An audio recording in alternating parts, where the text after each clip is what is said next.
that I'll refer to when I don't have like a set list of questions or anything. All right. Sounds good, George. Looking forward to it. All right, great. So I'm going to hit record now. 3, 2, 1. Recording in progress. Hello, my name is George Steven. Welcome to Politics on the Prairie. We have a great guest today, congressional candidate John Kitover. How are you doing today, John? George, I'm doing great. How are you doing today? I don't have to do these interviews anymore. This is great. Headquarters going there. I do. I've got a lot of phones set up. I've got a lot of YouTubes going, Instagrams, X accounts, Clubhouse. I try to do a lot of mass communication for the campaign at home. I saw that. I mean, that's how I got how you get on my radar was all the social media. You're probably way better connected with that aspect than your opponent, Lou. So why don't you tell us a little bit about yourself? Sure. I live in Chicago, 42 years old, and I'm a graduate of the Citadel in Charleston, South Carolina, which is a military college. I was commissioned as a second lieutenant in the U.S. Army National Guard, served from 2002 to 2006. And then I've worked in digital marketing, media buying, advertising technology for about the past 20 years, 15 years. And I've worked in the government at the Treasury Department and the Department of Commerce, working in real estate operations, leasing, project management. And I launched this campaign to run for Congress a couple months ago. We've raised about $600, mostly through social audio, through an app called Clubhouse, which is similar to X Spaces. It's basically a Zoom conference call, essentially. It's all audio.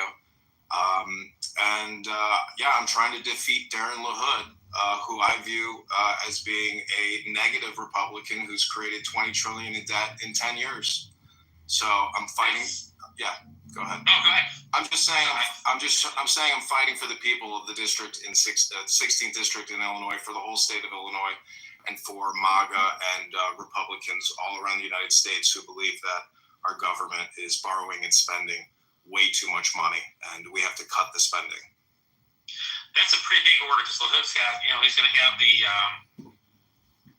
Illinois GOP behind him. He'll have some federal law stuff behind him. He's going to have money to spend. Right now, you're at about $600. What's your strategy to kind of counteract that? It's by having conversations with you in open, frank, transparent manners. It's grassroots, and unfortunately, the algorithm doesn't favor me.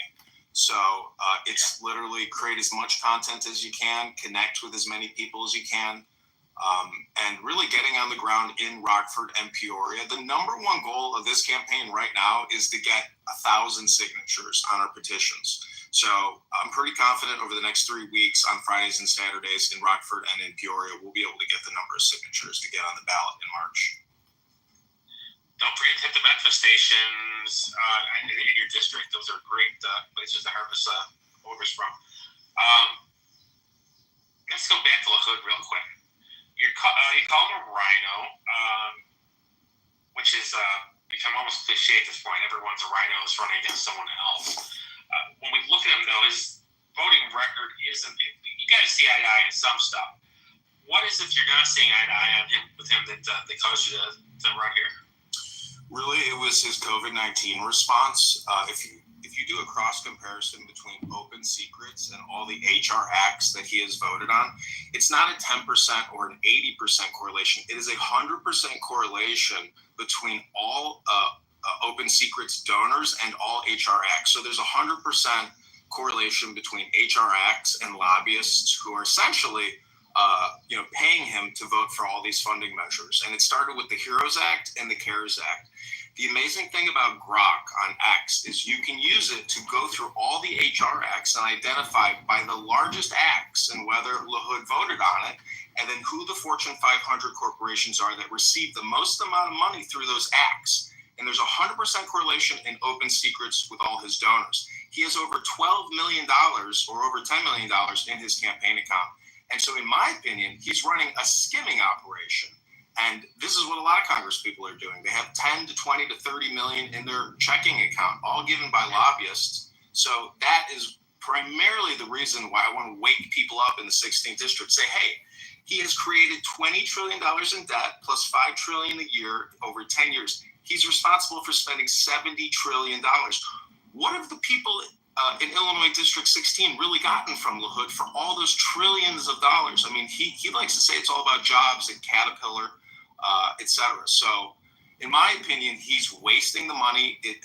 We have to stop borrowing and spending, and that's why I'm running against Darren LaHood in the 16th District.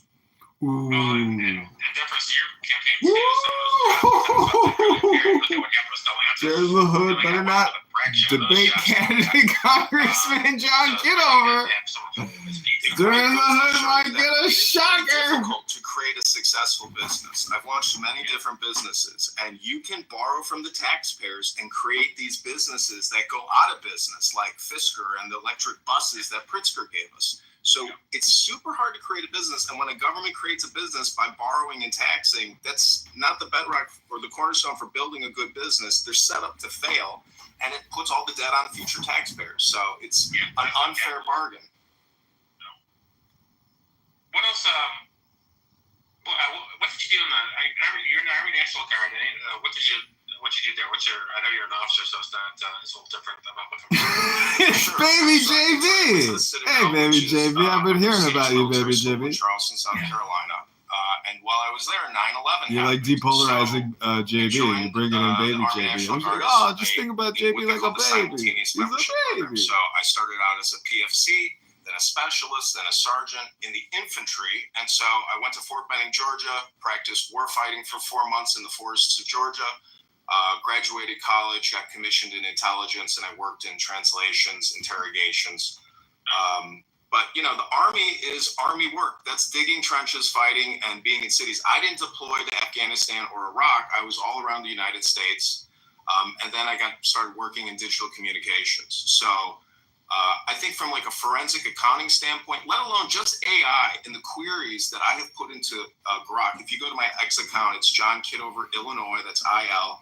And I will retweet some of my best Grok queries trying to untangle congressional borrowing and spending, borrowing from the Federal Reserve, really looking at our ledger books, our balance statements, and saying, you know what, guys like Darren LaHood are kicking the can down the road over and over. 10 years now. So this is, you know, my background, but I'm really trying to stop the borrowing and the spending. I think it has to become a mantra with Republicans. I'm standing with Thomas Massey, Rand Paul, Ron Paul. I supported the Ron Paul campaign from California. I have a good picture with him. And I just believe that we are digging a hole. We have to stop digging this hole of debt and borrowing and spending from the Federal Reserve. We have to cut Medicare, Medicaid. We have to cut the NDAA. And I think we can preserve Social Security, but cutting the military-industrial complex and big pharma are the number 2 priorities of my campaign. So that means Lockheed Martin, Northrop Grumman, Boeing, Pfizer, Moderna, J&J, AstraZeneca, the hundreds of billions of dollars in tax credits that they got from the big, beautiful bill, $500 billion a year from taxpayers in tax credits. That is the primary focus of my campaign. You segued exactly where I want to go. I was just going to ask you about the big, beautiful bill. That was a huge expansion of spending. So I think you pretty much told us where you stand on that. You weren't exactly pro big, beautiful bill then. We can kill the 2 biggest problems in our society, which is the military-industrial complex and big pharma. We have to cut the Medicare and Medicaid by probably $1 billion to $2 billion a year, and the National Defense Authorization Act by about $200 to $400 billion a year. We'll be able to start paying down the debt. We can lower taxes, and we can stop funding big pharma, which is poisoning us, and the military-industrial complex, which is taxing us and, doing military policing around the world. And Darren LaHood has kicked the can and funded this for 10 years. He's been a congressman in the 16th district, and I think the connecting district before redistricting. But he is a can kicker. I'm going to crush his can, and I'm going to recycle it for the American people and for the people in the state of Illinois. Let's talk about vaccinations. I'm not real clear on where you're on vaccinations as far as it was just the COVID. Actually, the interview was pretty good.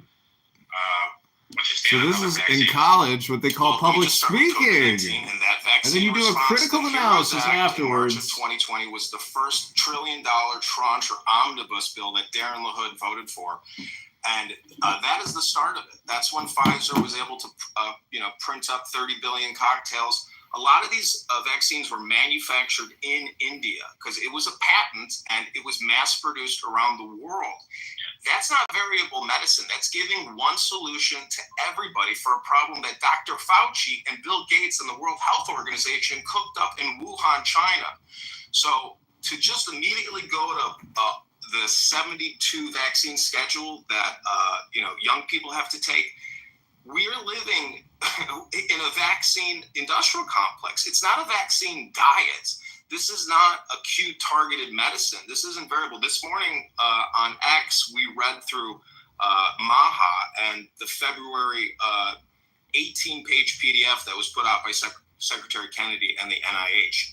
And I think right now, Big Pharma and Kennedy are still colliding, and the gold standard in scientific research has yet to really been proven. I think we're still very much living in a big pharma, big medical industrial complex, which demands the money. And so again, cutting Medicare and Medicaid will choke big pharma, and I think it'll improve our health outcomes. I'm not a fan of all these vaccinations. It's out of control. Why does a 3-year-old need 72 injections? I mean, can you explain that, George? It's insane what we're living with.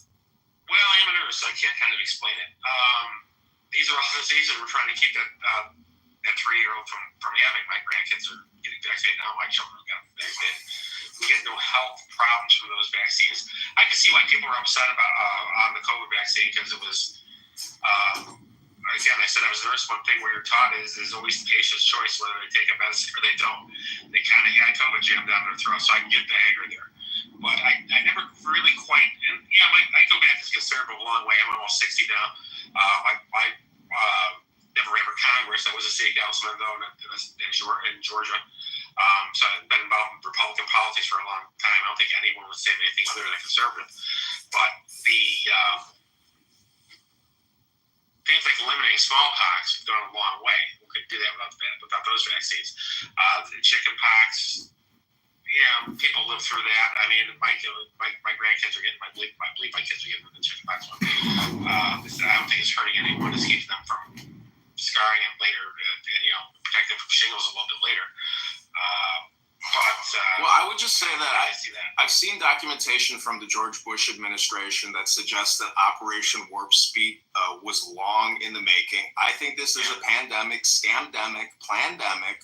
I don't trust it. The lockdowns, the baby diaper masks, people are very angry still. And when you bring up COVID-19 vaccines and the lockdown, Darren LaHood told his constituents via X, if you don't take this injection, this pandemic will never end. You have to get vaccinated. Otherwise, you'll never be able to go back to work. That's the type of messaging he put out on his X account. You can search it. Just go to Darren LaHood's X account, type in vaccine, and see what he told everybody. He was doing propaganda messaging, pushing out big pharma talking points. That's not leadership. That's doing what your lobbyist, multi-million-dollar contributors tell you to do. And he's telling everybody on his X account, his Facebook account with 27,000 followers.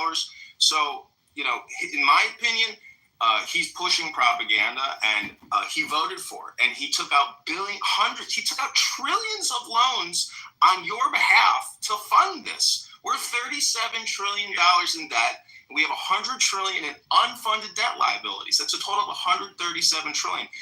So everybody in this country owes over $100,000 right now to the federal government and the balance sheet. And Darren LaHood doesn't talk about it. All he talks about is how the big, beautiful bill is so beautiful. It's not beautiful. It's taxation by loading it on the back end. So in my opinion, he is not leading the people in his district, and he's a failure as a congressional representative in the 16th district. And in Illinois, he's just a can kicker. And I just want to reiterate, everyone has to chant the mantra, stop borrowing, stop spending. And that is good to hear Caitlin say, because we go back into what some people call a bipartisan combine, and everyone's just taxing and spending. There really has not been a responsible financial party for a very long time. And it's good to hear people coming up through the ranks and running for office saying, we got to stop this, because it's not sustainable. You're absolutely right on that. I'm curious, too. You went right for a congressional seat, generally people coming up through the ranks will say, oh, yeah, you're going to start at, you'll start at city council, you'll start at county board, you'll start at the township level. You went right for Congress. Mostly, it seems because the job there that LaHood's doing. Did you have any thought about starting lower and working up, or is this just you're passionate about reigning Congress? Well, let me just say, this is not the second time I've run for politics. I ran for committee person here in the 45th Ward in Chicago, and that is what created this rocket that is trying to defeat Darren LaHood, because that experience of dealing with all kinds of low-down, dirty, grimy local politicians and the lawyers and let me just describe to you what happened. So I ran for committee person. I spent about 45 days at the Jefferson Park Blue Line stop. I hired people off of Craigslist. We gathered about 800 signatures. Every single signature was challenged by the Chicago GOP. We were about 60 signatures short. But I filed an appeal. I had to go downtown, go through the election courts, had about 2 trials. The challenger, Estella Richards, the 45th Ward committee woman, never showed up.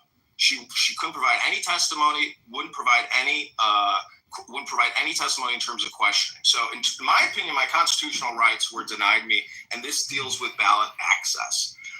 I have no doubt that this time going around, we will get the total number of signatures to actually be on the ballot. It's less than 700. And let me tell you, when you file for Congress, it only takes you 15 minutes to file. So my question is, where are the patriots and the Republicans in Peoria and Rockford that want to stand up to all this borrowing and spending? Where are the libertarians even that are not stepping up to the plate? A lot of people aren't getting anything for their vote, but they're still going to vote for Darren LaHood. So, I mean, this is why I decided to run for Congress, because the issue is that important, that this is not just whether or not I win or get on the ballot. This is about creating communication to as many people as possible to recite the mantra: stop borrowing, stop spending. Every single year, we're borrowing $2 trillion and only taking in $5 trillion. So this is, why I'm running and why we have to defeat Darren LaHood in Illinois 16. Well, it's just the old Illinois GOP mantra. It's not your turn yet, right? This is why no one's running, because they go up through their county, their county GOP, and they're told it's not your turn. Or in your case, I'm sure you have been told start smaller. Start at the township level. Start this. Of course, the Chicago GOP is so completely dysfunctional. Maybe they didn't tell you that, but this is the same thing I hear over and over again as I talk to candidates. They're being told it's not your turn. Listen, it's everybody's turn. There should be 100 people lining up when there's no filing fee and it takes you 15 minutes. And now there's another Republican candidate running, and I think there's 4 Democrats running against Darren LaHood. So people are waking up and standing up. Darren LaHood really flies under the radar, but he has a very powerful position in Congress. So in my opinion, the more people standing up to Darren LaHood, either we force him to start obeying our Constitution and give us a fair and balanced budget, or he's just going to keep plunging us into debt and creating future tax liabilities for your children. The guy is, in my opinion, dishonest, and I think we have to, crush his can that he keeps kicking. Let's switch up for a little bit. Let's talk about the district you're running for. Your district runs, you're in Chicago, it's in Peoria, it's in Rockford. Let's talk gerrymandering. Where's our solution here? Right now the Republicans, we're roughly half the state's electorate. We only have 3 congressional seats. One's you're running for. Is there hope here? What's the answer here? As long as you're that outnumbered, how do we fix this? Well, let me tell you, before working at the Treasury Department doing facilities management, I worked at the Census Bureau downtown Chicago. So I was opening and closing census offices, and it's a lot of work to open a census office to gather that data. And that is the only agency in our Constitution. All these other agencies are not there. The census is the only one that should technically be funded. Most of these other agencies, I think we could eliminate a large percentage of them. These are the top towns in the 16th district, and these are the towns that are voting for Darren LaHood. It's Rockford, which has 148,000 people. Peoria has 113,000. Bloomington, 78,000. Normal, 52,000. Pekin, 31,000. Belvedere, 25,000. Loves Park, 23,000. I could go on and on and on. There's a lot of cities. The way to really deal with this gerrymandering and all this insane districting, when you see the map, it looks like this crazy jigsaw puzzle. Yeah. So from my experiences working at the census and hearing and listening and working with higher ups, there's a lot of corruption when it comes to this districting and the Census Bureau itself. So I think the Trump administration has put forth a bill saying that illegal aliens will no longer be allowed in the districting maps. So there's a lot of ways to clear it up. And the number way to clear up all these problems is transparency. And actually, having access to the data that the Commerce Department puts out and what the legislature is using here in the state of Illinois. But running for Congress, I'm looking at bigger issues than just districting here. I'm looking at the national debt, which could sink this ship that we are all on. Illinois is in a fiscal crisis. Chicago's in a fiscal crisis. Illinois has $200 billion in debt and $60 billion in unfunded pension liabilities. My father is a retired Chicago police officer. And in my opinion, Chicago and Illinois are being run like Clown Town. This is clown world we're living in. People aren't transparent. All they want to do is racial identity politics, and we're not being fiscally conservative. We are, this is my biggest gripe that Elon Musk helped expose, which is through Doge. If you look at all the screenshots on the Doge X account, it's all for DEI and climate change education. Hundreds of billions of dollars in education grants. Northwestern isn't getting, I think, $500 million? All of these huge institutions that have huge endowments, why is the federal government funding all of this? We're $37 trillion in debt. So again, I want to reiterate the mantra: stop borrowing, stop spending. Well, they're funding because the Democrats are in charge. Just like make more Democrats, right? You turn the schools into your propaganda mills with not saying Northwestern is an excellent school. You wouldn't get an excellent education there, but it's also turned out a lot of excellent socialist communists over the last 20 years. So, they're winning, George. They're winning, and they're in control of our money. Illinois is a Democrat industrial complex. I have a book over here from the Democratic Party in the 1950s. They don't look like that today. They are so unprofessional and so Marxist and so radical. The stuff that comes out of Chicago politics is absolutely deranged. The mayor of Chicago, Brandon Johnson, he said just the other day that white structural racism and supremacy is to blame for the 600 deaths during the heat wave in 1997. What does that have to do with the debt and the deficits? The Chicago Public Schools has $107 or $715 million deficit, or is 100.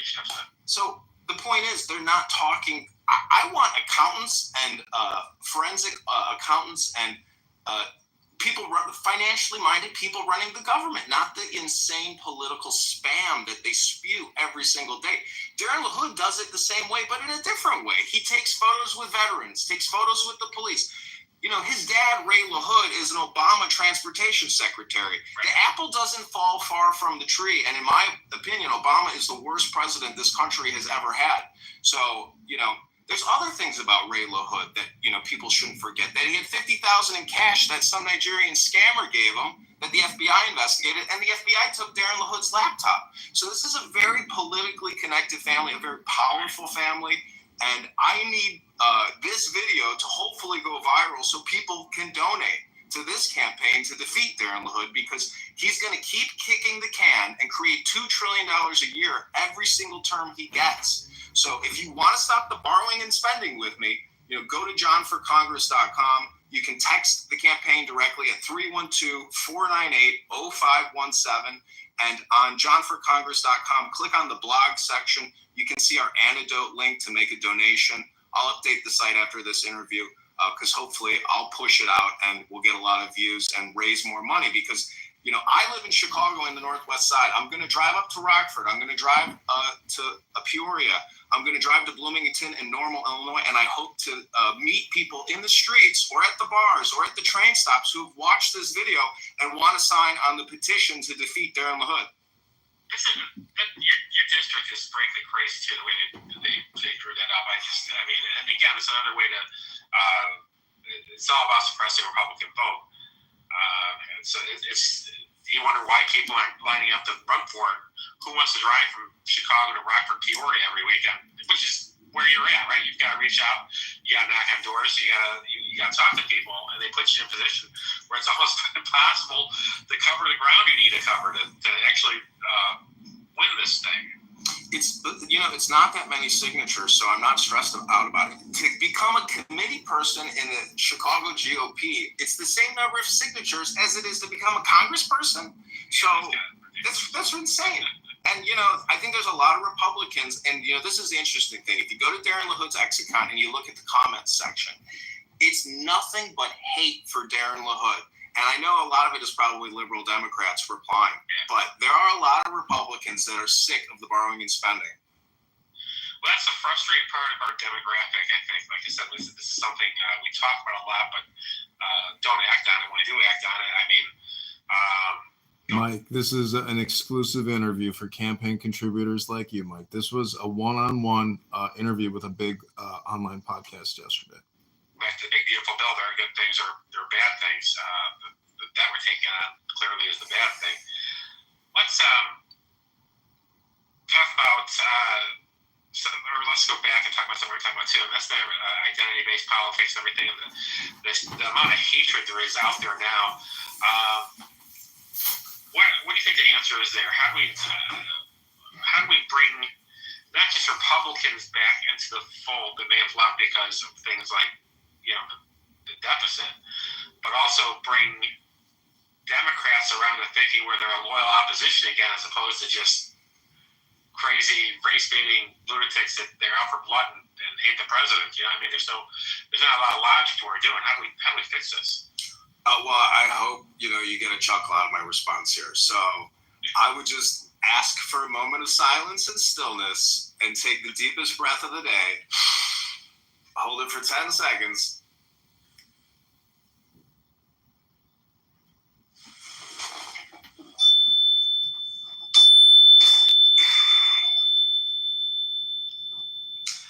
It's wisdom and education. So I think, I've spent a lot of time doing a lot of yoga, reading a lot of books, going to the gym.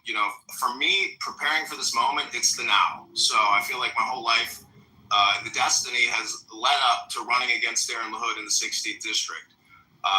And so, to me, all the racial identity politics, there's a lot of ways to be political. I would say that the national debt is a way to be political. Vaccines are a way to be political. Abortion is a way to be political. I can name 10 to 100 other ways that one can be political. And so really, to me, it's wisdom education, reading scripture, reading sacred texts that point out eternal truths, universal truths amongst all of us. So when somebody does a racial identity political attack or brings it up in the discourse, I just consider it spam and political.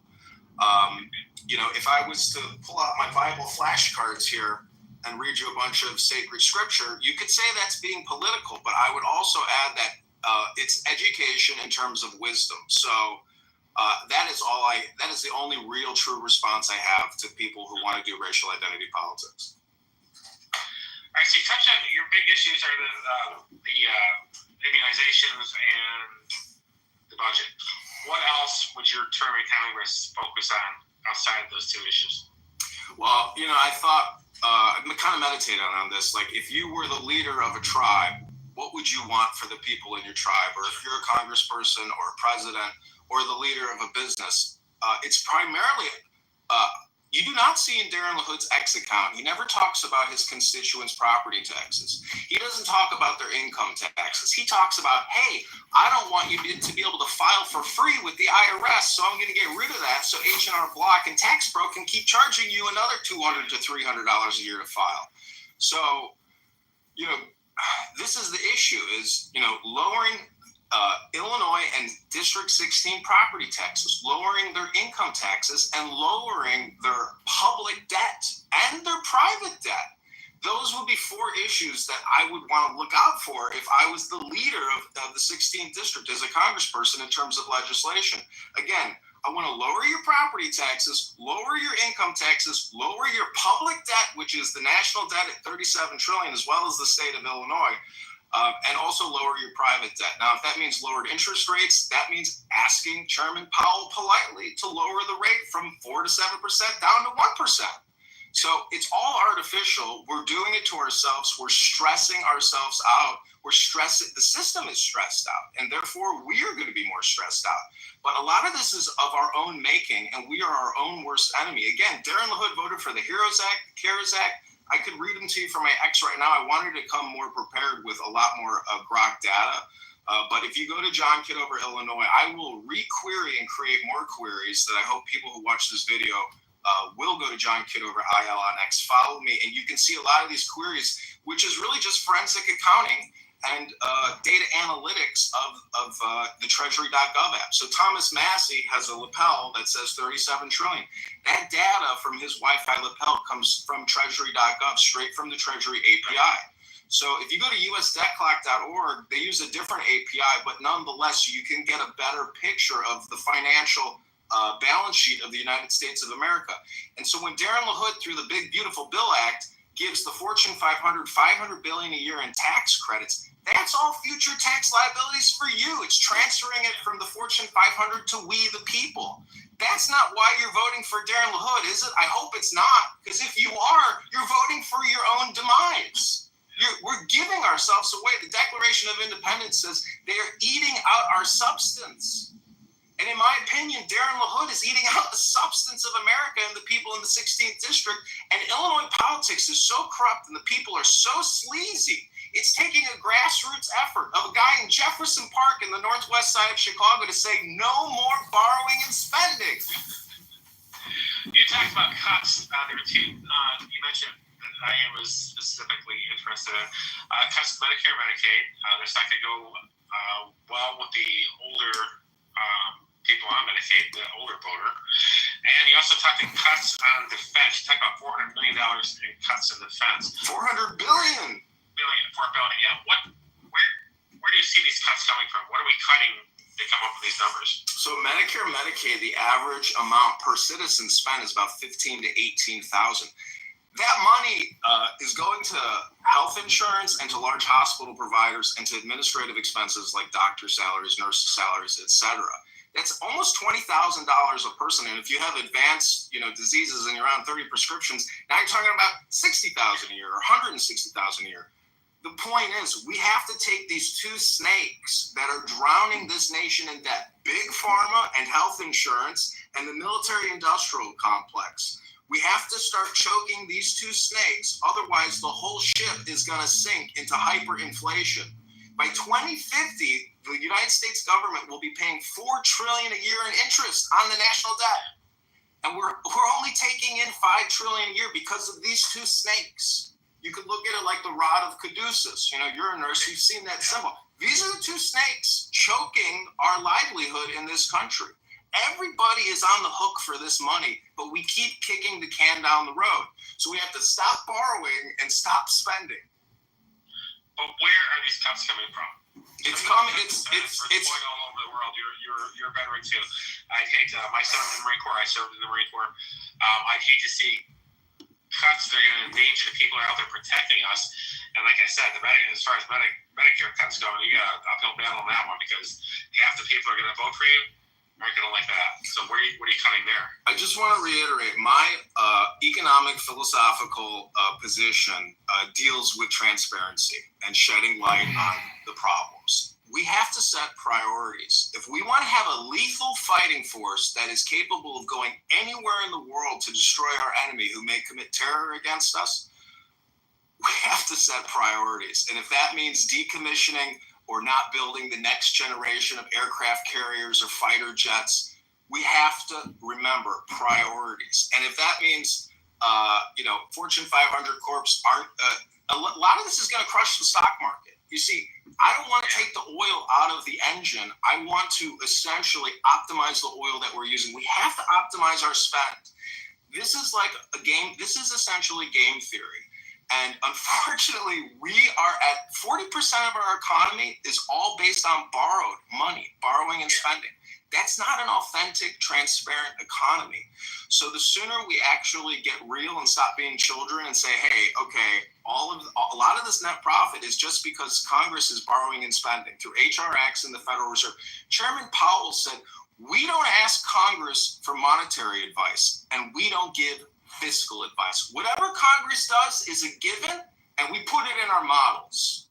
What kind of leadership response is that from the head of the Federal Reserve? You know, I mean, let's set some priorities and say, you know what?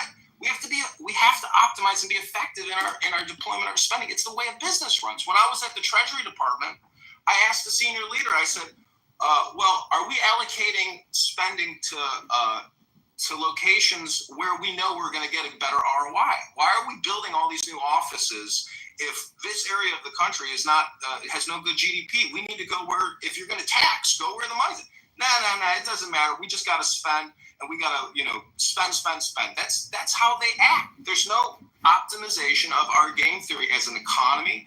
It's unpatriotic, and we're already $37 trillion in debt. Back in 2001, when 9/11 kicked off, we had $2 trillion in debt. That's manageable. $37 trillion is a crisis, and Chairman Powell says it's totally unsustainable. And in fact, he did a Freudian slip, but he said it's unsustainable at the moment. And we're approaching that level where if Congress doesn't wise up and people don't start following Thomas Massey, Rand Paul, a lot of other Republicans in the Liberty Caucus and a lot of libertarians are still very vocal about this, but you will not see Darren LaHood come on your podcast or ever put out any messaging about the national debt. He does not want you thinking about it. Let's close on Social Security. Also unsustainable. If I call it a pyramid scheme. Any efforts to privatize any of it have always failed. How do we fix that? Well, whatever we wind up doing, if you're in Congress, there's a chance this is going to start to collapse on you. So what are your thoughts on that? So some people might not like this response because maybe it's not fiscally conservative enough, but Social Security is the only, it's the second largest line item. I want to keep it 100% intact, but I want, as Doge did, eliminate all the fraud, waste, and abuse in it, especially international fraud. There's still probably a lot of international schemers and scammers ripping that system off. But again, if you look at the snake analogy of Medicare, Medicaid, the medical industrial complex, and the National Defense Authorization Act, and our military industrial complex, the middle pillar is really us. It is our Social Security. So let's actually just enhance the program. If we take away from big military and big pharma, we can increase payouts to Social Security recipients who, at this point, are 100% involved in a Ponzi scheme. We're $37 trillion in debt, and we're paying over $1 trillion a year in interest to service that debt. Essentially, we have a $37 trillion mortgage that costs us $1 trillion a year, and every year we keep adding $2 trillion to the $37 trillion. Right. So again, we have to start making cuts, and we have to start paying down the debt. But I say preserve Social Security, because that Ponzi scheme, you paid into it. Plus, you got to pay income taxes on the money you already paid in. So you're double taxed, triple taxed. You're taxed from every degree of reality. And that is not the way America was set up to be. We need to maximize liberty, maximize our freedom, and be fiscally conservative. We've gone through a 25-year war and then a big pandemic scamdemic. After periods of warfare, you practice austerity. So this isn't, a debt derangement syndrome rant. This is an American austerity syndrome that people need to start getting infected with, because if you're not part of the problem, you are literally plunging your children into forever debt. There's not going to be some debt jubilee. There's not going to be some meeting of the minds. This is a comprehensive financial system that doesn't forgive debt at the national levels. We owe this to China, Japan, the UK. We owe it to the Federal Reserve. So until people start repeating my mantra, stop borrowing, stop spending. And vote for John Kitover in the 16th district. Do not let Darren LaHood kick this can down the road any further. Hold him accountable. Demand a town hall and let him know your feelings about the COVID-19 mass vaccination, about the national debt. Let him know how you really feel about how he's representing you, and if he actually has your best interest at heart, or he has him and his own family's best interest at heart. He's got over $10 million in his campaign checking account from Blue Cross Blue Shield, from Caterpillar, from Moderna, Pfizer, J&J, Comcast, Verizon, AT&T. Everybody has given to Darren LaHood. And the last thing I want to say is LaHood gave us the Broadband Act, which is a $65 billion giveaway to Comcast, AT&T, Verizon. I want to hear one person in the 16th district that has ever gotten high-speed internet that they didn't already have it before, and that Darren LaHood didn't just give you a pile of debt and taxes on the back end. I would say you're going to be hard-pressed to find that person. I think we were pretty okay on broadband in this area, at least by the time that happened. All right, ladies and gentlemen, that was John Kitover, congressional candidate. I had a great time talking to him today. We'll have you back as you pass the primary. Good luck on your petitions. And what do you want to say on the way out? What's your elevator pitch to our watchers? Well, if you live in Rockford, if you live in Peoria, if you live in Bloomington, Normal, Pekin, Belvedere, Loves Park, Mackenzie Park, East Peoria, Morton, Washington, Dixon, Morris, Chanahan, Streeter, Pontiac, Roscoe, Harvard, Rochelle, South Beloit, or Rockton, go to johnforcongress.com. That's with a 4. Or text the campaign at 312-498-0517. That's 312-498-0517. Or go to johnforcongress.com. I need your campaign contributions so I can get on the road, come to your town, shake your hand, get your signature on our petition. And we have to get 1,000 signatures within the next 2 weeks. And I hope that this video goes viral. I will push it out across all my platforms. And I'm also going to take our campaign contributions that we've raised, and I'm going to run this video as an advertisement in your town, in Rockford, in Peoria, through Google, YouTube. So if you want to donate and you want this message of liberty and fiscal conservatism and anti-mRNA spike proteins in you every single turn, that Bill Gates wants you to eat spike proteins, basically.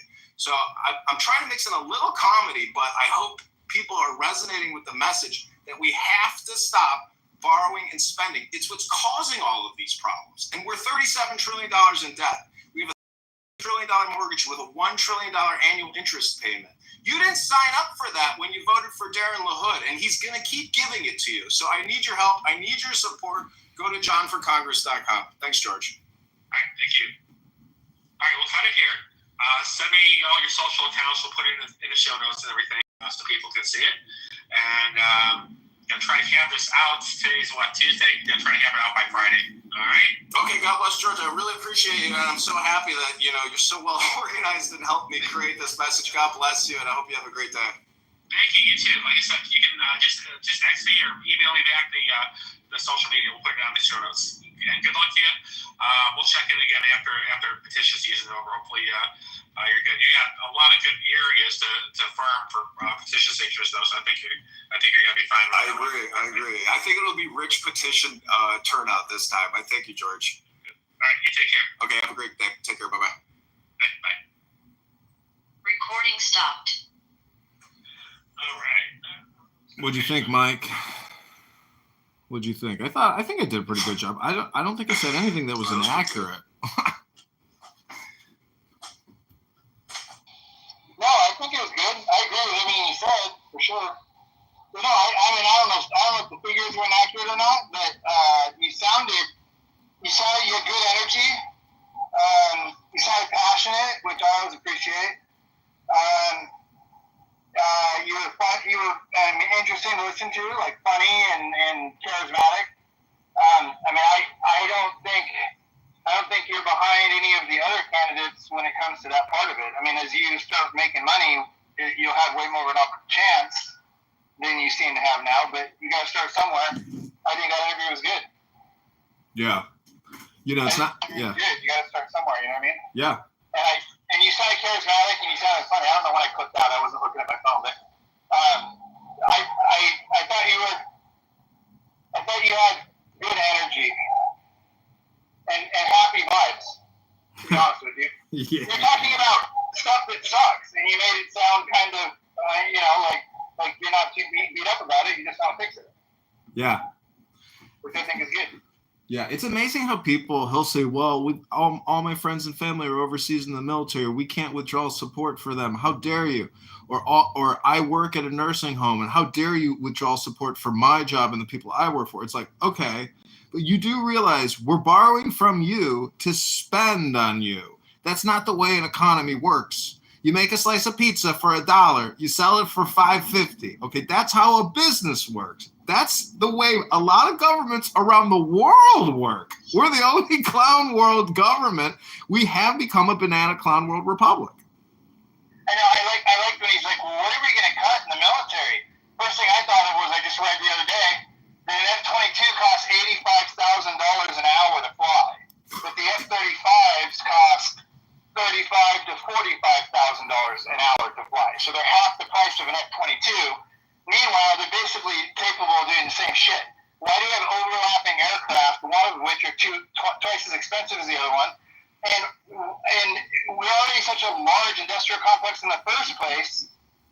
I mean, we could stop manufacturing vast amounts of the shit we got and be just fine for several years. So I don't know. The point is where's it going to come from? It's going to come from cutting some of the shit that the military gets. You're going to have to say no to them sometimes. We haven't won a war in fucking 2 decades anyway, so I don't know why we say yes to everything. Make them work for it.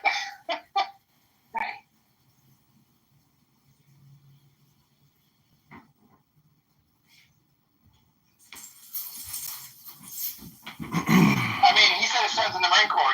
You know as well as I do that the Marine Corps is the most cost-efficient military organization that this country has. Like, the Marine Corps does it the right way. They don't cost very much for what they bring value-wise. The Air Force, opposite. They're incredibly expensive for what they bring to the table. So why don't you cut the Air Force and distribute the fucking pilots to the other services? That's another idea.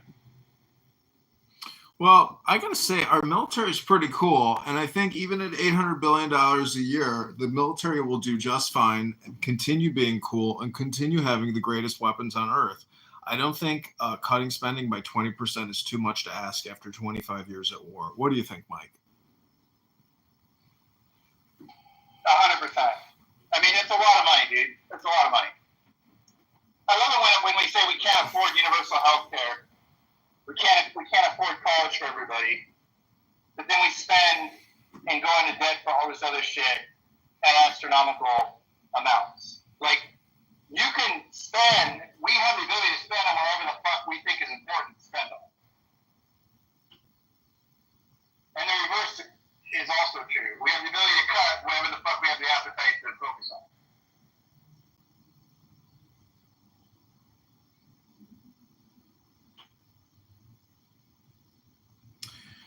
I mean, our focus has to be on essentially stopping borrowing and stopping spending. And that's like saying no to people. And there's only people out there looking for yeses. So unfortunately, most people are not accustomed to saying no.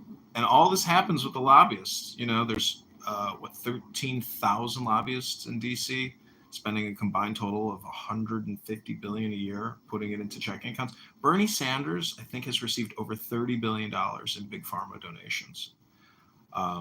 Have you seen the list of the big pharma donations? It's unbelievable. 30 million, 29 million, 27 million, 26 million. Like, there are senators and Congress people out there like Senator Warren, who has received almost $30 million in big pharma campaign contributions. That's a lot of money.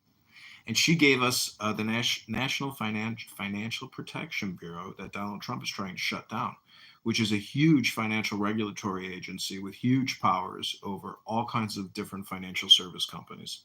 So, you know, that type of legislation and that funding and those annual budgets, I mean, that's what needs to be cut. There's 15 agencies that could be cut completely, just in the same way that USAID was shut down.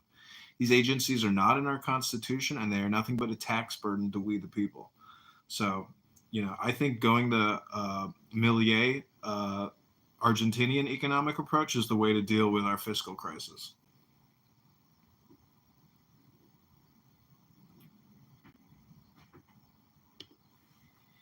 Cut.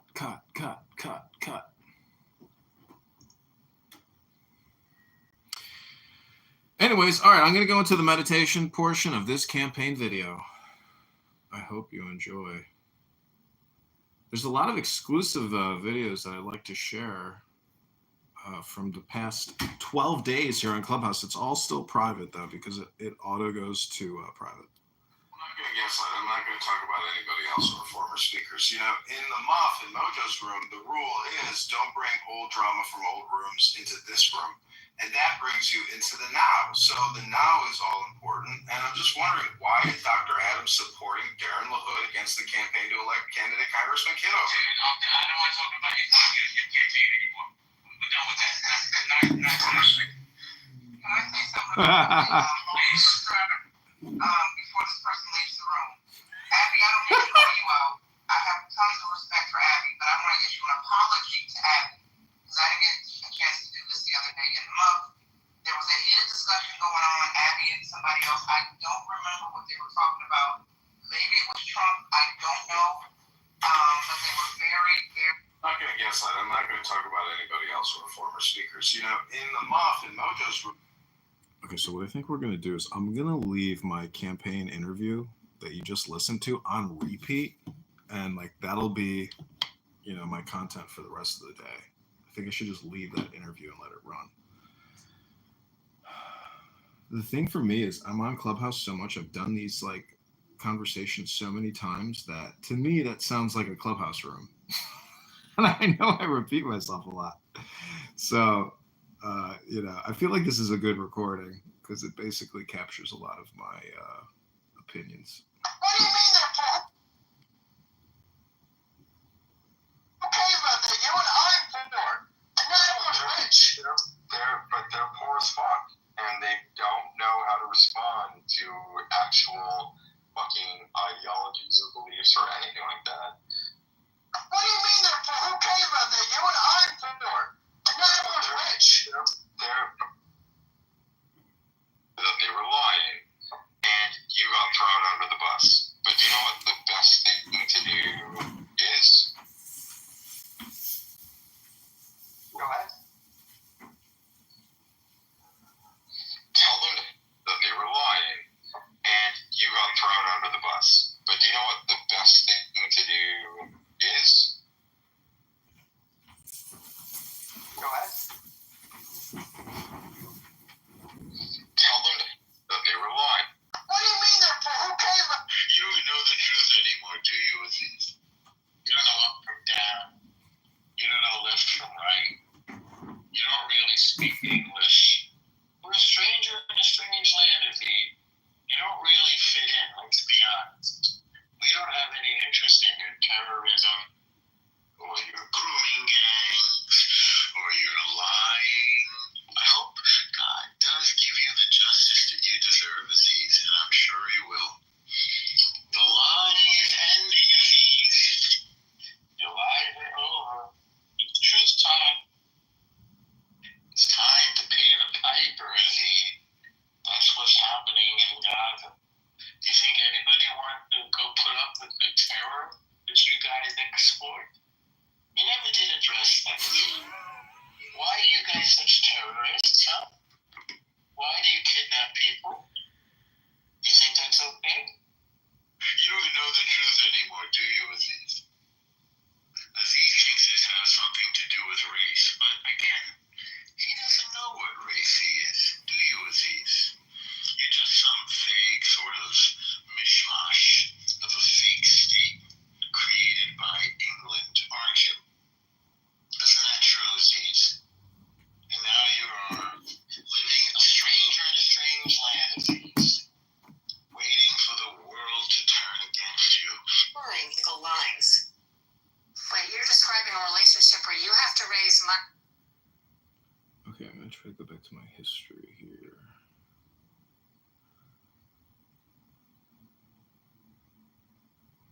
Because there's so much at stake in politics, there's a lot of interest and money.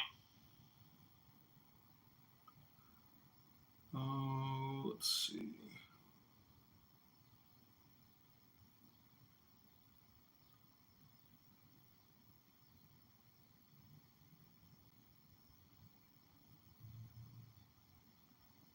Well, I did with it.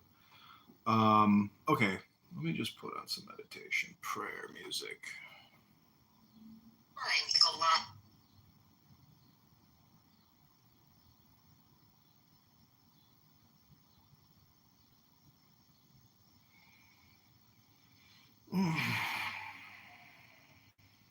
What else can you tell us about sound healing? Sound healing has become a global movement, not just because it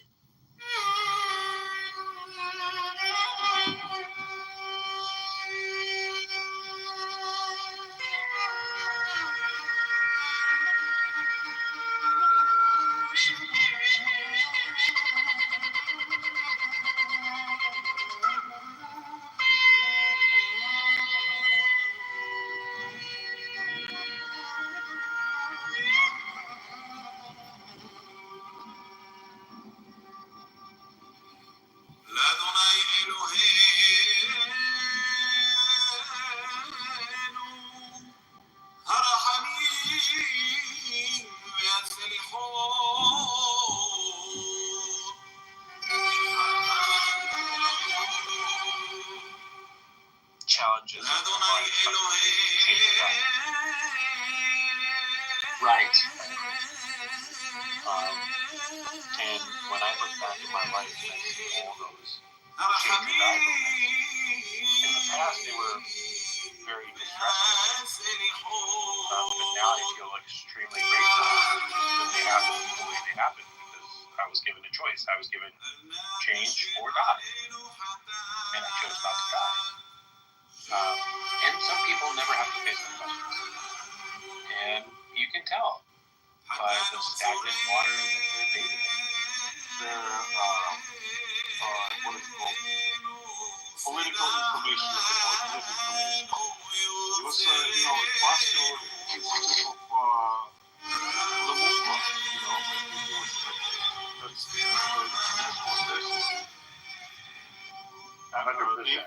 No, Andre actually said they found out. So they've all like kind of huddled together.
John. It's nothing.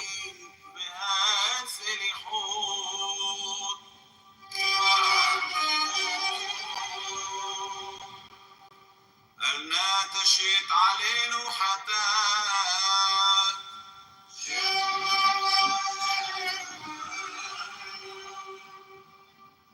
حتى ننصرين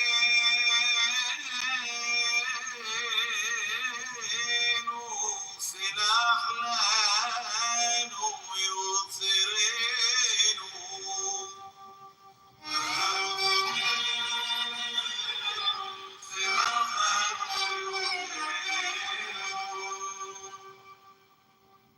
شمع إسرائيل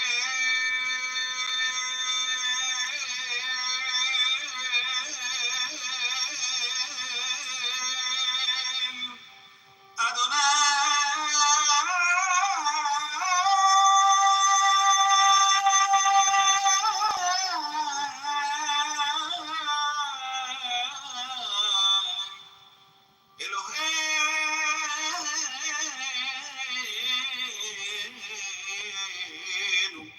أدوناي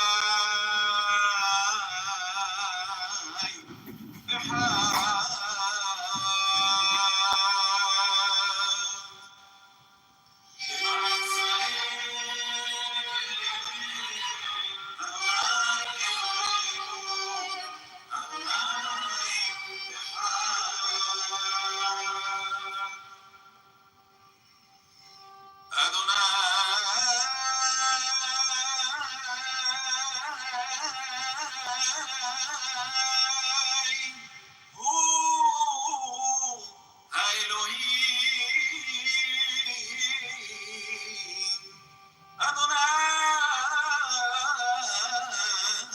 أدوناي هو إلهي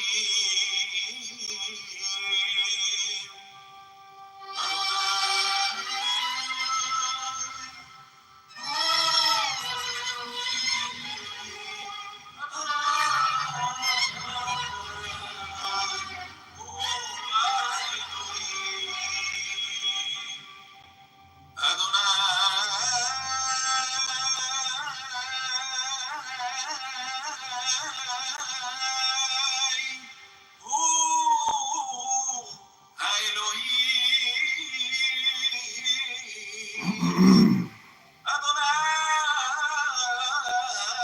أدوناي هو إلهي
لأدوناي إلهينو הרחמים והסליחות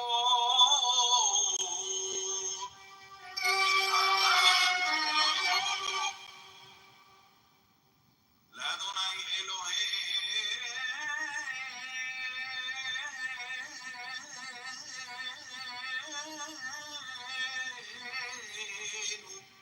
הרחמים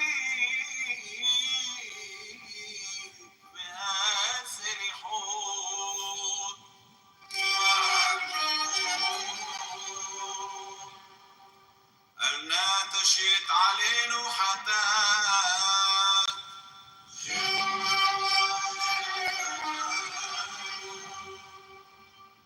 حتى ننصرين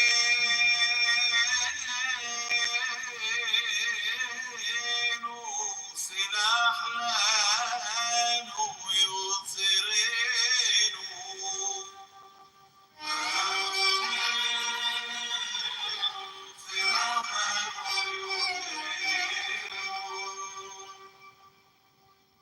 شمع إسرائيل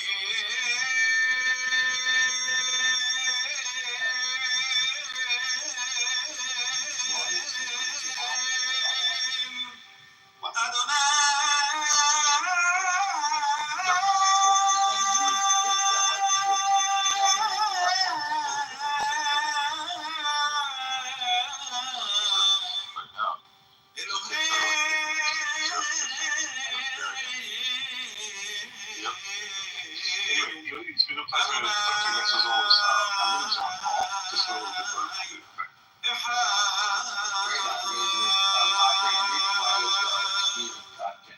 sure you know that.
Yeah, we're gonna listen to the shofar very soon, actually.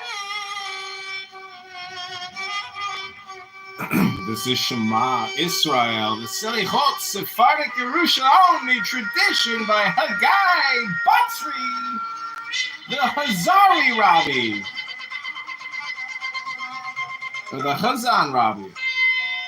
Haggai Batzri, live from Jerusalem.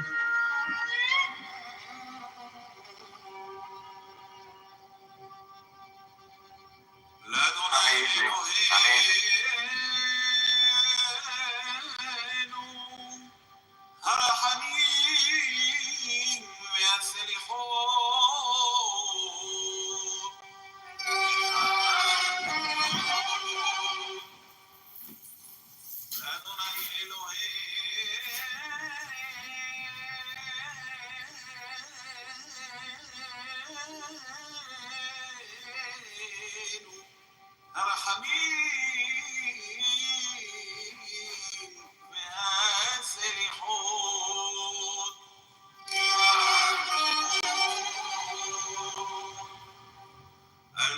تشيت علينا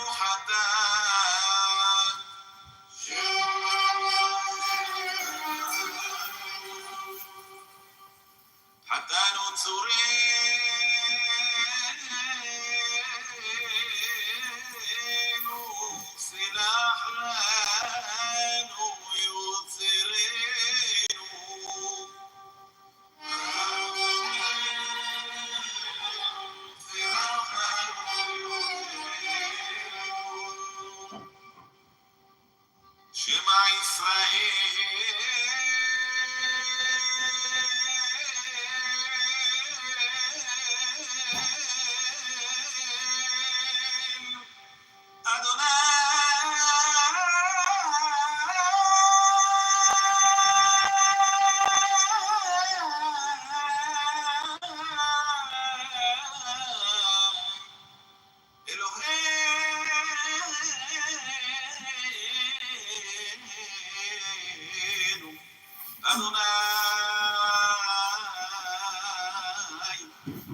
I just want to say, no matter how hard our little buttercup tries, she'll never beat this Shema.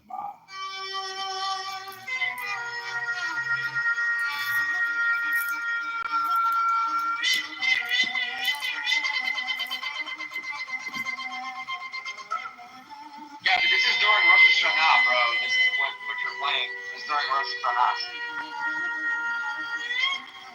It's not like they do this every day or every day or every Shabbat. When you're hitting the shofar like this, so.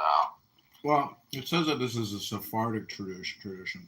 Yerushalayim. Yeah, I haven't heard the Shema like this, bro, at all. So. I know. It sounds like it's Sephardic because the Sephardics do everything fucking differently. Yeah, they're playing some weird kind of violin instrument. I don't know what the instrument is that they're playing, but it sounds interesting. It's a very interesting Shema, but it is the Shema. I believe it's an oud. I think it's an oud. Oud, okay. No, it's definitely some type of hairstring instrument. You hear that screeching? Like that's them rubbing a horsehair across some type of bass, basically. Yeah, the Sephardics are really, they do things differently. Like, they don't eat meat during trips. What's it We called? puzzle over the meaning of a painting or a book.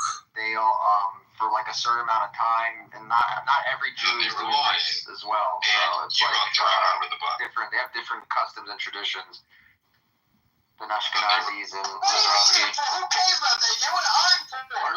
Some of the Hasidim don't eat Yeah. Boring is a lie. I didn't know. Yeah, it just depends. Like my grandfather, he doesn't either. Well, he doesn't, but like the Yemenites are not really known to follow that as well. So I don't know. It just really depends on how the culture and the tradition they're raised from.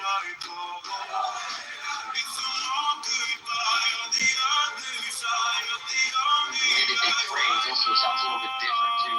Some of the prayers they do. And it feels like an eternity It is beautiful. since I had you here with me, since I had to learn to be someone you don't know.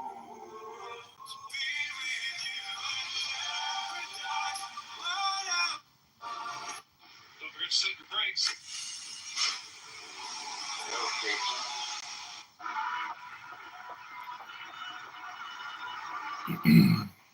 Yeah, it's kind of interesting to come into clubhouse rooms and just blast the Shema to people.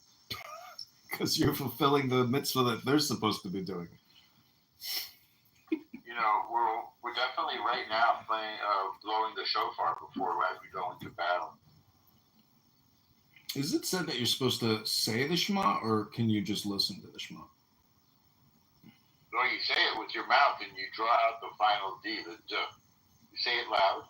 You're sitting and you're covering your eyes, and the Baruch and Kavod you say quietly to yourself but audibly to yourself.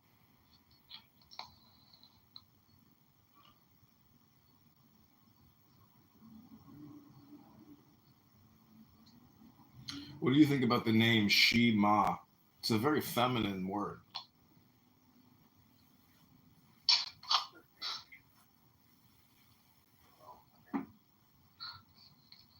Well, it's feminine maybe in English. Well, what do you think? It's the opposite in Hebrew? It means here, Shema, here. It's interesting because here is Hira and Shema is Shema. So, like hear or listen, that's really what it, yeah. So. Hear or listen, that's correct. See, let's go down to the other room. Remember how I got mad at you for talking about religious stuff? He just fell for everything that I warned him about right now. And Arlington Nissan has something for you. We have selection. Arlington Nissan has something for you because we never have. Sucked his coworker's dick. You ain't said, yeah, but now I'm married. That was before. Eternal companion, help us pour out our hearts to you honestly and sincerely. With these prayers as our guide, help us feel close to you, dear God. Life makes warriors of us all. To emerge the victors, we must arm ourselves with the most potent of weapons. That weapon is prayer.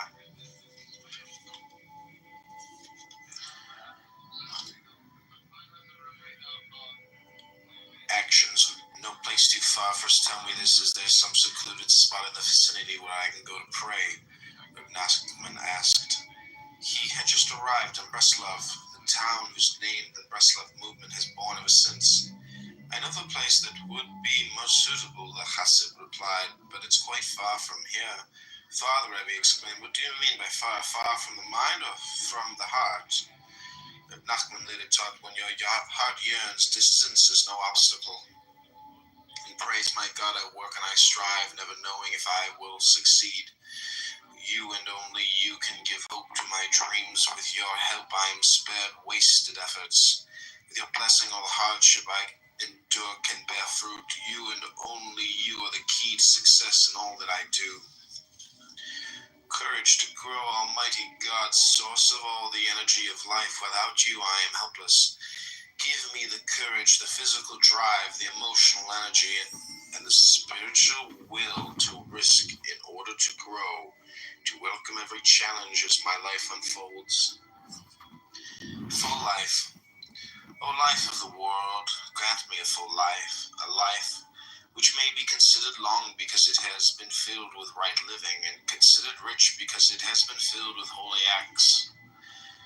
Making ends meet, source of all sustenance, sustain me nowadays, or even living simply, working only to acquire life's most basic necessities, demands so much.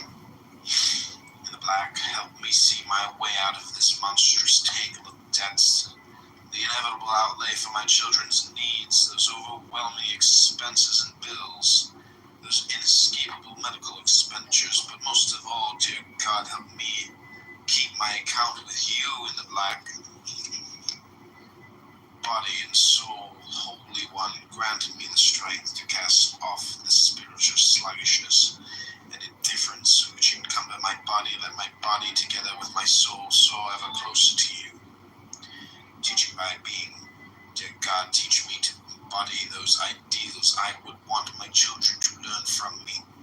Let me communicate with my children wisely in ways that will draw their hearts to kindness, to decency, and to true wisdom. Dear God, let me pass on to my children only the good. Let them find in me the values and the behavior I hope to see in them. Wholeness and well-being, God of wholeness, God of healing. Develop us with wholeness and well-being. Heal us in body and soul. Let all the elements of our bodies work together in perfect symmetry. In a peaceful harmony, remove every trace of illness, every hint of infirmity. Send healing, which you alone can bring. Sincerity, O you who are infinitely deep, yet also profoundly simple. Help me walk this simple path. Free me from any facade of sophistication, which will only hinder my endless quest to come closer to you. Help me live my life with faith, with sincerity, and with perfect simplicity. Giving, my God, help me become a giver. Help me give, go on giving. You've called on us to be charitable. Show me how. Show me how to give with a pure heart, with an open heart, with a heart filled with joy. Let me lead me to those who are truly deserving, for giving is so holy an act. Help me find the truly needy and help them find me. True nourishment, dear God, teach me to eat right and to eat for the right reasons. Keep me from eating the wrong foods and from eating more than I should. Let all that I eat nourish me, never weaken or harm me. Let the food I ingest create a perfect balance within me, in my body, mind, and soul. Gaining perspective. Dear God, I need your guidance. Bring perspective to my life. For the meaningless allures of this world control me. Let me see beyond the coarse requirements of my daily subsistence. Let me bask in that which is truly precious, in the beauty of my relationship with you, dear God. Working to live, though I have no choice but to work to support myself and those who depend on me. Let my job never dominate my life and psyche. Let me never be so caught up in the pursuit of my livelihood that that I stoop to dishonesty in order to get ahead. Let me make no transaction without recognizing that any measure of success I might find, I can come only from you. Oh God, see my pain, see the constant tension and anxiety with which I must function, with which I don't function. Touch my life with your love and your strength. With your wisdom I have more than I can bear alone. Troubles, kind, loving, mighty God, stretch out your hand to strengthen me. Lift me up from my abyss, right my wrongs, turn my every failure into success. Look upon all my troubles and say enough. Priorities, oh God, help me fix within my mind the enduring truths of life, that my every action be directed towards life's ultimate goals. For how can I face you, my Creator, without having invested all my days in preparation for that moment when I will meet you? How can I face you, source of my life, so long as I remain naked and barren, mired in the fantasies that form the substance of life's illusions? Living to the fullest, dear God, as I age, as hours turn to days, days to weeks, and weeks to months, and months to years. Let none of my time be wasted or lost. Let me use my life to the fullest to become the person I am meant to be. And thanks, dear God, all the good I can do in this world will never match all the good you've done for me. All my acts of kindness will never equal all the kindness you've shown me. Even all the gratitude I can muster will never suffice to express my appreciation and thanks to you, my God. Words, Reb Nachman's mantra. I want to pray to tell God everything I'm going through and to ask for help. Chassid explained to Reb Nachman. When I'm finally alone and trying to pray, the words don't come. Then Rebbe assured him, even just calling out to God, Ribono Shel Olam, again and again is extremely beneficial. Once when informed that someone was able to recite 1,000 pages of Talmud, Reb Noson responded, yes, that is impressive, yet there are those of the Rebbe's followers who can repeat the phrase Ribono Shel Olam 1,000 times. And praise, Master of the universe, you listen to the anguished cries and desperate walls of every one of your beloved children. You hear my incoherent cries. You comprehend my jumbled words. I try my best to reach you with my inadequate prayers. I call out to you and you understand. Prayer, God of life, help me pray with all the force I can muster. If only I could invest all my energy into each word, even into every letter of my prayers. I know that it would give me renewed strength, renewed spirit. Prayer to the Almighty is my life, says the psalmist. Please help me pray. Crying out to God, oh, how I want to cry out to you, God of strength, to cry undistracted, and with a pure heart help me pray with all my strength to raise my voice in resounding supplication until my own prayers strike my mind like thunderclaps and refine me in the most recesses of my heart.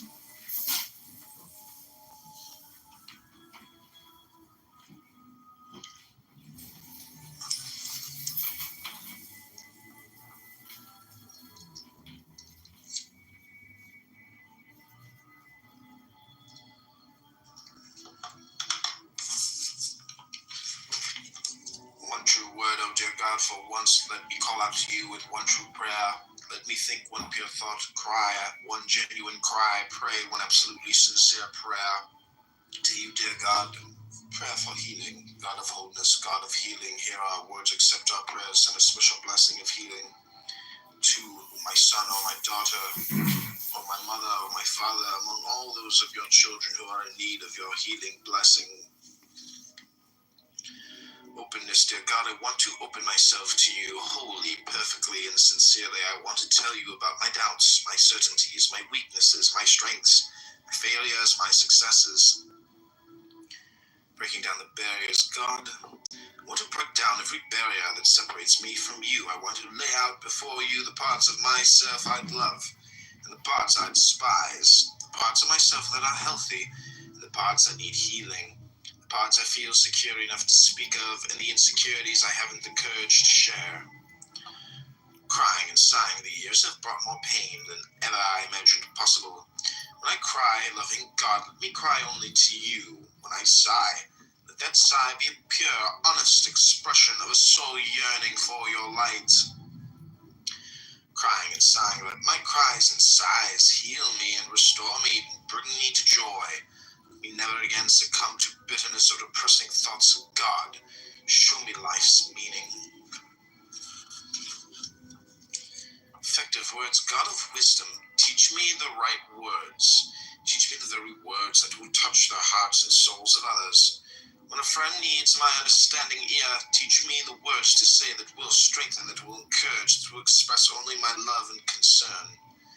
Effective silence, God of wisdom, teach me to relate to others with words they need to hear, with words that will never misguide. Teach me, dear God, that often the most effective words are no words at all.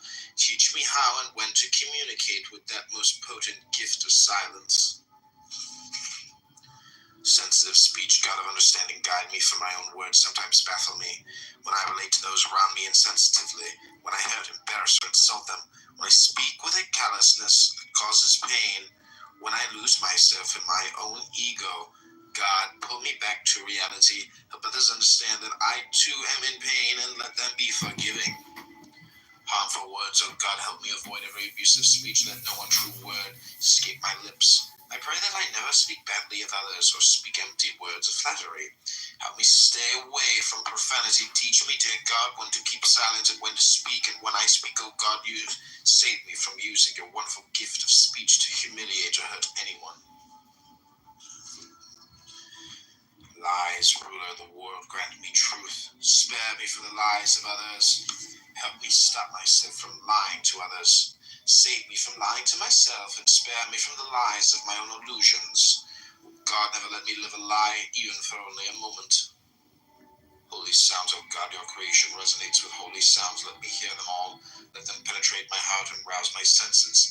The jangle of a charity box, the voice of a faithful teacher, even the intonation of my own sigh when I cry out to you. All these sounds are holy.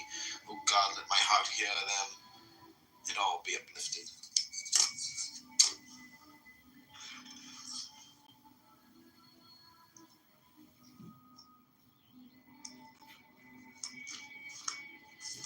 And thanks God, never my only support.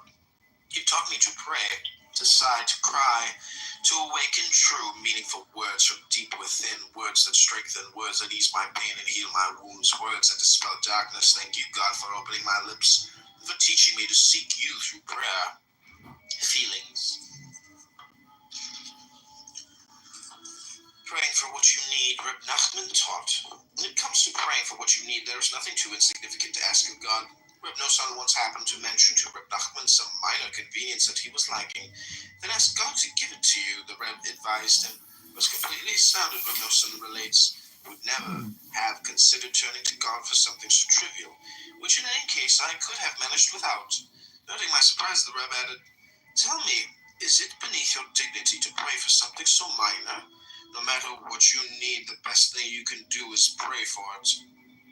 And praise, dear God of compassion. Your mercies are with me always, every moment of my life. With each breath I take, only you can love me so completely, so unconditionally, so profoundly. If people care for me, it is only because you care for me. If any of my words find their way into the hearts of others, it is nothing more than a reflection of your all-encompassing presence in my life." You will never be. Compassion, loving God, you who are full of compassion, teach me to be like you. Teach me to be kind and generous and loving, just as you are kind and generous and loving to all your creations. Please help me develop true sensitivity and genuine compassion toward everything in creation. Joy, God, I stand between and battered by the countless manifestations of my own inadequacies. Yet we must live with joy, overcome despair, seek, pursue, and find every inkling of goodness, every positive point within ourselves, and so discover true joy. Aid me in this quest, O God. Help me find satisfaction and a deep, abiding pleasure in all that I have, in all that I do, in all that I am. Positive attitude. Merciful God, let me experience your mercy. Save me from pessimism, from bitterness, and from cynicism.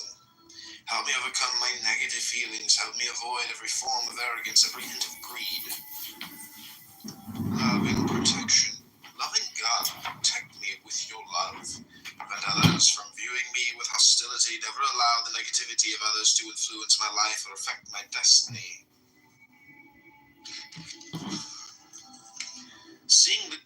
good. It is always so simple to find the evil, the ugly, the bad. Help me learn to discount all that is negative in the other. Show me the goodness, the beauty, the kindness in everyone I meet. Power of love. Teach me to search for the fine qualities in others, to recognize their immeasurable worth. Teach me to cultivate a love for all your children. No one is without redeeming value. Let the good in me connect with the good in others until all the world is transformed through the compelling power of love. Soulmate, O loving God, so many in your world live without true love. So many cannot find their soulmate. Have mercy on them, O source of all love, that every lonely and incomplete soul know wholeness of being that comes when one finds one's true love. Living in love, God of mercy, God of love, it is sometimes difficult, so painfully difficult to sustain a harmonious home life, to maintain a marriage based on true friendship and love. Let never a hint of argument, frustration, or suspicion cloud our relationship. We needed an extra measure of compassion to understand and to care for one another with genuine sensitivity and with open acceptance. Let abundant peace fill our home.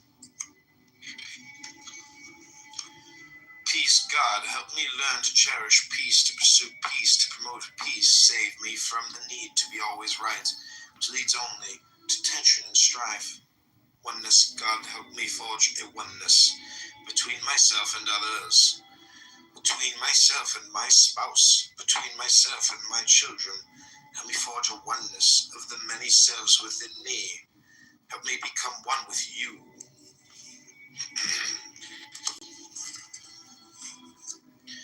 Learning to wait, God of patience, teach me patience. Help me learn to wait for the good that is just around the corner, for the assistance that will soon be within my reach, for the relief that is just a moment away. Inner calm, patient God, teach me to be patient, unruffled by those who anger, tolerant of those who exasperate, accepting of those who disappoint.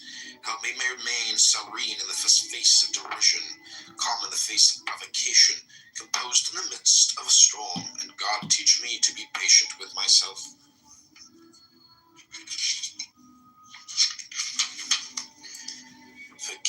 Forgiving God, you alone know how urgently I need to learn to forgive. Help me douse all the anger that burns within me. Free me of resentment against those who have wronged me. Help me abandon all the animosity, all the hostility that clogs my heart. Help me turn my anger into love, and my enmity into compassion. God, I never want to become angry. Protect me from my own passions. Don't let me lose myself to small-mindedness, resentment of others. Guard me from turning my temper against anything or anyone, even and especially against myself. A peaceful disposition, teach me, O God, to seek only peace. Save me from every form of argument, controversy, and quarrel. Liberate me from every type of misunderstanding and strife. Where there is no peace, there can be no joy, there can be no love, there can be no true presence of mind. Dear God, let me be mine to share. Contentment, dear God, save me from wanting what is not mine. Protect me from my own jealousy, from desiring the money or the possessions, the position or the honor that belong to another. Let me trust in you enough to believe that what is meant to be mine will come to me.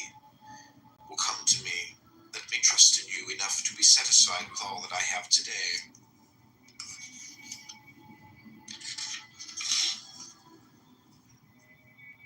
Self-esteem, dear God, let me feel close to you. Grant me satisfaction with my life.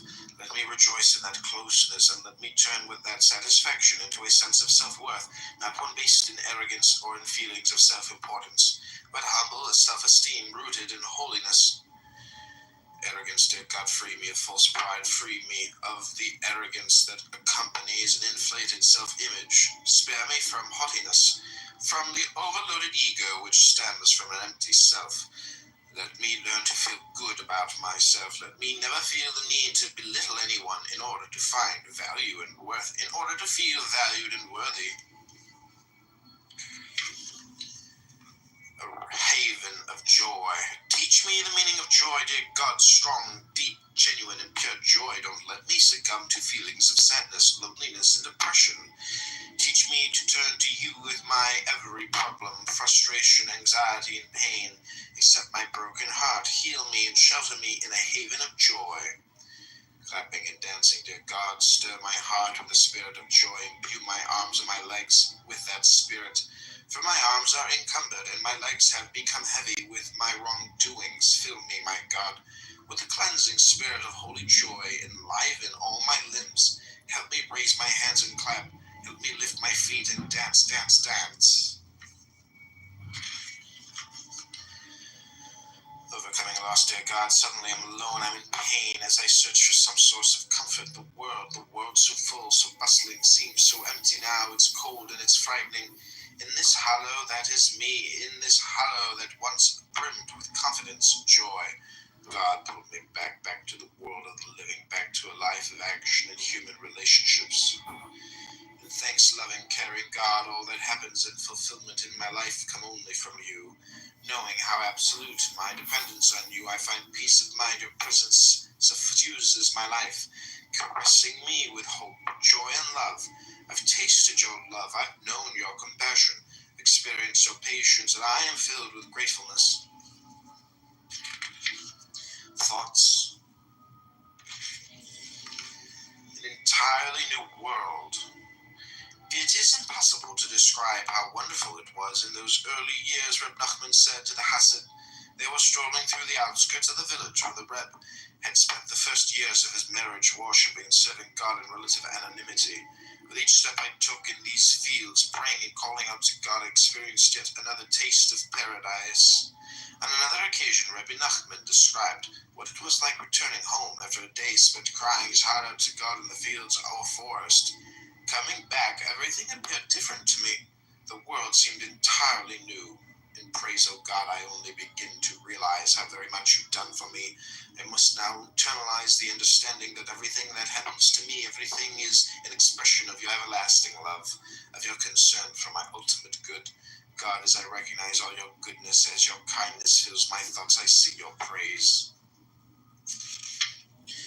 Light of awareness. God, let me comprehend all that I see with the light of awareness. Let me understand whatever touches my life in a deep and intimate way, in a way that embraces both the adult and the child within me.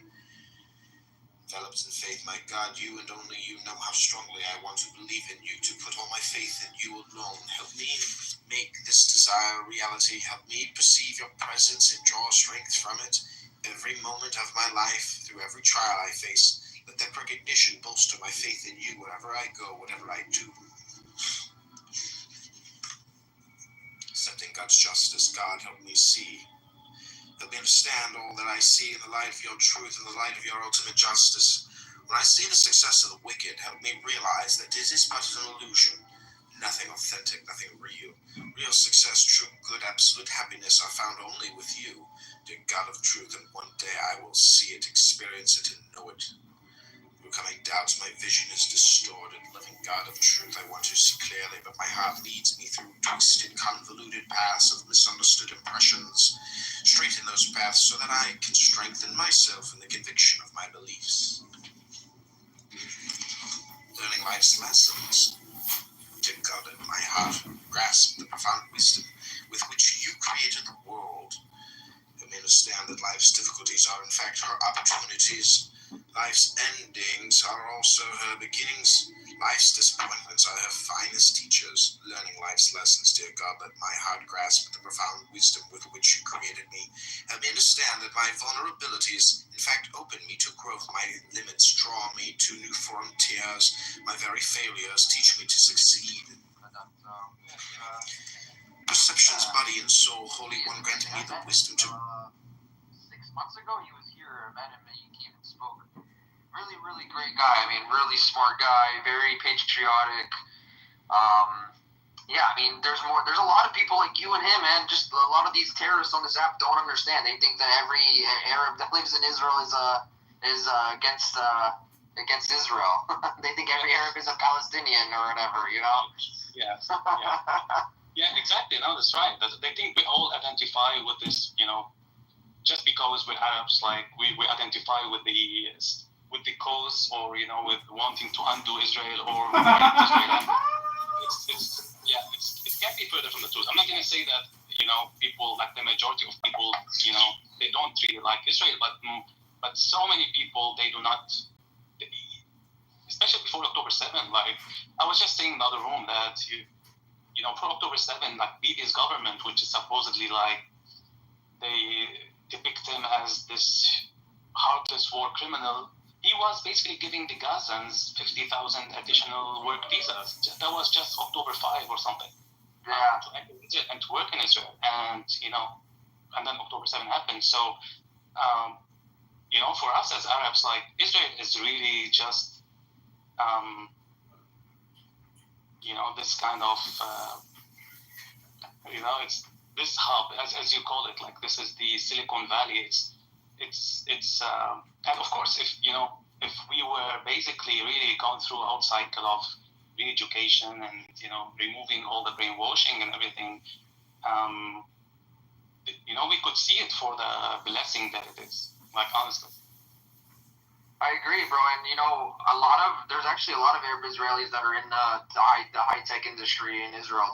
They work for a lot of these American companies as well that are there in Haifa, that are in Tel Aviv. There's a lot of them that are in these major companies like Google, Microsoft, Intel, IBM.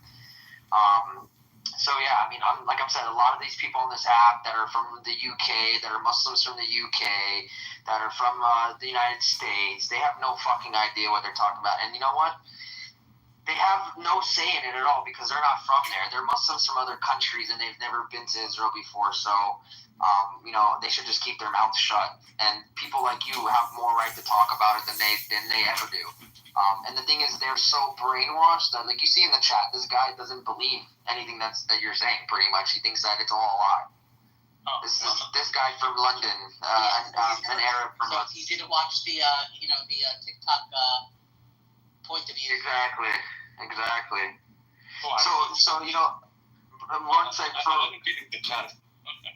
Oh yeah, I'm not even looking at it. I happened to see it, but I'm looking at something else on my phone. But Baka al-Gabia is in Israel, and then the city right next to it, Baka al-Shakia, is inside of Judea Samaria. It's like the line is divided right there. So you see, it's two Arab villages. One is actually inside of Israel, and the other one's in Judea Samaria. And you can see the difference actually. Like when you look on the map, you see how populated, how many houses are in Baka al-Gabia, and then you see that there's nothing. There's barely anything in Baka al-Shakia, if I'm saying it correctly. But yeah, so and then I also have a lot of good friends that are Druze that are living in the north of Israel. I've been to Horfish before as well. Very awesome place. Like got great food there, and they're all very loving. They're very accepting. No one cares, man. It's like everyone just wants to live their life and make money and take care of their families, bro. Like that's what it comes down to at the end of the day. So, but like the Silicon Valley of the Middle East, that's definitely Israel. And like I said, plenty of Muslims, Arab Israelis that are in this industry, and very, very smart people. A lot of them very smart people. Doctors, lawyers, nurses. So yeah, I mean, I think there's a whole hospital in Haifa that's pretty much all Arab doctors and Arab nurses. So these people are just so brainwashed, man. That's why it's important to have somebody like you. At least we found somebody like you that lives there and can give your point of view. So.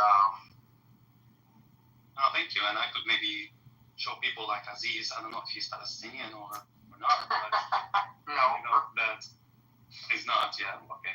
He's not a learner. Because he's saying like, "Oh, you took my land and you gave me a work visa. Thank you so much." But yeah, that's what he says every day. Right, and his profile said the most moral man on earth. Thanks, Jay.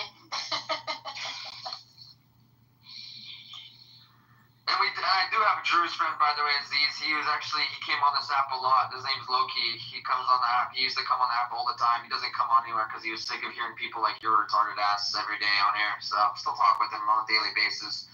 He's a great guy. Jayla, do you remember him or no? I do, but I'm not explaining anything to Aziz because it's like talking to a brick wall. Well, Sammy, hopefully when I come next time, maybe I can meet you one day, bro. That'd be great, bro. We go out to go get some shawarma or something, bro. Yeah. I would love that. Honestly, I would love that. That'd be great. Yeah. Hopefully, in my opinion, when Israel completely annexes Judea and Samaria, that would be when the conflict would end for good. Man, I hope so. That would be great. But with the pressure from the rest of the world, I can't see that happening anytime soon, man. Unfortunately.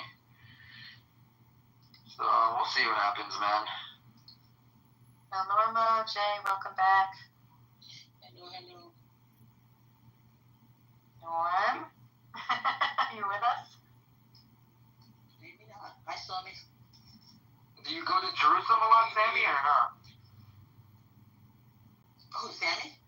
Yeah, No, Shlomi. You were talking to Sammy, right?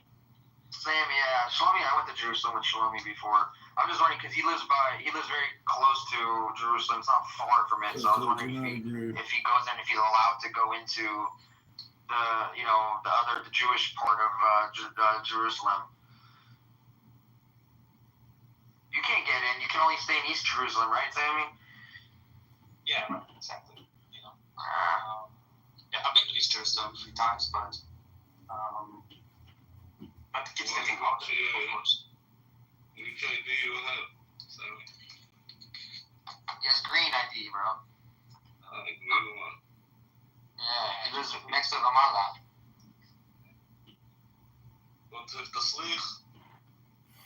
Yeah. You have or not? No, I don't have, but I need one. Like, I want to come, but I don't have one. Well, apply for one. If you can, you will get one. Yeah, I can. I mean, if I have to, or if I need to, but I try not to, just to go around a lot, especially in this atmosphere. So, yeah.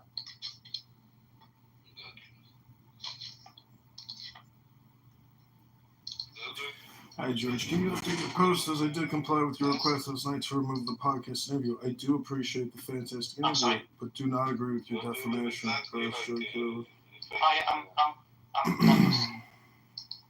Nablus. Okay. Yeah, it's not far. It's far from Ramallah. It's almost 40 from Ramallah. Yeah, I thought he was in Ramallah. He's in Nablus. Yeah, you're right. It is far from Jerusalem. Never mind. Sorry about that. Yeah. I thought you said Ramallah earlier, but No, I said I could live in Ramallah, that's maybe not the nicest place, but yeah, from Nablus. In Ramallah, there is nice new neighborhoods. Yes. New buildings. Yeah, we're just telling Harry about the amount of fancy homes and cars and everything that you see in Ramallah, and even in all the towns and all the Arab towns, you see all these fancy places, and people really assume, when I say, for example, I'm from the West Bank of Palestine, they assume that I basically struggle, to have drinking water, or they assume that Israelis, just like run my house and I have to, take excuse to just get out of my bedroom. I do not understand how and especially don't understand that really Judea and Samaria was literally a part of Israel in the sense that everyone had free access to move anywhere you want. One-state solution. Yeah, I used to think one-state solution before. Yeah, it was before, but right now I think it was in the past. It was one. Yeah, it was in the past. Exactly. That was before they started doing suicide bombings inside Israel all the time, and then they had no choice. Yeah, something to put the wall. Exactly.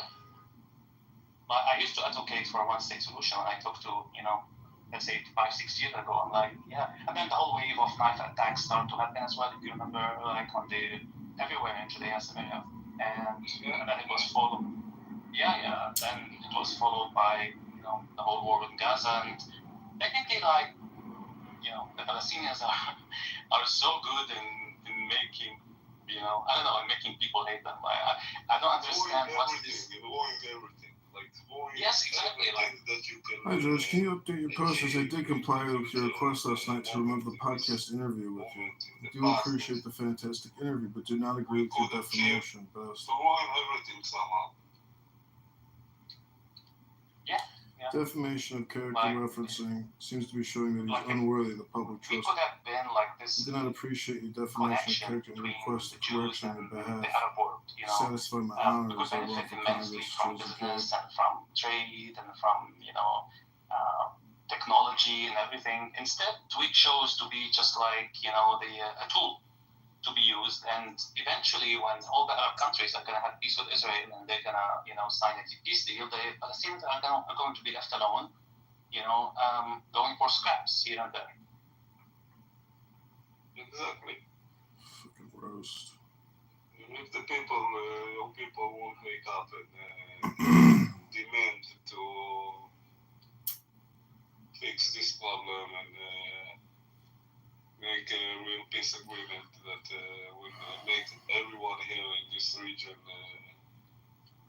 succeed in life and happiness without wars. I hope so. It will be wonderful. Thank you, Shlomi. And by the way, I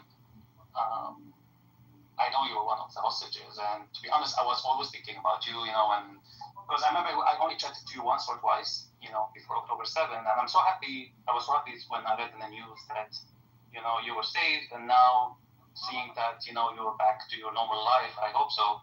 And it's great that you can still talk about peace and stuff, given the experience that you had. And I wish it would be the last time something like this scale would happen ever. Because in my opinion, really, you don't deserve that. Not you personally as well. Like most Israelis are people who just want to live life, enjoy life, and you don't deserve to be put in that kind of. No, I don't deserve it. No one deserves it. Yes. People of Gaza doesn't deserve the Hamas to treat them like this and then make them their puppies and they're using them in every aspect that you can think. I know. And You muted yourself. I know there are people here that's screaming outside. Let me check what's going on. Okay. Make sure everything's okay.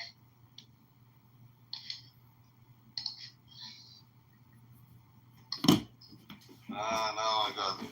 They're playing poker in the outside in the patio, so someone won a lot of money probably.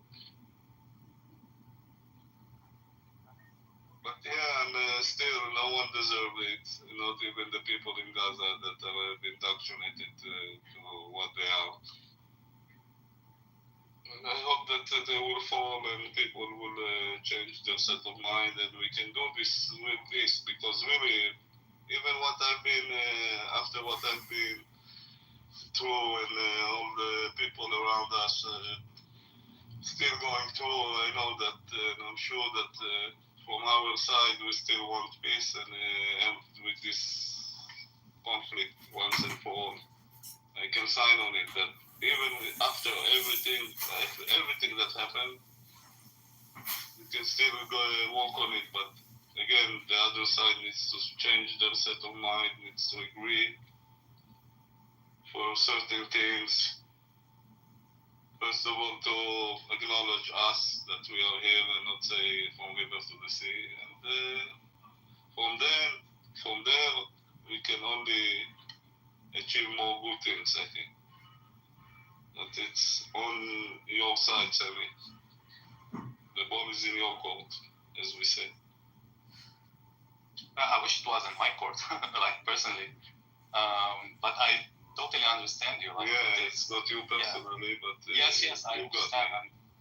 Yes, I got you, of course. I wish it wasn't, and because I'm like, stupidity really annoys me, angers me, and seeing how the Palestinians as people and as leadership, like they continue to take the wrong decisions since the 30s and the 20s and the 40s and the 50s and the 60s and the 70s, and up to 2025, you know, and like I don't know, like when are you going to, you know, just realize that there's no point in doing what you're doing, and you know, it's, I mean, congratulations, like the whole city of Gaza, the whole strip of Gaza is now inhabitable thanks to your stupidity, thanks to their stupidity. So what more do you want? Like, you know, didn't you just decide that this is where you say, oh well, maybe the route that we're taking, the trajectory that we took all these years is not working, let's try something else.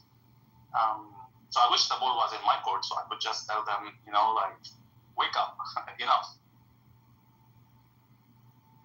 It's amazing that still those people that now live in tents, the house is gone, and it's like, let's say 50% of Gaza, 60%, I don't know exactly. Still, they are not rising up and telling Hamas, release the hostages, what you did to us. Like, you don't hear it. It's amazing me, like, every day, no one, like, is marching and shouting, like, really marching. Because I think that if they will want it for real, there are a lot of people that have weapons there and can go against Hamas also. But we don't see it, so probably they are still in this set of mind that they want to conquer us and delete us. So what can I tell you, Sami? Hi guys, sorry to cut you off. I wanted to give you some news. So at the moment, people of Iran are arriving in several cities.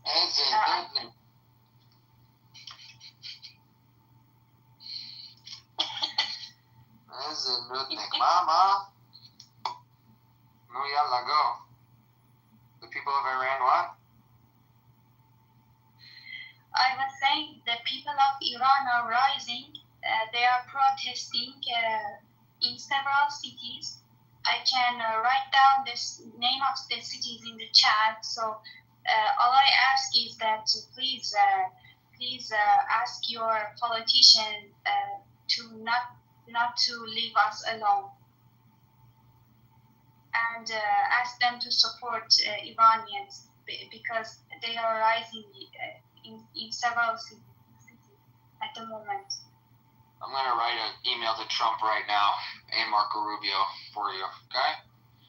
You can just you guys can be active on Twitter, like you can write comments or like be active on Twitter. I ask your politicians to just support Iran. I think we all support Iran, just not the IRGC. We don't support IRGC. No.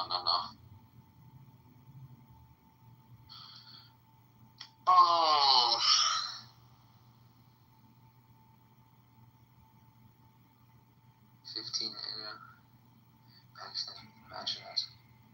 Is he even in the room anymore? I don't think he's in the room anymore. Is it Nutnik? My God, this shit. My every fucking two hours.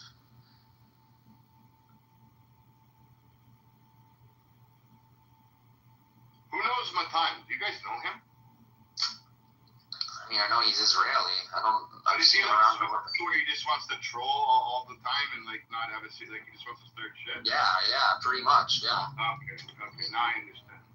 Yeah. These guys are doing themselves mock, and they're doing everything I told them. Now they're talking about circumcision. They're just going after them, and I'm like, you guys are so dumb. Why would you do that? Like, this doesn't. It's dumb. Whatever, they're bored. Let them do it, you know? I like talking to people like Sammy. I like talking to Shlomi. Sure.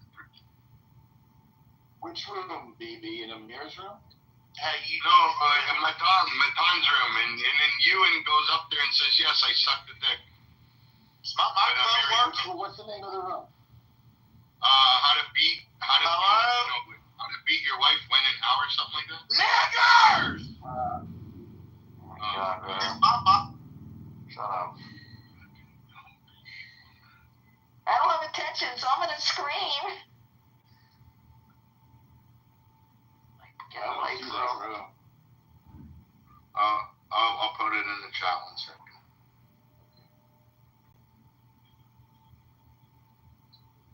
When and how to beat your wife. Okay, 1 second. Yeah, it's a triggered title. Title to trigger them. What it is. Anyways.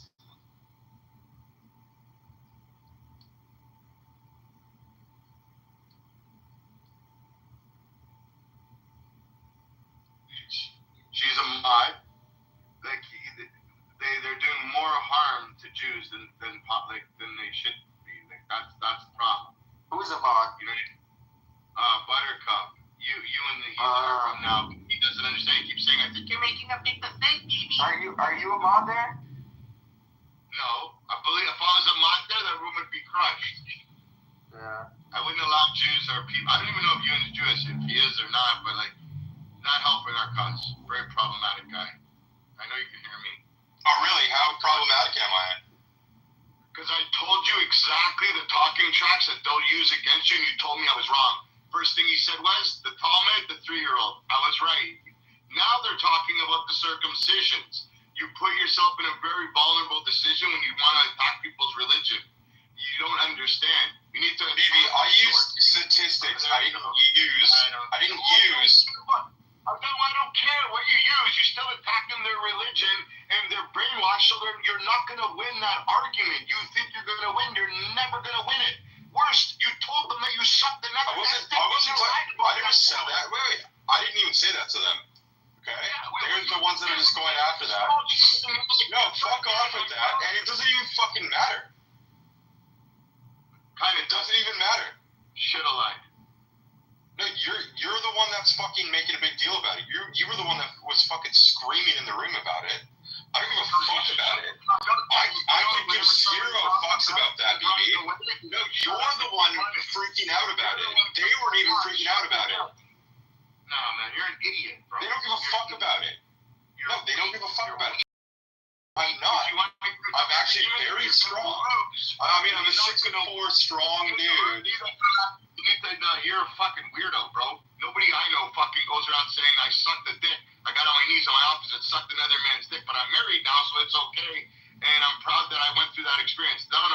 You're like me or anybody I associate with. That's kind of weird.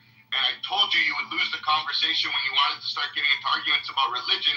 We already know that the religion's satanic. You don't need to fucking argue about it because they will never concede to your point. Ever. You'll never win that. They'll never be like, you're right.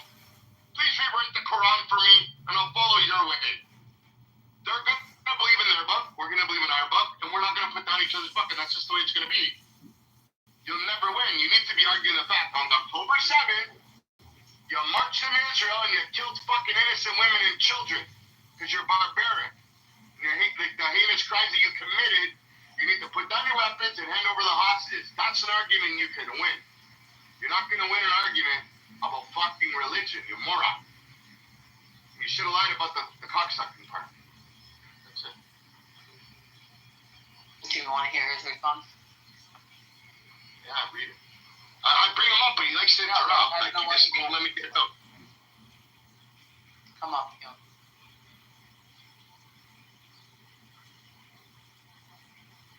Go ahead. Do you want? I think you were typing. Did you want to say something here?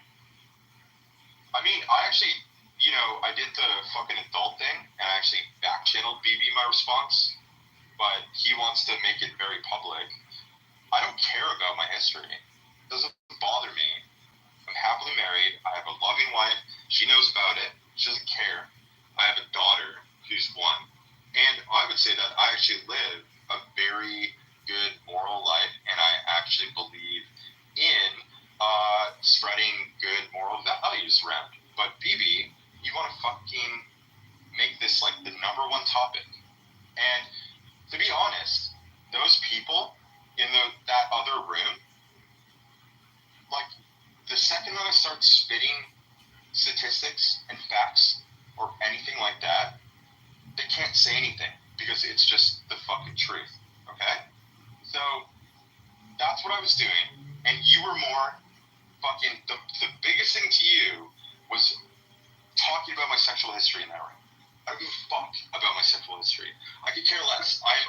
children. You have gay people in your rooms every fucking day who like literally are fucking gay, and you're like fucking doing this shit. And I think that you're making a massive mistake, BB, by fucking pulling this shit right now. Okay? This means you pulled up the dildo out of your ass so I can speak. No, you're in the wrong right now, BB. You're in the fucking wrong right now. Skeletons in their closet. Okay, there. So I don't have a problem with Daniel at all. I love him. I think he's amazing. I call him like a brother. I don't have a problem with that. He's openly gay. That's his sexuality. I have a problem with you arguing and trying to attack their religion. You're never gonna win it. And then what's even worse, resistance calls you out on something and you openly admit it. I said you should have lied. And then you doubled down again in this room and said you're proud of it, your wife's okay with it. It's a little fucked up. And then I told you what they're gonna do before, and I'm not really good at reading the future. I said you're gonna attack the religion. They're gonna tell you about the 3-year-olds in the Talmud, which is misconstrued. Then they're gonna talk about circumcision. They did exactly what the fuck, and you told me I don't know what I'm talking about. I'm making a big mistake. They will not do that. That's exactly what the fuck they did. I know their MO. You will never win talking about their religion and tell them that who they believe in and Muhammad, fuck the 9-year-old. You are not gonna win by doing that. It's a fucking stupid argument. Doesn't matter if you're right or wrong. You won't win that argument. You'll win the argument that they came in Israel on October 7th and murdered innocent civilians. Everybody knows that happened. They'll try and misconstrue it and say, no, Israel had this. Then you can slap them with facts. You're not going to bring up the Talmud and read out portions of the Talmud and the Torah that needs to be translated and to make it make sense to them. And then they're going to read out the Quran. And then what are you doing? You're getting into a religious debate that there's no winner. And then you want to come up here passive aggressive and say, you're making a very big mistake. Bro, save me the fucking cookies. Because you dug yourself a hole, you passed them the shovel, and you said, bury me.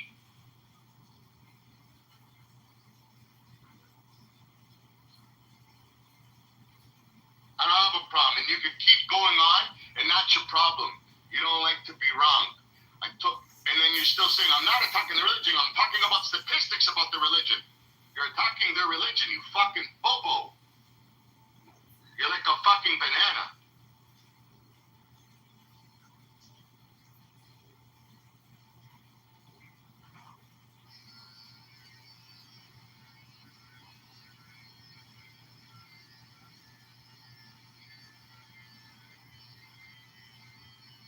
Whatever, man. You don't have to lie. You can tell me suck 2 dicks, 3 dicks. That's your problem, man, not mine. The whole point is you're missing I don't know am I losing my mind? Is it just me? You're not going to win an argument with people that have been following their religion since birth or even converting into it. The people that are converting into it believe it more than the fucking people that have been since birth. You're not going to make them throw away their Quran, burn it, and say, you're right, man. How do I sign up to be a Jew? You always got to look at your end fucking goal, bro. When you decide to fight with people, if your end goal is hitting a brick wall, why would you decide to engage in an argument?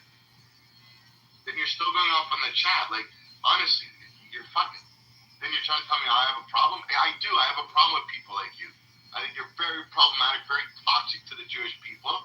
And Matan too, and Buttercup, they're all in there right now because you gave them that ammo. You fucking started the fire, now it's burning. Very problematic people. You should be ashamed. Cocksucker.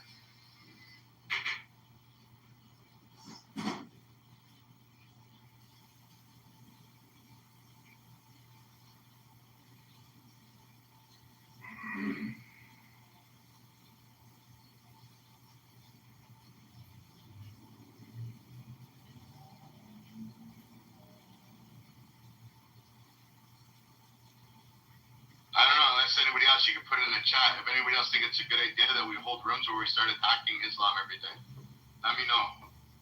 That would be a great idea. One, if you think it's a great idea, and two, if you think it's not going to go anywhere. I think BB's on the mark on everything. BB, you're 100% right. You don't want to get in an argument and get into glass houses. and religion is irrelevant. I mean, it's just going to be a circular argument with religion. You're right. They've been that religion for thousands of years. They're not going to change anything. But we talk about the relevant shit today, the October 7th, the terrorism. That's what we have, and that's what we should fight. I agree with you. 100%. You gotta fight what's going on right now. That's what's going on. Doesn't matter. Personally, if everybody asks you privately, what do you think about the religion? You can say the most craziest things. You put two guys that hate each other's religion, there's not going to be a winner. One guy's not going to concede. It's going to be bloody, it's going to be stupid, it's going to be fucking, you're going to need Tylenol, because you're not going to solve anything. But we can solve, because it's factual, that they murdered innocent women, children, and men that day. We know that to be facts. People will interpret the Torah to say one thing, they'll interpret the Quran to say one thing. It's all true. Ewan, buddy, I have no doubts in this point. Actually, I do, but you keep talking about stats, and stats are the tool to the point that you're making, and he's basically saying that's not the point to even bring up. Assalamu alaikum wa rahmatullahi wa barakatuh.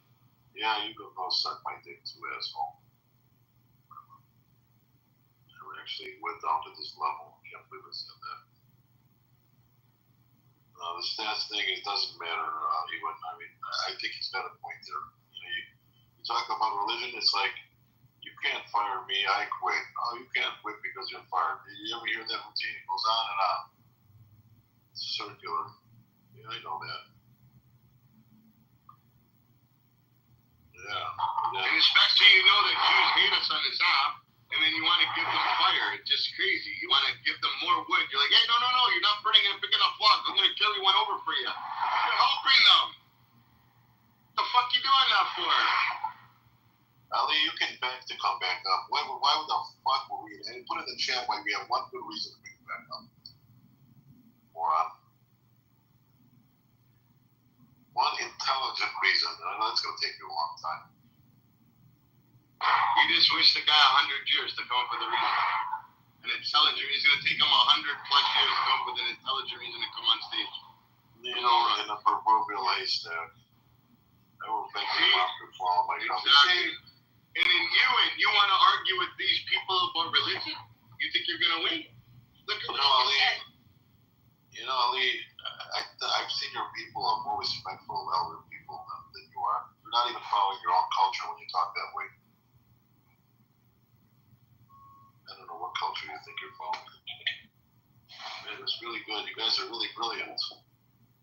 You guys are doing us more of a service by talking that way. Hey, why are you being rude to Ewan in the other room? What was that? That's asking me. I want to ask the question for Bibi. I want to ask Bibi a question. Yeah, go ahead. It's not baby, it's Bibi. Go ahead. Baby. Okay, baby. Doesn't make difference. Okay. So I'm going to call you Baby. It's a difference if you're being respectful in conversation, asshole. He said, like... If you have no intention of being... He said he's a gay in the other room. He said that. Who said that? You said that. You acknowledged. Oh my God, here we go. See what I'm talking about? You see what I'm fucking talking about? This is the shit you just brought to the room. Hold on. Baby, you told me it's our secret. It is our secret, and I don't know who the fuck's writing this out. Who told Muhammad? It's okay. But I think Muhammad likes you. What's going on? Baby told me it's discreet. No, like, you know what he says?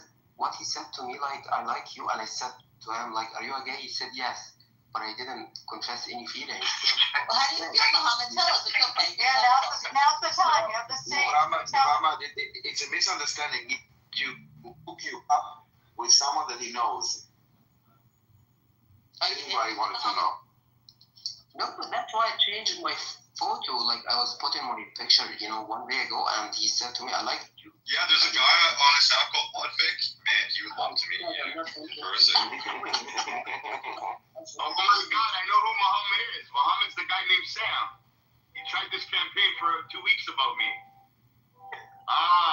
It's Sam. He told people, I asked a question, I'm like, if you were to go camping and you wake up and there was another guy sucking your dick, would you tell anybody? And he said, no, he would keep it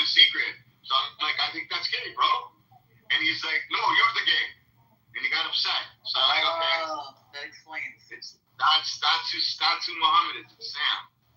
You know that. Even though I think that's gay. I want to tell You you know that Hamas are very much into manholes. Yes. No, I want to tell you a secret. When I said to him, like, Do you know about the Bakabazi boys? Do you know about that, Mohammed? let me finish, okay? I have no idea about what you mentioned. Baby said, like, you know, why he makes his voice quite deep. I said to him, because if he speaks with his own voice, people would doubt him. Would you deny that, baby? Would you deny that, baby? No, you're misinterpreting what I said. I said when me and Daniel hang out, said I have to punch me in the Adam's apple so I can have a deeper voice afterwards so people wouldn't understand, they wouldn't catch it. My son, I swear on my son, you mentioned that. You said that. Hey, bro, that doesn't mean shit. We know you guys don't give a fuck about your kids.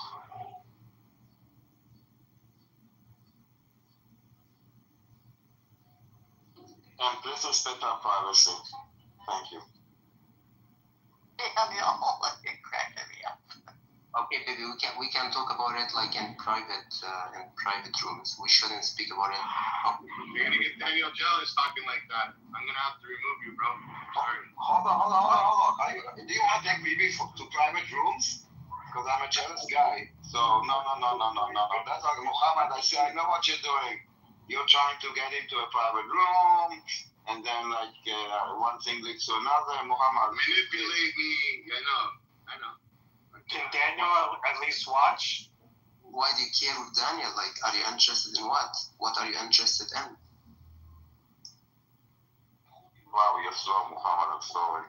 So slow. Yeah. I tried to control us for 2 days, man. Can't believe that. Wait, Mohammed, you can't take an inch. You can take a mile. Daniel is quite interested in something, you know? If you give him an inch, he'll take all 7. Do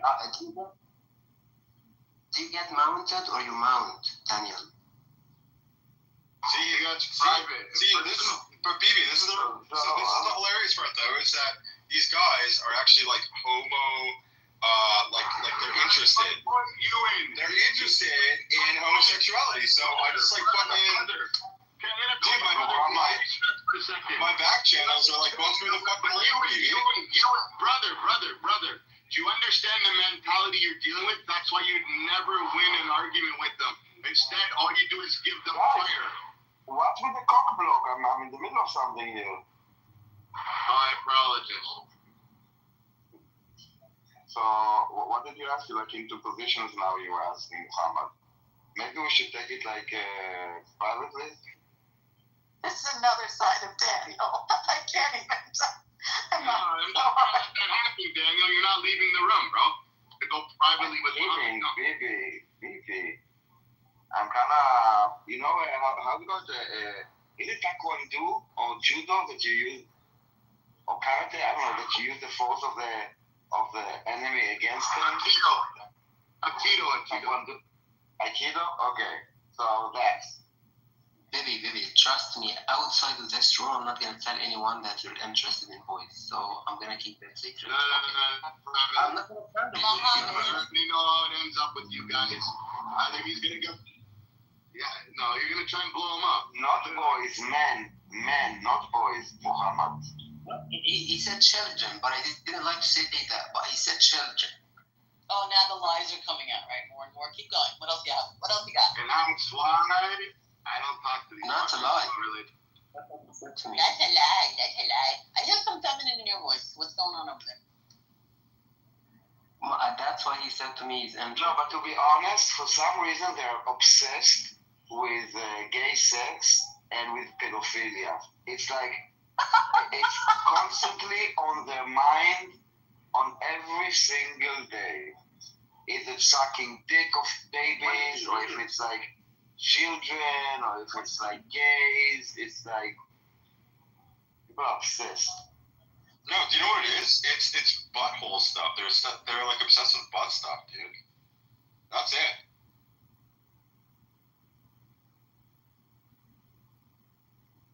Guys, why did he leave? Like, he got embarrassed maybe? He got shy?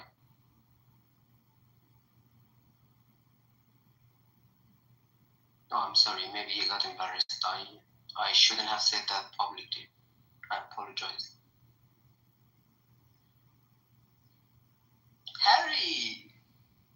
support Israel? I mean, that wasn't cool, dude. He's probably now crying somewhere. Please be more sensitive next time. Daniel, you still support Israel? I support the truth.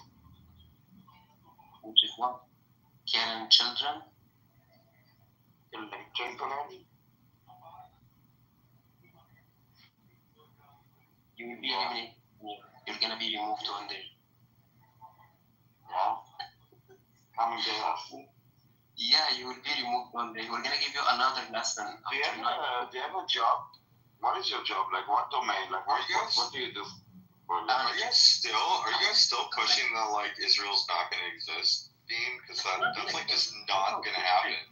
It's like Israel's doing like way better than like all the surrounding countries. What makes you think that like Israel is going to cease to exist at any point? Owen, why do you speak like some professor at a college, university? In fact, you have no idea about anything, you know. Oh, thank you for telling me that I sound intelligent. We can look, because the past, the history is not on their side, the present is not on their side, so what is there left? The future. Israel will be dismantled. Listen, Muhammad, hold on. The future,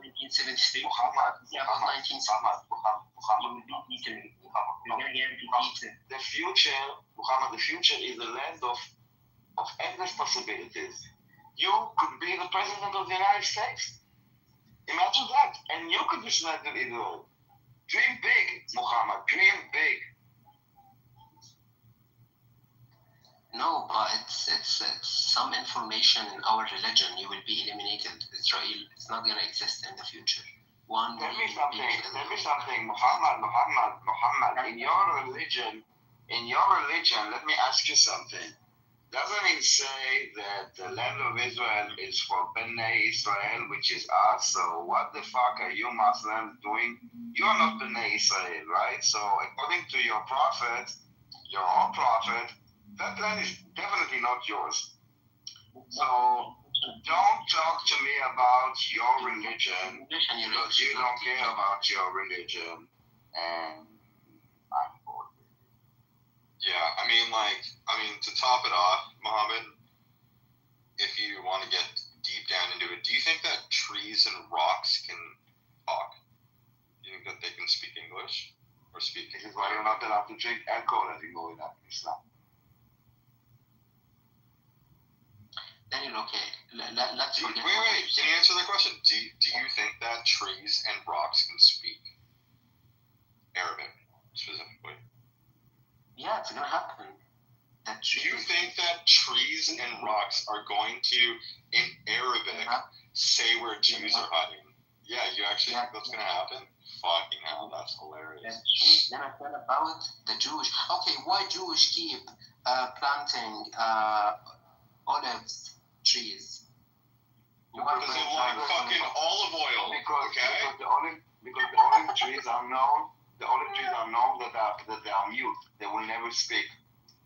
They are allies. So this one. Are they deaf? Are they deaf trees? They are mute. They cannot speak. So this is why we only. Yeah. Okay, so what is the best tree to speak? Please enlighten me. And also Jerusalem, just so you know, Jerusalem, Muhammad, listen. No, Muhammad, but I should have as well. I'm sorry. Hold on. I wanna tell. You know that Jerusalem is built from a rock called Jerusalem rock. And that is also, let me just finish it's a quick joke, okay? Okay, you ruined it. Okay, go on. I want to tell, before 1973, Israel kept saying, we have the strongest line that can defend our land throughout history, Bar-Leaf line, by Bar-Leaf like barrier. And it's going to prevent the Egyptians from crossing Suez Canal. Fine. And when they woke up, they found out that you got destroyed. So everything, if you make it complicated, you make it quite complicated. And you say we have the most. Muhammad, the Egyptians won. I didn't. I mean, you lost like 550 planes, but you won. Yeah. I mean, yes, we won. 20,000 people were killed. Yeah, like fine. But you won, dude. Yes, you love the entire Sinai Peninsula. But dude, you won. Don't let them tell you otherwise. Ignore the facts. You won. Forget about it. Anyway, do you have a girlfriend? We are your passenger. Do you have a girlfriend? No, that's actually a more important. No, that's a more important question. Do you have a girlfriend? I'm a gay, you know. Do you have any friends? Do you have a boyfriend? No, I don't have any boyfriends, you know. Do you have friends at all? No, I don't have any friends. I'm alone, lonely, you know. I'm separated from all people. I stay alone. Do you live alone or do you live with someone, with a family? I live alone. I get outside, I buy some food, I get back, you know, that's all I do in life. I see. So this is what worries me. So BB is worried about my lifestyle choices, even though I have a wife and kids, and I'm happily married, and I live a very good life. But the majority of these people but the majority of like these people are like alone incels who aren't actually adding to like any gene pool or anything. So like what is the fucking problem with me? These guys are like literally fucking alone and like basically incels. What's my fucking problem? You don't have a problem, bro. You're good. No, I know. I'm just like that was retarded. Baby's fucking retarded. I'm sorry. Yeah, I don't know why you went so stupid. Yeah, he went down your neck for some reason. I don't know why. But this guy like he's not even like procreating with people. He's not doing anything. Might as well be sucking dick, which is fine. I have nothing against it. You can suck all the dicks you want, Mohammed. I wouldn't judge you. Yeah. What about you? What is your life? What's your life? Tell me about your good life. You've been here for many hours. No, it's what BB was saying earlier. I'm just like fucking done with that shit. I don't want to be judged in like community of people over something that I did when I was like fucking 19 years old. That I don't care about, that I openly admitted, which I don't care about, but then like, you know, get fucking attacked over this shit. Maybe he is. No, he's Canadian though. I'm surprised. Like he might even get arrested for fucking saying what he did. But and I think, you know, he has a bit of logic more than you. But you have no idea, to be honest. Honestly, no, Mohammed, you don't have a girlfriend. You are like on like fucking step 1 right now. So you have no idea what you're talking about. No, you need to find a girlfriend. You need to find a girlfriend first, and then you can start talking to us. Are you coming here to make a girlfriend? That's why you're here? I mean, I met my wife on this app, actually. Yeah. Are you coming here to make a girlfriend? No, I met my wife on this app.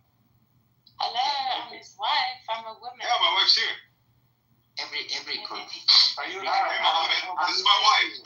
Sarah, are you a paid? Hi, Mohammed. Are you a That's paid? a really Really? no.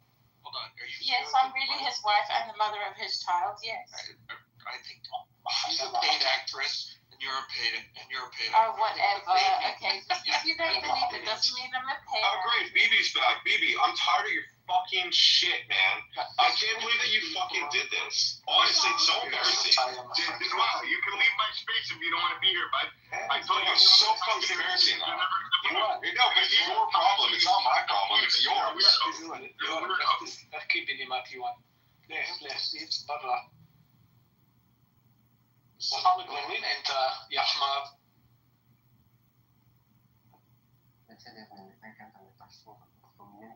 يلا اسطك يا كلب برا. برا يسطك يا كلب. يا ابن الشرموطة اسطك. يلا برا. يلا.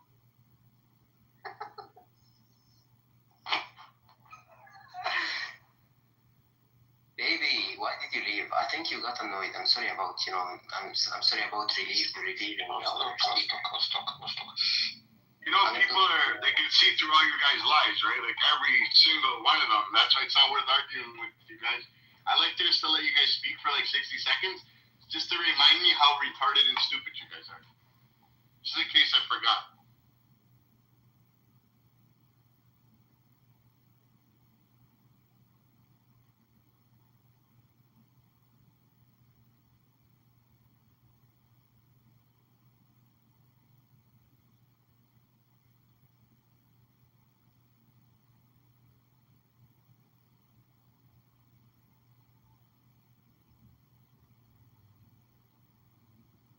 who was talking that was being stupid? What did I miss?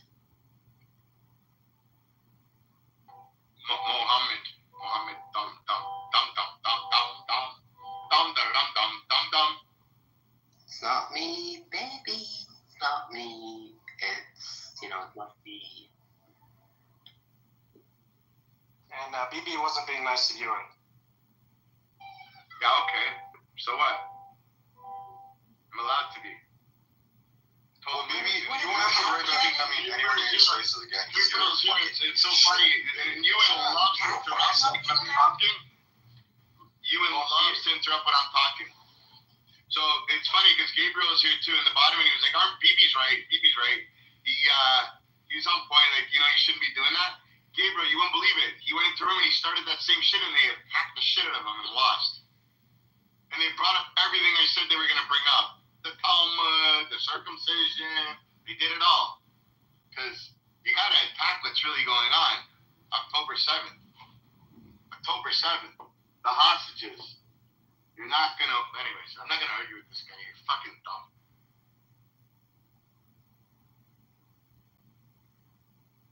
This is fucking crazy, bro.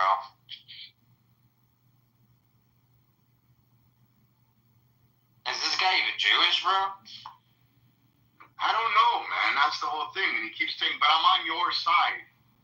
You know what I mean? I think it's the case of my enemy's your enemy type thing. These people are bad faith actors, just like that Buttercup bitch. Gotta watch out for these people. Buttercup so much ammo, so much. Yeah, going on reading things about the Torah and this and that, and I'm like, and then that guy Matan, he's a problem. He's a big problem. Oh yeah, I know. He's trolling, or he's trying to troll, but it's not. I don't know if he's actually really trying. I have no idea, honestly. Yeah, they're just not good at it. Like, is he Jewish? Like, it's just kind of, Hebrew name, but he has that Muslims for, what does he have? Muslims for in support of Israel, PTR? He's Israeli. Is he Israeli Arab? No. He has a Hebrew accent, like when he talks. No, he's just not good at trolling. Like, he's aboard Israeli, and he's starting fires. But he doesn't realize, they don't realize that you're giving the Jews on here that aren't fully informed, you're throwing them into the wolves. So the Muslims in support of Israel is just a really stupid PTR? Yes, he's had that for some time now, bro. It's a fucking troll. No, it's like... I question it another day. I'll find that shit. Really confusing.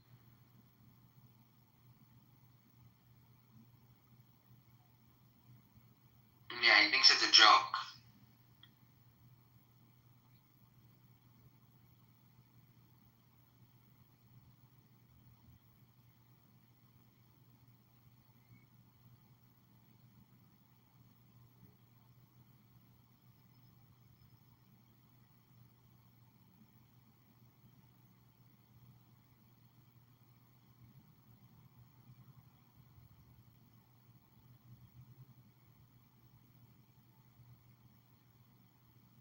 And now he made a room about BB.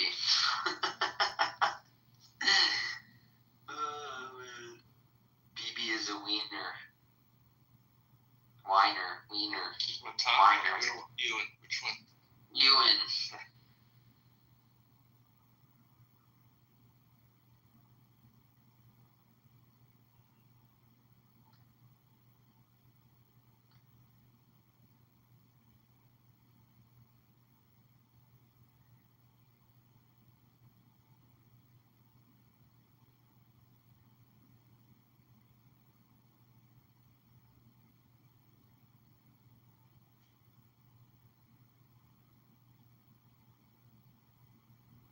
Holy shit, the room cleared fast. What the fuck happened?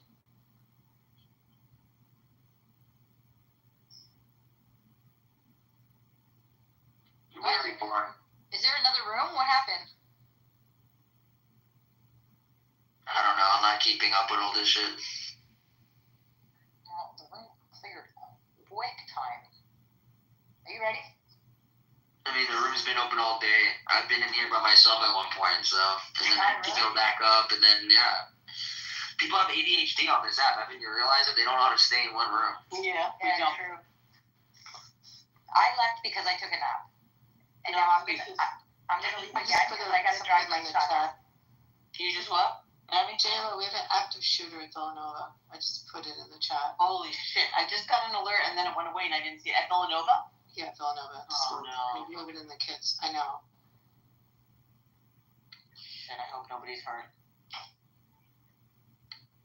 I have the news on too. I'm just trying to follow it. Anyway. Abby, did I send you the story about a camp in upstate New York where paraglider? It was a camp that a lot of Israeli children who were sort of had a lot of PTSD from October 7th went this summer.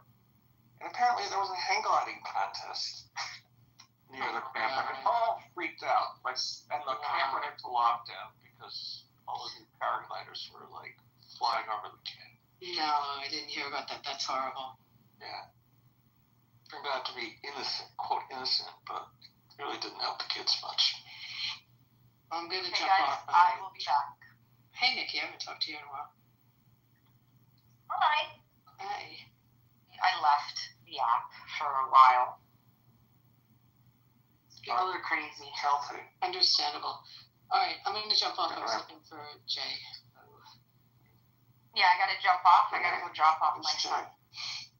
Me. Jay. Oh yes. Oh Jay. Okay. Not OJ, but yeah, Jay. Oh, sorry. Jay Low. I think it was Jay Low.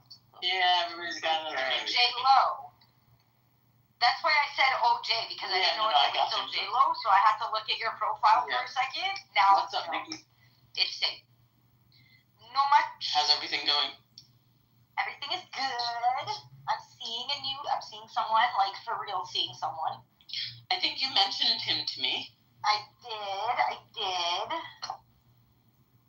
And I think that, yeah, I think you mentioned him. I do. Can I show you what he looks like?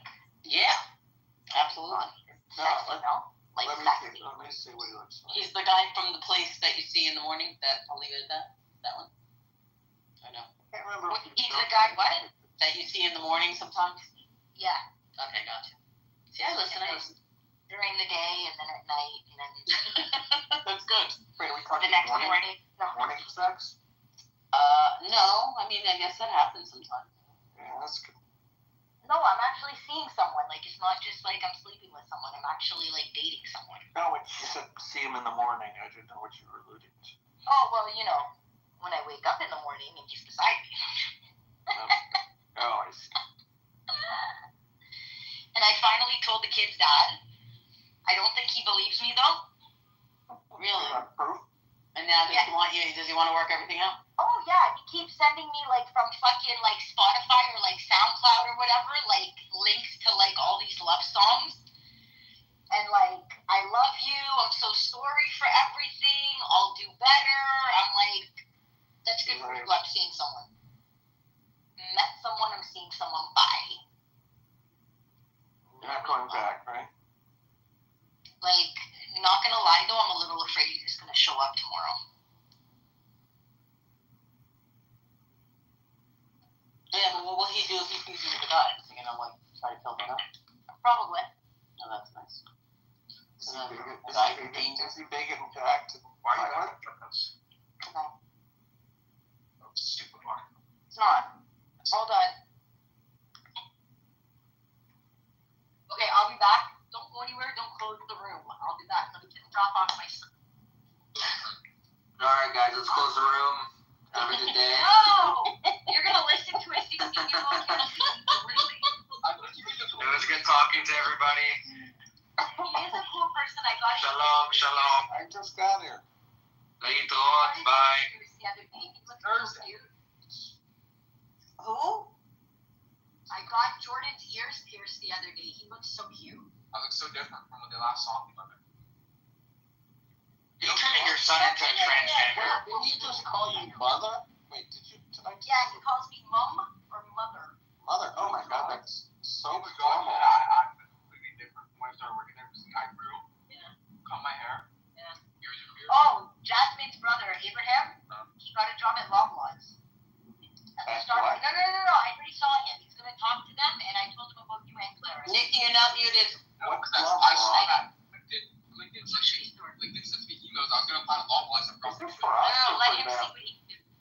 for them. It's a grocery store. A kosher store? Grocery store across the street from here. It's like Sobeys but unkosher. That's what Loblaws is. Sobeys, okay, well, that's a reference we don't know. You should be calling your mom Ima. That's the correct way to call your mom. Ima. I'm not Israeli. You don't need to be Israeli. I'm not either. I call my mother Ima. And I'm born in America. I don't do Hebrew. No, they call me mom. Yeah, do Hebrew. Why not? They all call me something different. So like my oldest calls me ma. He calls me mom. And then my daughter calls me mom or mommy. I think that's how you train them, like when they're born, and then they. The question is, what do they call you when they're pissed? You don't want to know.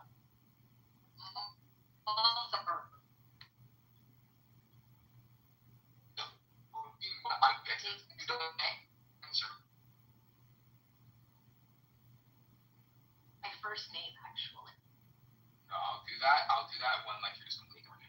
Oh, wait, you allow them to call you by your first name? I don't smack kids, but I would smack my kids if they call me by their first name. You know, Clara calls her bro. Yeah, my daughter calls me bruh. Bruh? Oh my god, I would deny her until she stops. Thank you. You know what I did that to me the other day? Yeah. And he was like, what? I'm like, oh shit. I'm like, I'm sorry, babe. I'm like, bro. And he just looked at me. I'm like, whoops. Someone's been calling his girlfriend Unc, because we all call each other Unc. Unc? Yeah. Why? By accident. What's Unc? Is that a new thing? No, it's like Uncle. Yeah, no, but is that like a new thing? I know it's uncle, but is that a new thing? Yes, half. Teenagers these days. They have a whole language. Yeah, seriously. Yeah, okay, are you getting a ride home or what? Because I gotta drive Clara and I gotta go pick up Preston and everybody else to take them to Moxie's later. I already asked if you could take me to our house. Who? Me and Roxy's friend. What time? Why are we listening to this whole conversation? 7, maybe 8. Yeah, that's not gonna work because I have to pick up Preston and Shannon and take them all to Moxie's. I know, Clara just told me right now. They have reservations. Pick up Weston, Preston, Shannon, Johnson. Mickey, mute. I gave you stuff in advance. Why am I being shut up? Because I'm one person. Really? I thought you were 2 people.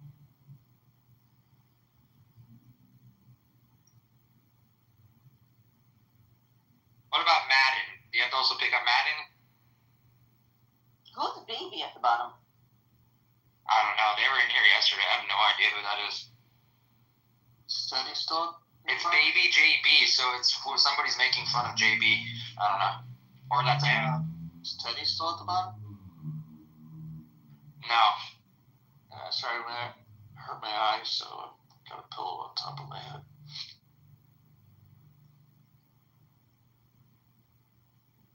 Is that you, JB? He'll just be JB. He doesn't hide behind stuff. Yeah, that's kind of true.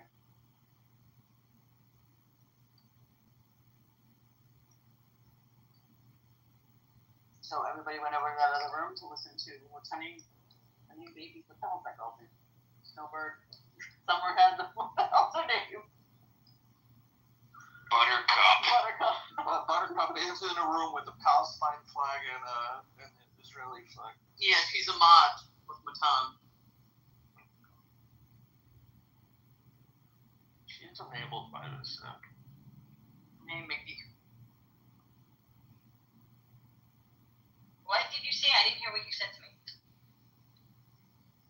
That was like an hour ago. I have no idea. Who said something? Do you remember who it was?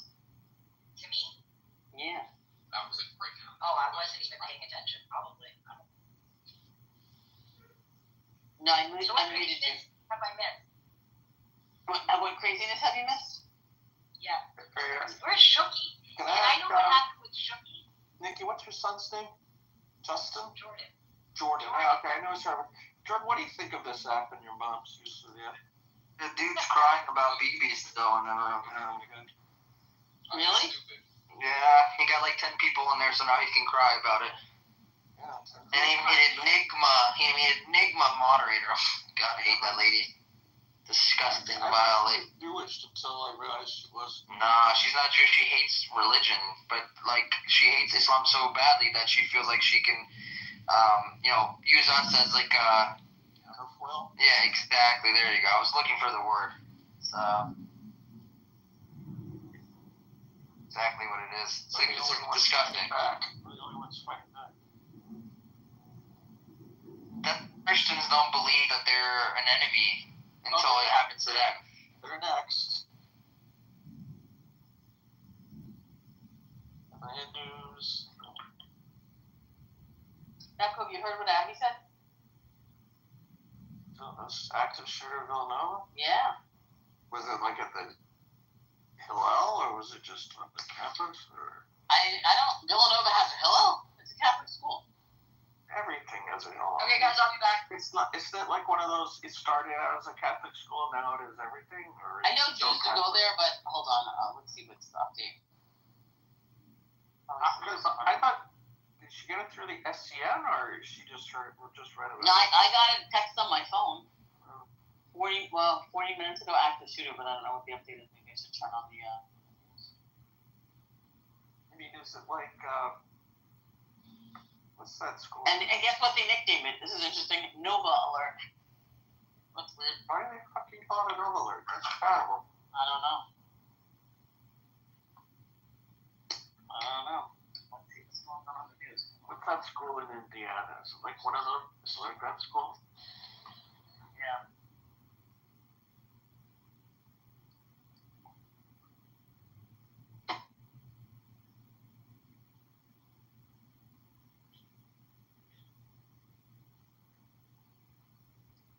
H.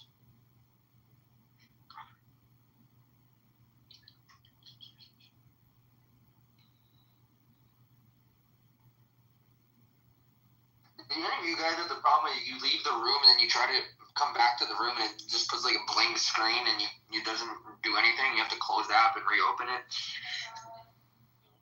It's been happening to me. I just updated the app, so hopefully it'll fix it. It's been happening to me also, but I haven't updated the app. I don't even.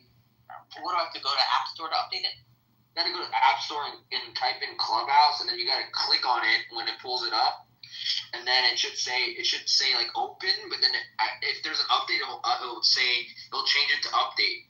That's what happened with me right now. It used to be different. Like you used to see it on your updates, but now you don't see it on your updates anymore. I don't know what happened.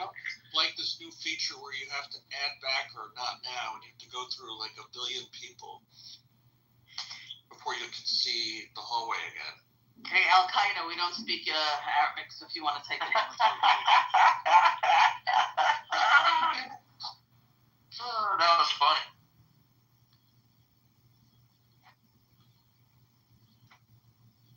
We could say that name so many different ways.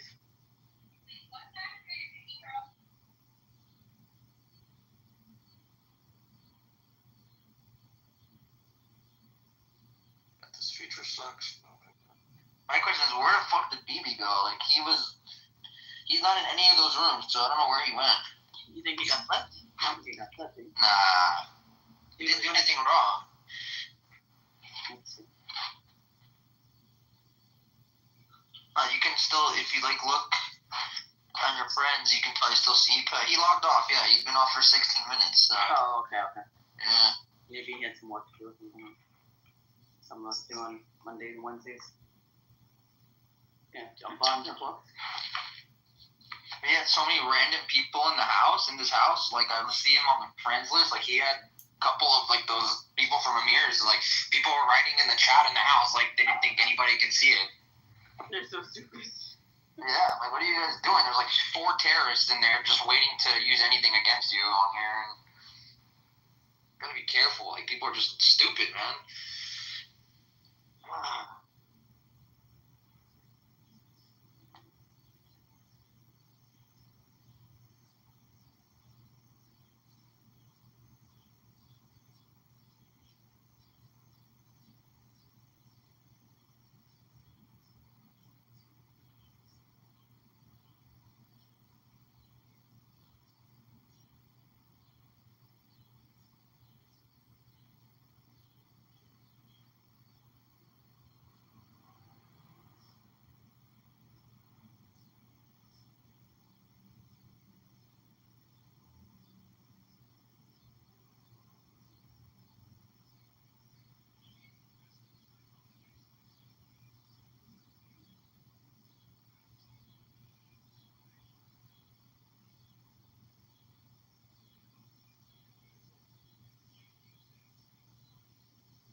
so butthurt he opened the room about me. They're in there crying about you, bro. Oh yeah, and guess who the mods are? Enigma. I know, I saw. And him. Yeah. And he's so brain dead. He's like extreme. Like if you heard him, the way I know, that was the bitch that fucking moved me down yesterday in the rooms, bro. Like, fuck him. And I went up back on the stage and said, motherfucker, if you ever come into our room again, me and BB's room, I'm going to fucking kick you down every time. And then he was one of the first ones this morning to come in. And I didn't say shit to him, bro, because I let it go. You know what I'm saying? Like, fuck it, whatever. He wants to command us on what to do in our room. You're like, you're making a great mistake. No, you're a dum-dum. But Enigma, that sour puss, oh, buddy, these people... Game on. No problem. Yeah. See, that's what I'm saying, bro. And they were all modded up with us and shit in this room a lot. Like, bro, I was warning you about a couple of motherfuckers. Yeah. When the truth comes out, bro, like, it shows you what type of people they really are.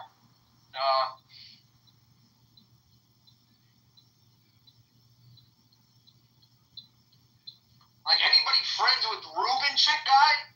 Sorry, but like, you're pretty much a terrorist in my eyes, because when you talk to some of these people, you'll see that a lot of these terrorists are friends with him. It's crazy. Have you noticed the last 2 weeks, all of a sudden these people came out of the woodwork? Ruben Chick, out of nowhere. Buttercup, Ewan. Out of nowhere, bro. Out of nowhere, like magnets. It's crazy, bro. Like, literally the last month, like 2 months ago, none of these people were on that, bro. I've seen Ruben Chick for a while, actually, because he used to come into Shuki's rooms, bro. And he would sit at the bottom, and Shuki, like, I remember him coming up one time, and he was talking in Hebrew. I remember that, but I wasn't really paying much attention to it, because I thought he was just a joke, like another lefty Israeli like Amos, you know? So, but yeah, that Enigma, I start seeing her out of nowhere. This Ewan guy, same thing. So... Buttercup, I just saw her recently, like in the last 2 weeks I saw her. I haven't seen her since before then. But the problem is, they just create more problems for us as Jews. Like, it's bad enough that we have to deal with already. What they do is they create more and more that it becomes overbearing. But I'm not going to let it break me. It'll never break me. But they don't know what they're doing. And that's very fucking problematic.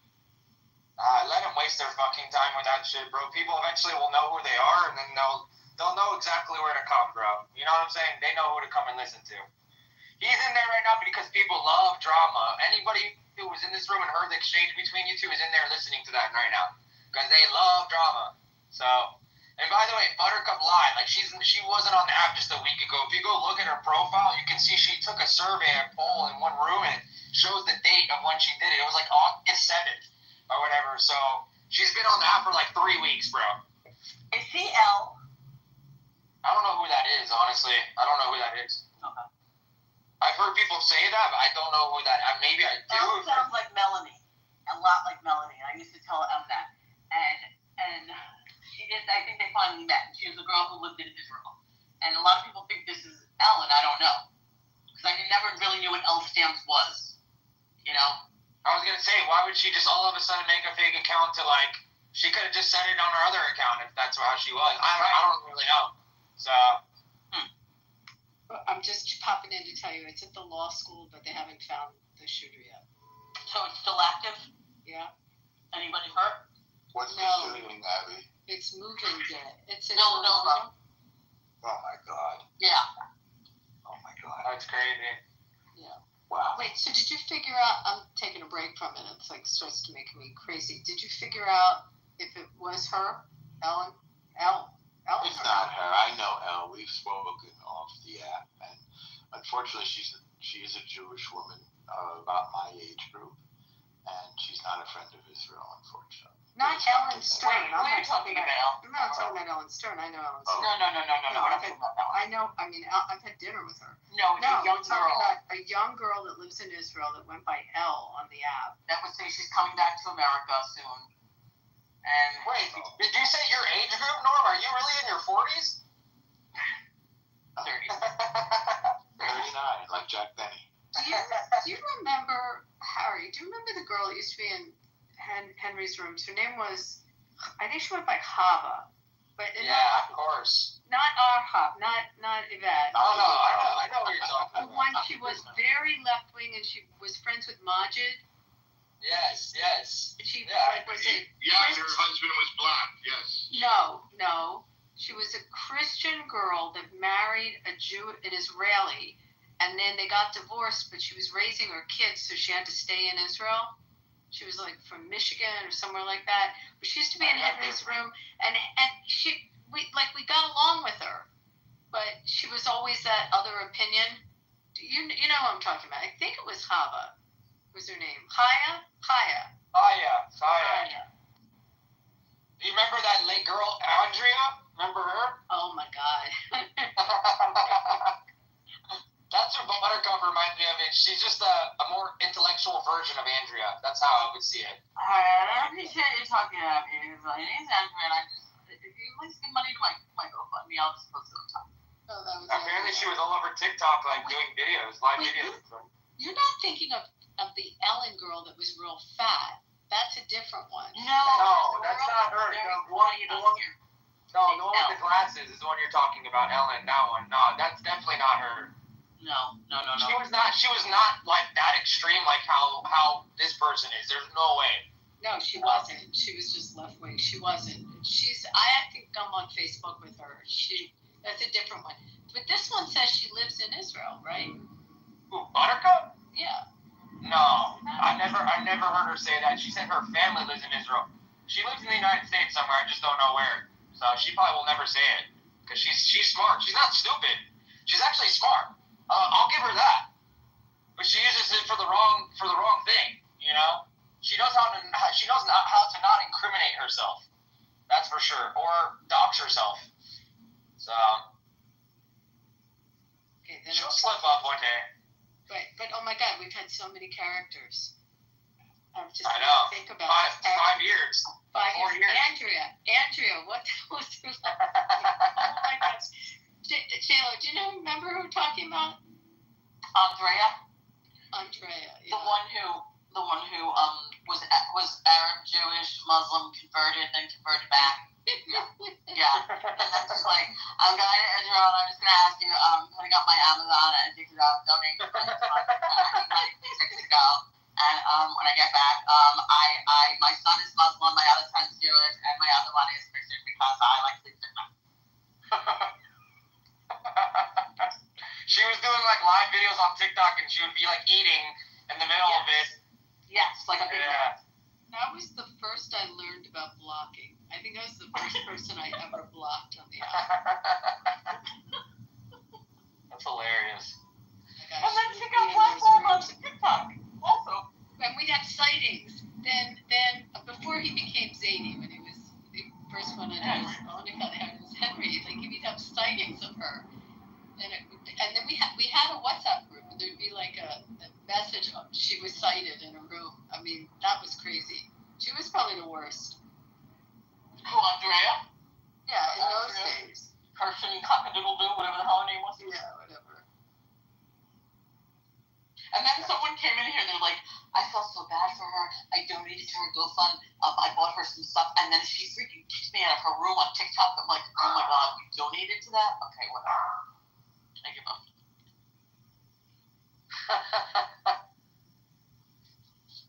People just don't know how to do. There were characters back then. But the other, so there was Ellen, she went to college, the heavyset one. I'm going to say that because she's really, I've seen pictures of her recently. She went to college in Canada, but she was American. Henry used to, play around with, just make fun of her a lot. I remember her for sure.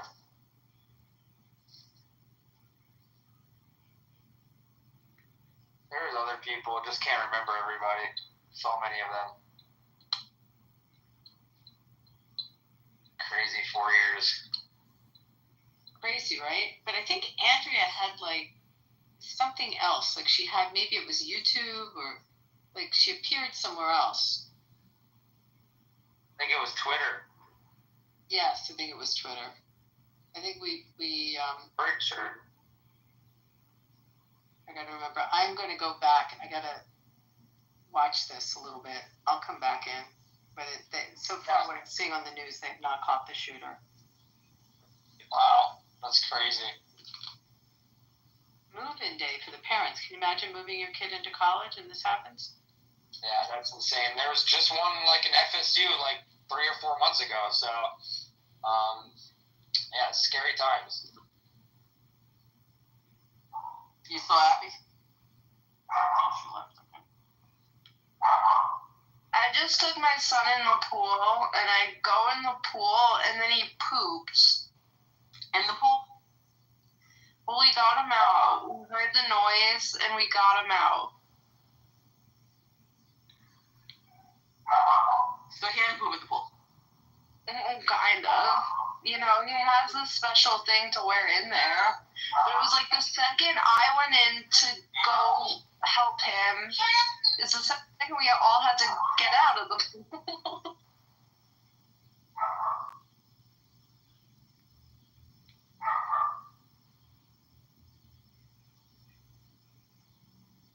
So is there another room? BB is a wiener? Is that what it says? And is Julian saying, did someone say that Buttercup is L? Is that it? No, I don't think she is. I don't think so. Really? He sounds like her, but I don't think so. But you know what L I'm talking about? Yeah. I don't know. I don't know. No, I don't think it's her. That has to be her. Yeah, that's her. I've been thinking it's her since. Yeah, that's her. So why did she recreate her whole invention of why did she just come back as L?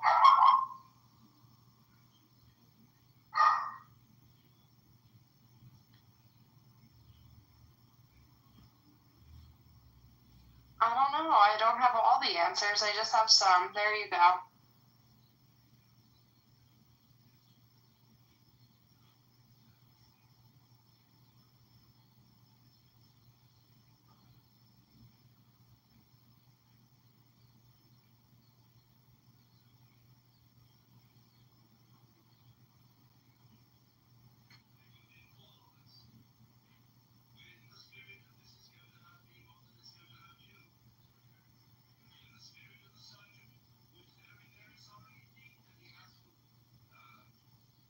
I was just gonna shoot at her name and go, hey L, question for you.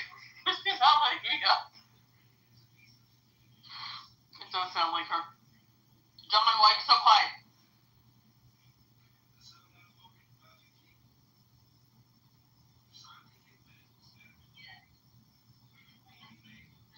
I'm probably gonna get off here soon. Yeah, Anyway. let's end it. Yeah, no one's here. They don't give a shit about this, though. I'm ending. BB, we're gonna end the room, I think. Yeah, There's a whole room my picture's through the roof right now, but I just went in there. Oh man, that girl Sarah that's been sitting in our room too, boom, right away, attacked me. But I gotta watch out for these people. I don't really pay attention to them. Sarah was you know the one with the PTR that has like a statue of a head and then there's like a puffer on the top? You're wrong. Who cares that he sucked the dick? And like, why can't he argue with the religion? I'm like, good, you guys don't see the problem? He's creating a problem. You guys are all problematic. Enigma, you're a scumbag. You said the Torah and the Talmud is vile, and you wouldn't use it to wipe your own ass with. And you guys think you're helping the Jews? You have this vile pig on here. Sarah, you're a pig. You're a scumbag. You need to do some soul searching. You guys are hurting the Jewish people. You're not helping the Jewish people. You guys are part of the problem. They want to hurt the Jewish people. That's the thing. They do. Yeah, because these people didn't have attention as kids. And it's like you know the guys that we know are cops. They were the guys you picked on in high school. They became cops. These are the losers that in high school and grade school got picked on, and they're on a vocal app, and nobody knows who they are, so they can act like heroes on here. That shit's crazy, bro. Bro, it blew my mind to hear this guy what he actually said. What? Yeah, report it. Oh, wait, okay. Guess the request to be a friend. Oh, for sure, Muhammad. And that's the problem. Those people make. I know, me too.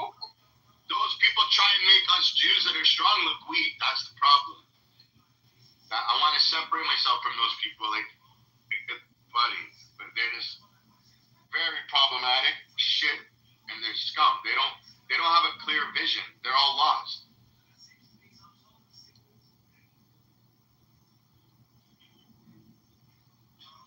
Danny, I tried to. Okay, so can I don't know how to approach this situation, but I feel like I have to approach it. What's that?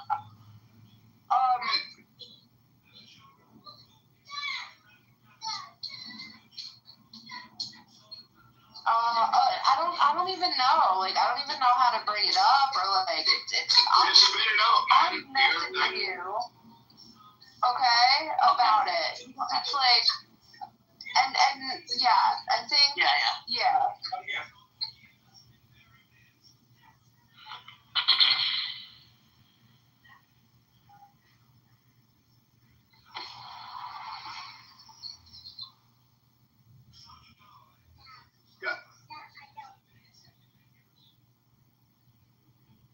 Yeah, in a little bit. Yeah, we're on the highway.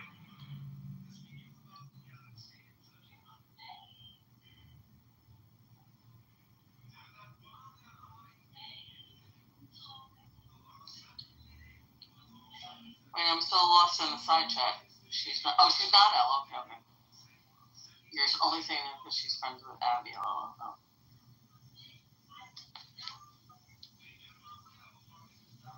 And you're a gaslighter too, Julian. You're a scumbag. Julian's the biggest gaslighter on the app, bro. That's the problem with these people. They're bored. You can have like a guy like Gabriel. He sits there, he listens, and he gives like, a thumbs up 100. He doesn't add fuel to the fire. You got Julian, fence sitter, constantly starting fires. Constantly. These people are problematic. Yeah, haven't you noticed he goes in and out of rooms and he just stays there and he tries to find out what the drama is and then he thinks he knows everything in the chat, this guy. And then he gets destroyed and he comes up with it. Yeah, what makes it worse is he starts typing in the chat. Yapping away.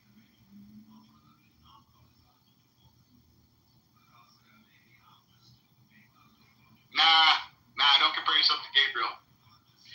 We already know you're a sperm burper, bro.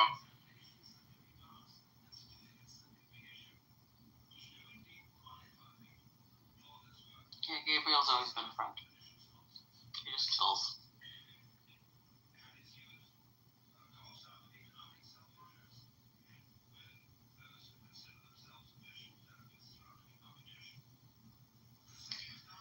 Yes, Veronica, what can we do for you? Hey everyone, I'm sorry. He want to marry with someone, the white people. I introduce his face. Thank you. Wow, amazing. Is that a bot? Yeah, so beautiful man. So pretty man. Pretty boy. Yeah, his face is very beautiful with cry. Wow, thank you. Thank you for the compliment. You're welcome. Always. You're welcome. This is very normal for Asian area. Okay? How do I say thank you in Hindi? No. I'm Japanese. You're Japanese? I'm Japanese. Can you speak Japanese to us? もちろん私は日本語がペラペラですけれども、何か質問でもしていただけますでしょうか？ Wow, amazing. So I need to say to you, the white people or the European people or American political people, this type of man is very poor, okay? The education in India, you can search, investigate. Okay, thank you. Why you want to say that, Jay? Yeah, Jay, why you want to... Hey, Jay, why you are saying that to me? I'm so stranger to you. Hey, Jay! What are you doing? Hey, Jay! Konnichiwa.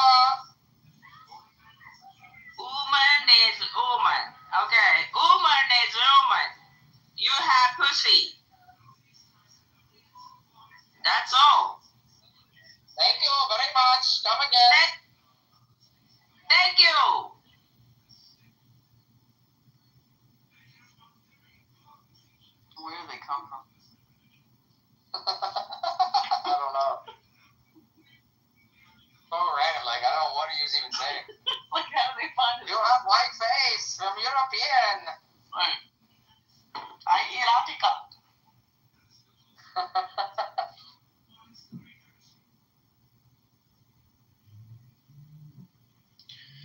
Danny, are you here?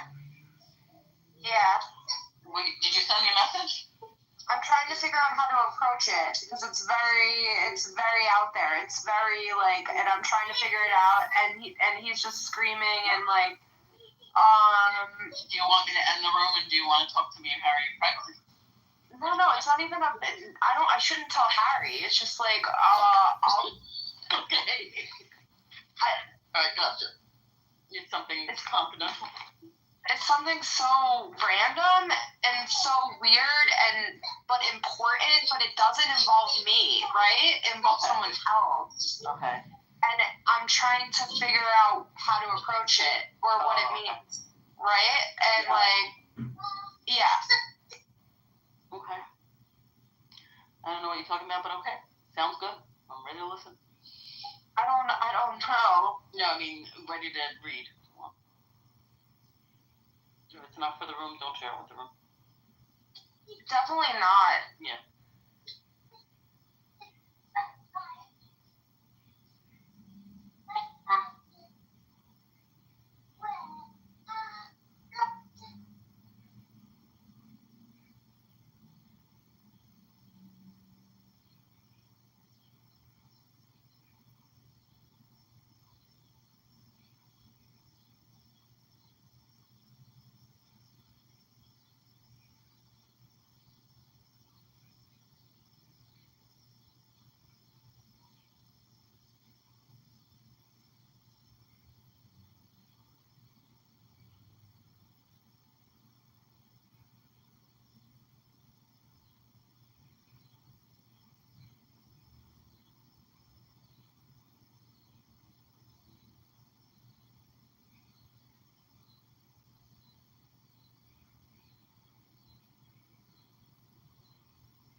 I'm ending the room, guys.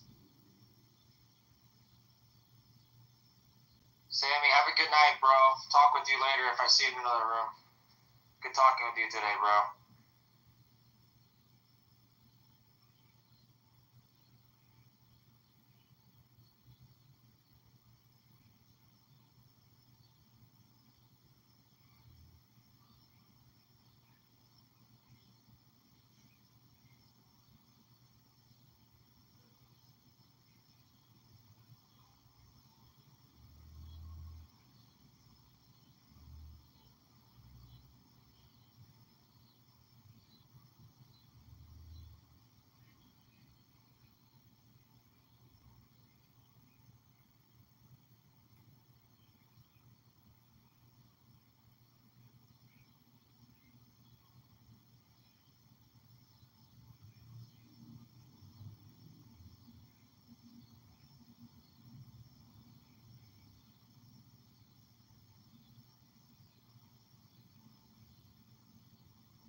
going as camp.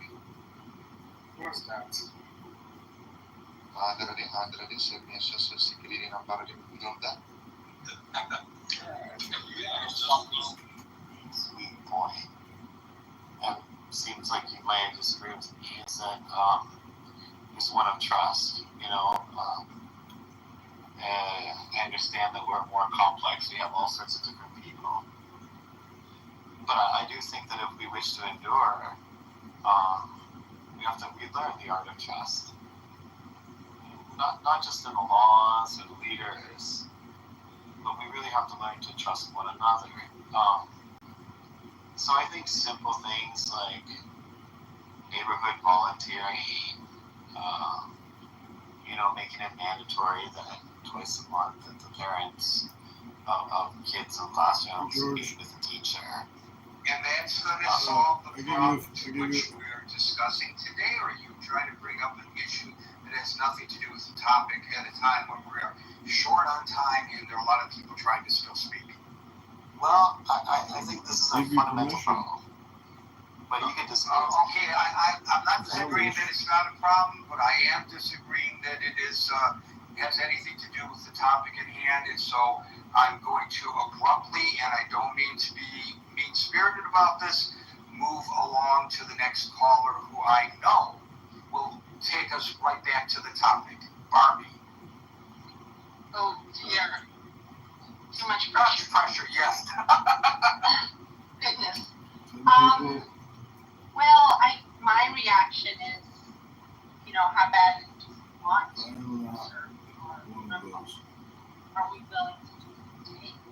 But you did make rather insulting remarks. And actually, isn't that far from what Pure was saying, in the sense that I believe, just like in this room, we can listen to each other and try to change nerves, but there are definitely people here from various viewpoints, and the prerequisites actually to show up. I do believe that our country is a really big, massive, dysfunctional family, and you really have to make decisions. I can say the same personal example that I think very, very, very close to me. I disagree really strongly on certain issues. These are not people I can go no contact with, or do I want to go no contact with. And so, what does that do? I've made a choice that forces me to actually recognize that there's a reason why they do these things, and I have to listen and find out who actually, what is your worldview? Why do you think this way? It makes no sense to me, but I do know who you are as a person. I know you're a good person. So, why do you think the way you think? And it really forces that conversation. And so, I think that the Republic can be saved, but there really does have to be that ability to recognize that other people have a different perspective. I'm not saying it's whataboutism or that it's all equal and both sides are on the same page. Not at all. But the truth is, there is a reason why other people disagree with us, and I really think fundamentally too. So to recognize that might help us. That's a little bit idealistic, I realize. So putting feet to that and making that happen, that actually involves voting. It involves having conversations with people that are not shouting matches and doing our best. The thing that does concern me, there's two things. One is, as someone mentioned earlier, the entire country is being very manipulated by, particularly the Soviet Union, but when it comes to the social media, and you all know this, and this has happened to both parties, and that is that's like a cancer. That's really hard to fight and hard to see, and I don't know what the solution to that is, but that is something that could actually continue to fight terrorist cases. And the other thing that need to, obviously, this is my background. Militarization. George, I gave you a good 45-minute interview. I give you permission to publish and use the content we created. Thank you for the interview and the press. I wish you all the best. That are, potentially really dangerous for our republic. The optics, Barbie, are horrible in my opinion. And as you know, there are additional.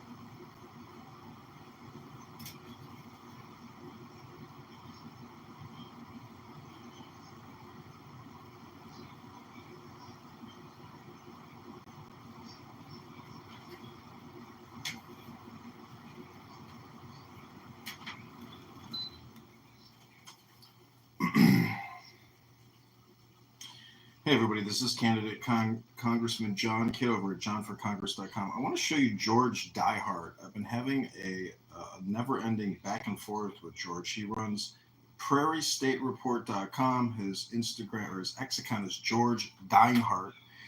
This is the conversation we had. How John would like to extend an offer to guests on podcast Politics on the Prairie. Most recent guests include Senate candidate John Goodman, 1st Congressional District candidate Christine Maxwell, and we're about to drop an interview with P. Ray Easley. We are a conservative political bloc dedicated to giving all Republicans a voice. As such, we're trying to promote our statewide and congressional candidates. I look forward to hearing from. Okay, great. My number is 302. Let me know what time works for you. Sounds good. I'll call Monday. John, you were kind of undermining my organization's part in the interview by posting everything before we can. Please stop. It will be up on Friday. Show some patience. After it's up and processed, removal of awkward pauses and filler words, feel free to repost anywhere. Just as a reminder of one copyright law, the person who records the video generally owns the copyright because they created the fixed work. The interviewee does not automatically own the video, even though their likeness and words are featured. Please take down the YouTube video until after we release on Friday. So I posted the YouTube video to unlisted, as you can see here. I wrote set to unlisted. Wrote, thank you. John, word of advice. Max has a lot of baggage. Might want to rein him in. He's not adding to your credibility. He's greatly subtracting from it. I'd like to end this here. With you having permission to use the interview, I think you stated your points well and made some valid criticisms of the current Congress. But if this continues, I'll need to block both of you and revoke that permission and not publish the interview. That would be a great waste of time, time for both of us. I just blocked Max. Let's do better than this. John, I'm not doing this in public. Let me know here if you want to proceed with my publication of the interview. If this continues in public, I will be forced to block you. I want you to have a voice as a Republican candidate, but I'm not going to continue this, only to know if you wish to move it forward by 1800, which is 6 o'clock, because he's a military man. If you don't reply, consider all permission to use the interview revoked. I'd rather reset and continue to cover your campaign. Your choice, and I hope to hear from you soon. Hi, George. I gave you a good 45-minute interview. I give you the permission to publish and use the content we created. Thank you for the interview and the press. I wish you all the best, as I wish everyone all the best. Some people just live to pick fights. I'm not one of those. But you did make rather insulting remarks against me, which I consider defaming my character and honor. I encourage you to be the journalist you claim to be. Publish our podcast, be silent, and be at peace, as I am. God bless. John Kitover, candidate Congressman, Illinois 16, John for Congress, to donate. There you go. So that's how George Diehard has proceeded in our communication. I just wanted to screen capture it because if he blocks me, I'm going to publish this. So hope everybody enjoyed. Go to johnforcongress.com.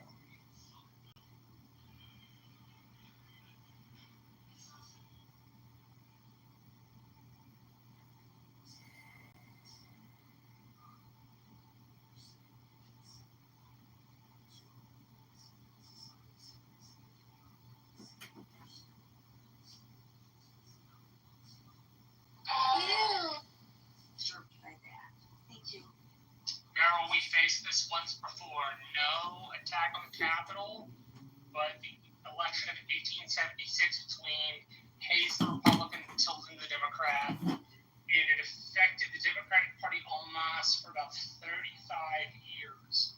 I agree, Marshall. I agree. No, I was just trying to. Please, I know you want to interject history, and Marshall, I wouldn't want anybody other than you to teach me history because you are so smart. However, I'm not interested in what happened then. I'm interested in what's happening now and how it affects us now. I'm already, Alan mentioned impeachment. That's wonderful. You know something? I agree with him. However, impeachment is how the Republicans got the midterms, because they were going to get even with anybody who wanted to impeach Donald Trump. And any Democrat who ever says impeachment now is never going to get elected. So that's a problem too. But I appreciate what you're talking about in history. I am concerned about today, though. I truly am. Thank you, Meryl, and thank you, Marshall. And as promised, Les, you get the final word. So in terms of gerrymandering, I think that's a big problem. And basically, politicians shouldn't be able to pick their own voters. But it's not just one party or the other.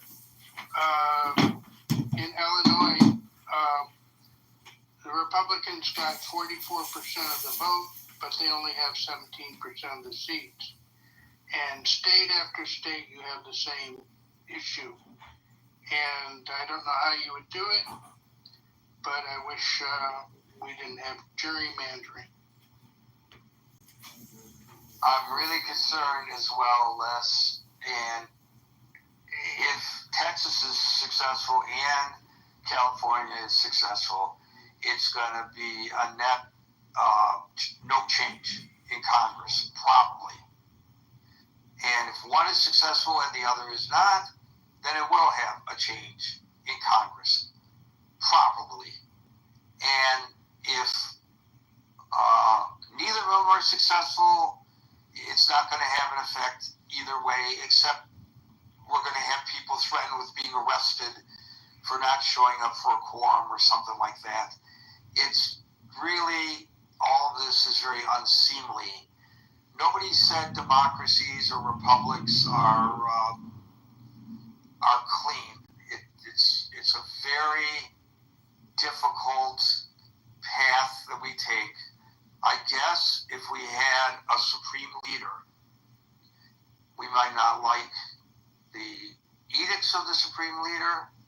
We might not like how the supreme leader forces us to bend to his or her will, to their personal benefit. But it's cleaner.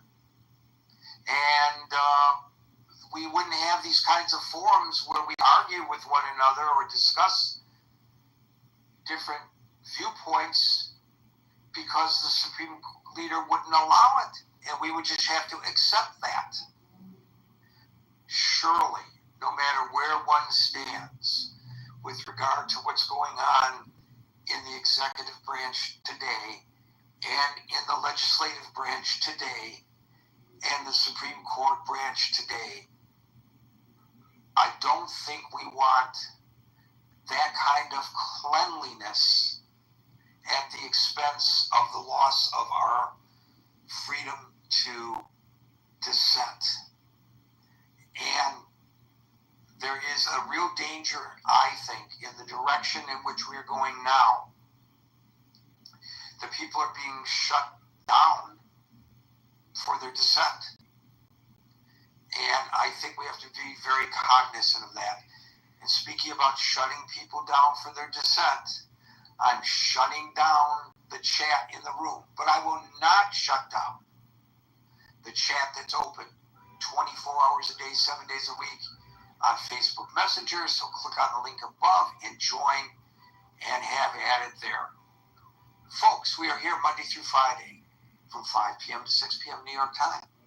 So until 5 p.m. New York time tomorrow for the next edition of the Critical Thinking Forum, everybody be safe, everybody be well, and peace out.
mean? Like, it's Wait a second, Rankin. No, I'm not going to bullshit you. He fattens them up, and then he hunts them. No. Marshall. Wait, so you hunt for food? You hunt for food? Yeah, that's a kid. Mostly hogs. You can turn them into great tamales, and it's like one of the two animals in Texas you don't have to have a hunting license for, right? Like, if you're gonna go hunt rabbit, if you're on a big piece of land, you don't need to tell anybody, but most of the time, like, you actually have to get a license to hunt rabbit. So, like, I'll hunt deer. Most of what I do these days is bring friends out, but if I like wild turkey, it makes, like, great turkey stew. So, you can catch me during spring and winter turkey season, and I'm, like, a fairly big fan of that. Also, you know that turkeys have been designated the stupidest animals on the planet. You know that, right? I don't know, but they're stupid and they can fly like 35 feet. It's ridiculous. So you bow hunt? You go muzzle loader? What do you do? Bow hunt? No, I'm not that good enough. I have a bow, but I'm really not that good enough. I use a 223 or I use a shotgun with turkey load. But I have to like borrow somebody's 870 model Remington shotgun in order to like get the 3.5-inch shells in the damn thing. Okay. Yeah, I'm not good at muzzleloader. I tried a lot. I'm just not good at it.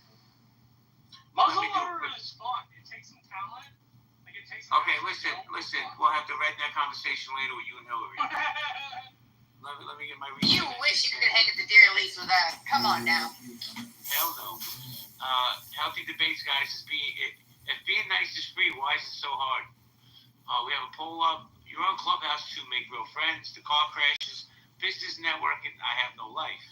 Let me say hello to James, Wu, Mia. How you doing, Mia? Para, how you doing? And Hero is here.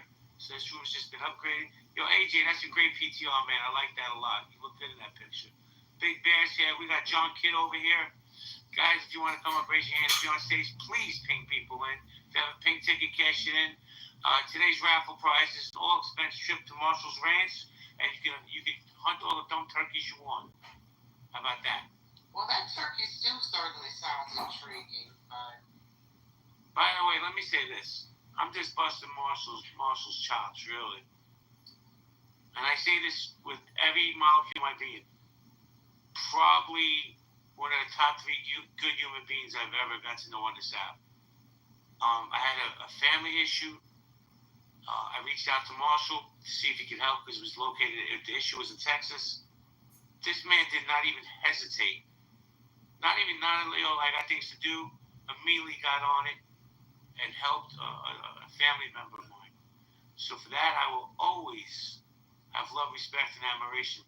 Marshall's the epitome of what, in my opinion, what a man is. He stood up when we needed him to stand up. So Marshall, I thank you for that, man. Really. Thanks, Jay. I consider you the same sort of friend. You're somebody I can confide in. I really appreciate it. Thank you. C-Light, what's good, man? Julie, how you doing? Keith, how you doing? Mike, I like the PTR, man. What's the dog's name? Her name was Fergie, but she passed away last year. I have a new one that looks just like her. He's a boy, though. But she was Fergie, now I have a Franklin. What's the proper name for dogs? Franklin. Yeah, I adopted him, and that was his name, and I thought it was cool, so I didn't change it. Plus, Fergie was, we named her Fergie, and I just liked it. It was another F dog. Well, if you guys go through my PTRs on here, because I don't know how to change it again, you get to see Enzo. He's a 9-month-old Shih Tzu. He has quickly taken over my house and my life, but I couldn't imagine my life without him. That's my man, Enzo. Yeah, you have was it Lopsa? He's a Shih Tzu. Oh, Shih Tzu, that's right. Yep. That's right. I saw a picture. They're very stubborn dogs, but very, very loving. Is it because the dog starts to resemble its owner, or the other way around? I should be so lucky to be as cute as he is. Yeah, you should. I wonder who spoils their dog the most in this room. I'm going to say probably me, because I have Bella, and she's a Yorkshire Terrier. Fancy, you have no chance in this competition with me. I promise. She actually is not aware that she's a dog, and I would appreciate it if you guys didn't tell her because she doesn't know it. Your secret's safe with us, Francie. My buddy I was telling you about, who comforted me when I lost my dog, his dog's name is Bella. Massive, pure Rottweiler. Beautiful dog. It might be a form of spoiling, but with Fergie, I used to take her up Stone Mountain, which is illegal to take dogs on the top of to climb it with her. But I'd put on what do you call it? A vest, but one of those assist dog. What do they call them? Those fucking helper dogs, right? For people that are like, what do they call them? Yeah, I'm talking about. Like if you have like PTSD, service dog. I put a service dog vest on her, and then I'd walk up, and then if anybody said, "Hey, you can't have a dog up here," I'd say it's a service dog, and they'd be like, "What for?" And I'd be like, "PTSD, Marine Corps," and I'd just lie just to get her up on the top of the mountain. And so she took many trips to the top of Stone Mountain, and she loved it every time. But it's kind of way spoiling because I break the law to get her up there. I mean, I hiked up Stone Mountain once. It was great. It was like a wonderful hike. You could see all sorts of like different carvings from the 1800s, like people marking their names. It was really neat. Yeah, it's a cool ass. It's the largest stone granite mountain in the world, and it's cool as fuck. Like, because I walk up it barefoot because it's so smooth. You know, it's just like a smooth rock, the whole thing. I don't know. You could never convince me to do that. Oh yeah, my kids do it now barefoot too. I was in New Braunfels on river rafting this last weekend. They wanted me to do it multiple times and stop, come to a place where when you step on stones that are really long, you can like hold your balance. I was like, nah, I hurt myself enough. I'm gonna crack myself in the head and I'm gonna die. So we're not doing this anymore. I barefoot run half marathons anyway, like on regular roads and stuff. So my feet are totally conditioned for it. But you can barefoot Stone Mountain like a normal person could because it's so smooth. Anyway, my mom gave me a sign 2 Christmases ago. It says, "Be kind. It doesn't cost you anything." 100%. I don't know. Listen, I don't trust people that don't like dogs, right? Speaking of you, Donald Trump, he don't like dogs. That's why there's no dogs in the White House. Yeah. Putin likes dogs. Putin likes dogs. Allegedly, Putin loves dogs. Yeah, Trump is his dog. Do you know? Have you seen stories about Putin bringing his dog to scare Angela Merkel when he would meet her? He would terrify her with his fucking dog on purpose. Putin likes him for a whole nother dark reason. Well, yeah, dude, he's fucking Vladimir Putin. You know his like dominion in Russian is Volodya, which is just like a really weird fucking name. Like Volodya, what are you doing? Or Vladimir, which is like a traditional Russian name and shit. Like, I always thought Volodya was really funny. They use it in the death of Alexander Litvinenko, which coincided in Berezovsky. Alexander Litvinenko was a dude who worked for the domestic security branch of the Russian Secret Service, decided to, like, turn and come to the West, and was poisoned with what's known as polonium-210. The only supply of polonium-210 in the entire world is Russia. Wait a second, Marshall. Was that the guy that was stuck with the umbrella? Yeah. No. You're thinking of a different dude in the 70s. Alexander Litvinenko was in the early 2000s, and he was poisoned in a tea shop.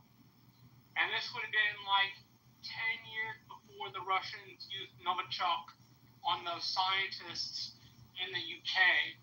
When they went after Boris Berezovsky, who's an oligarch, they hung his ass. Well, let me rephrase this. I think they hung his ass. You listen to stories about him, he fell afoul of the Kremlin, and they found him hung in his bathroom. And the impression you get of Berezovsky in books is this impression of a really gregarious dude who's like not about to throw his life away. And so, like, it seems to me like the Russians might have assassinated him. That's a guess on my part. I shouldn't state that as a fact. Well, I'll say this. Don't go near windows if you say something bad about Putin, because those people get thrown out quick. in Russia. The great Nicholas, how you doing? I'm sorry, Matt, you want to say something? Oh, no, I was just laughing, and I just wanted to introduce my pup, Soleil. She's in my PTR. It only took me about 10 minutes to change it. Aww. What kind That's of a dog? cute dog. Chihuahua. Oh, nice. I've got an Akita Shepherd mix. I found her when I was a truck broker about a decade ago. And she is just like the cutest little thing. Here's some good advice for the ladies in the audience. If you're in the mood, into the dating, you need to date. Make sure you choose a man who loves dogs. It works every time. I mean, if you are going out with a guy who does not like your dog or doesn't like dogs, just throw the towel in. And hey, Francie, but what happens if the dog don't like the date? That says a lot about the date, right?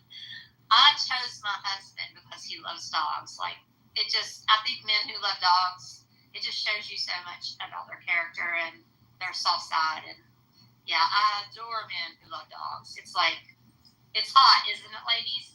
Nah, it's hot. No, yeah, my ex didn't like dogs. And then, now part of the reason why he's an ex. Yeah, you're right, JB. I don't trust people that don't like dogs. I question it, man. I don't know how you could not like them. You can be afraid of them, I think. But if you don't like them, if you're not afraid of them and you don't like them, that's fucked up. But here's the thing. I got you, Nicholas. Give me a second. I wasn't kidding when I said to Francie, what happens if you go to somebody's house and their dog don't like you? That says a lot about you. Dogs have that instinct, man. They know good people. Oh, yes, absolutely. I had a Roddy, and somebody was talking about a Bella. Somebody has a Bella Roddy. But she was, so sweet to everybody. But if someone came to the door that was bad, we would know it. And I didn't need a security system with her. I love Roddies. What's up, the great Nicholas? Yeah, so what's up, everyone? The great JB and everyone else. So I had this, being nice is free. Why is it so hard? So I used to think being nice is all great. Everyone should be nice. And then at a certain point, I was like, fuck that.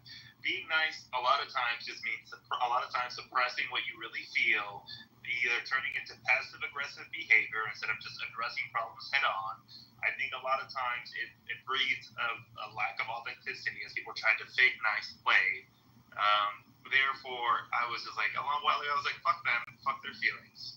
I'm just going to be myself, and if they have a problem with it, that's for them and their therapist. Do you think that nice and kind mean different things? No right answer, obviously. Just I'm curious. They don't mean the same thing, right? So, if you were looking for somebody to be nice, what would you be looking for?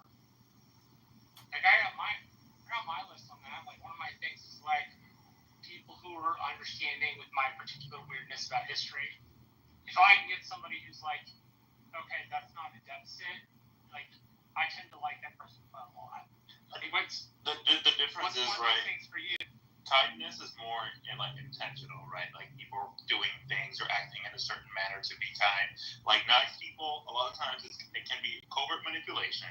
In other instances, it can just be outright fake and dishonesty when you're trying to suppress or avoid conflict. Therefore, I think being nice is highly overrated. Wait, but mother, what about people that are legitimately nice? Just, it comes natural. It's the way they are. They have absolutely no bitterness. My wife is literally absolutely no bitterness. Genuinely the kindest person I've ever met. She has a sticker on her car that says kindness matters. And if people are not kind to her, she just goes, whoa, she doesn't get mad. She just, it hurts, it breaks her heart. You can see in her eyes. Well, let me it's disappointing. Let me just say this real quick. But how do you tell? When you just said what you just said, I swear to God, I looked at the screen. I'm like, damn, he just described Francie, because Francie's the nicest lady. You're never gonna get her to come off her niceness, which could be a detriment, right? If you're too nice, people take advantage.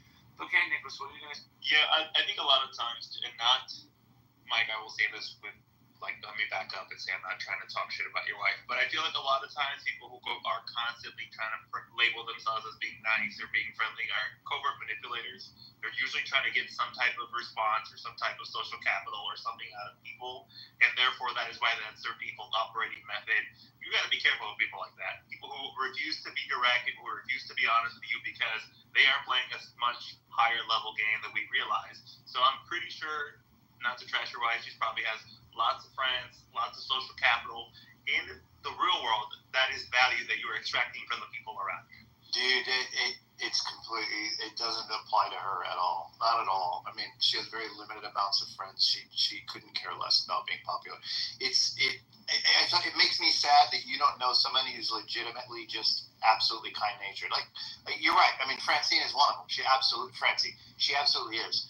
But there are people like that. I mean, and I agree. There's plenty of people that are nice to get things out of you. Narcissists, things like that. They fake it. But if you can't tell if you think none of them are legit, then that means you can't tell the difference. And I think that's kind of sad.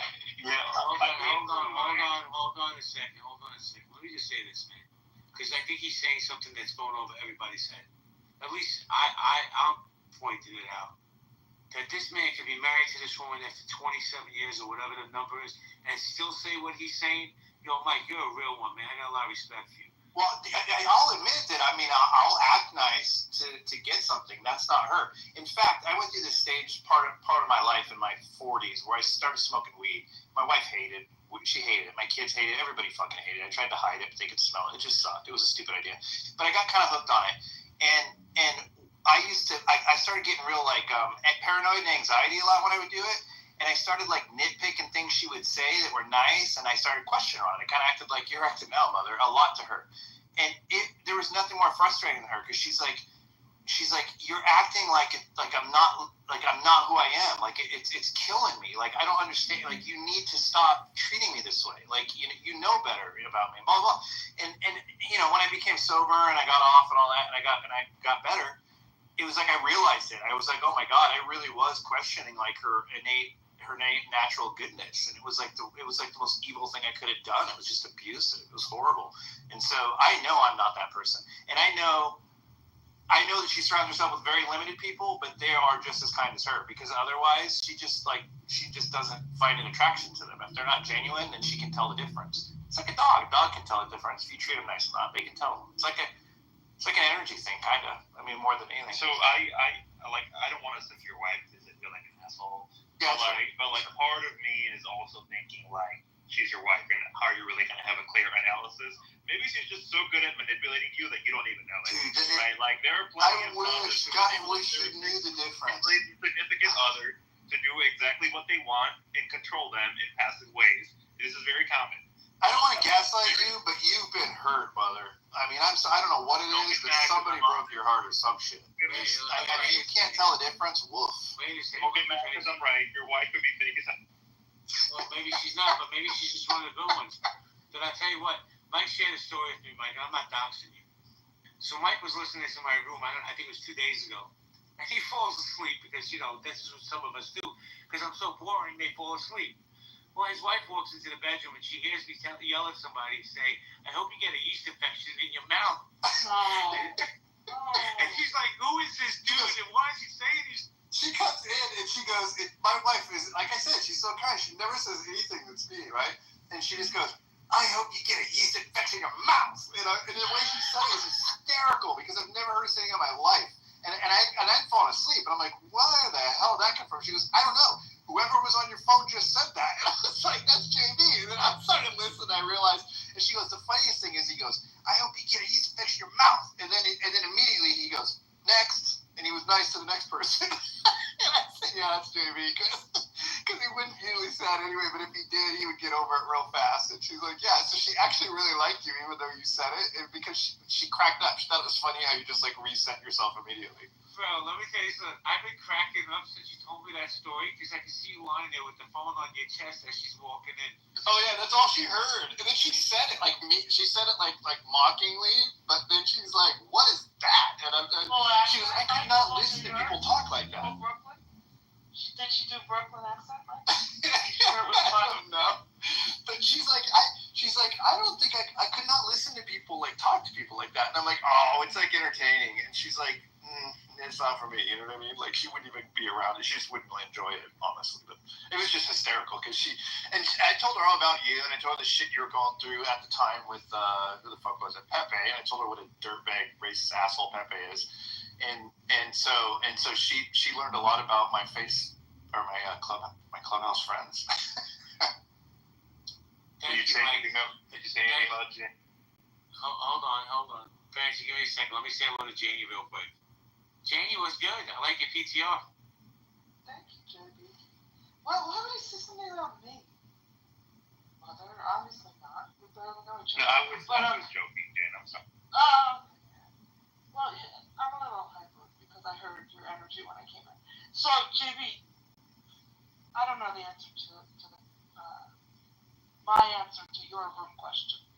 Isn't so important, but I love that exchange with you and Mike. Would you consider that content, JB? You know, like Pepe's one of his big complaints about you. He doesn't even have content, and like he doesn't understand conversation between humans is actually. I didn't answer why I'm on Clubhouse, but that's hysterical. There's so much that is stuck with me from that episode, JB. It's unbelievable, really. Oh no, it's so manufactured. I'll say this.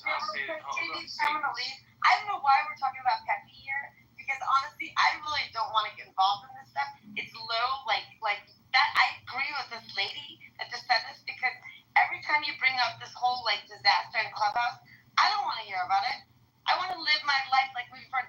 You know, these are things that I don't want to be around or associated with. I'm studying no JB because it's really kind of embarrassing, and you also have to look at that from that perspective too, because you want to be constructive and move forward in a good way. So I'm just giving you 2 cents, and I'm leaving, but I mean that. The more you carry it on and all this shit, it's all noise, and it's not real life. See, hold on. Before you leave, let me say this. Oh, she left. His name was. I'm trying to keep waiting. Hold on. His name. Every time she comes up here, it's just weird. That chick is neurotic as hell, dude. I mean, nobody brought. One gentleman mentioned Pepe's name briefly. Nobody else has brought. And it was a lighthearted story. I get it. I mean, I get that I brought him up, but it was more. You gotta take the whole thing in a picture. Like, we've been having a really good conversation. It's bizarre.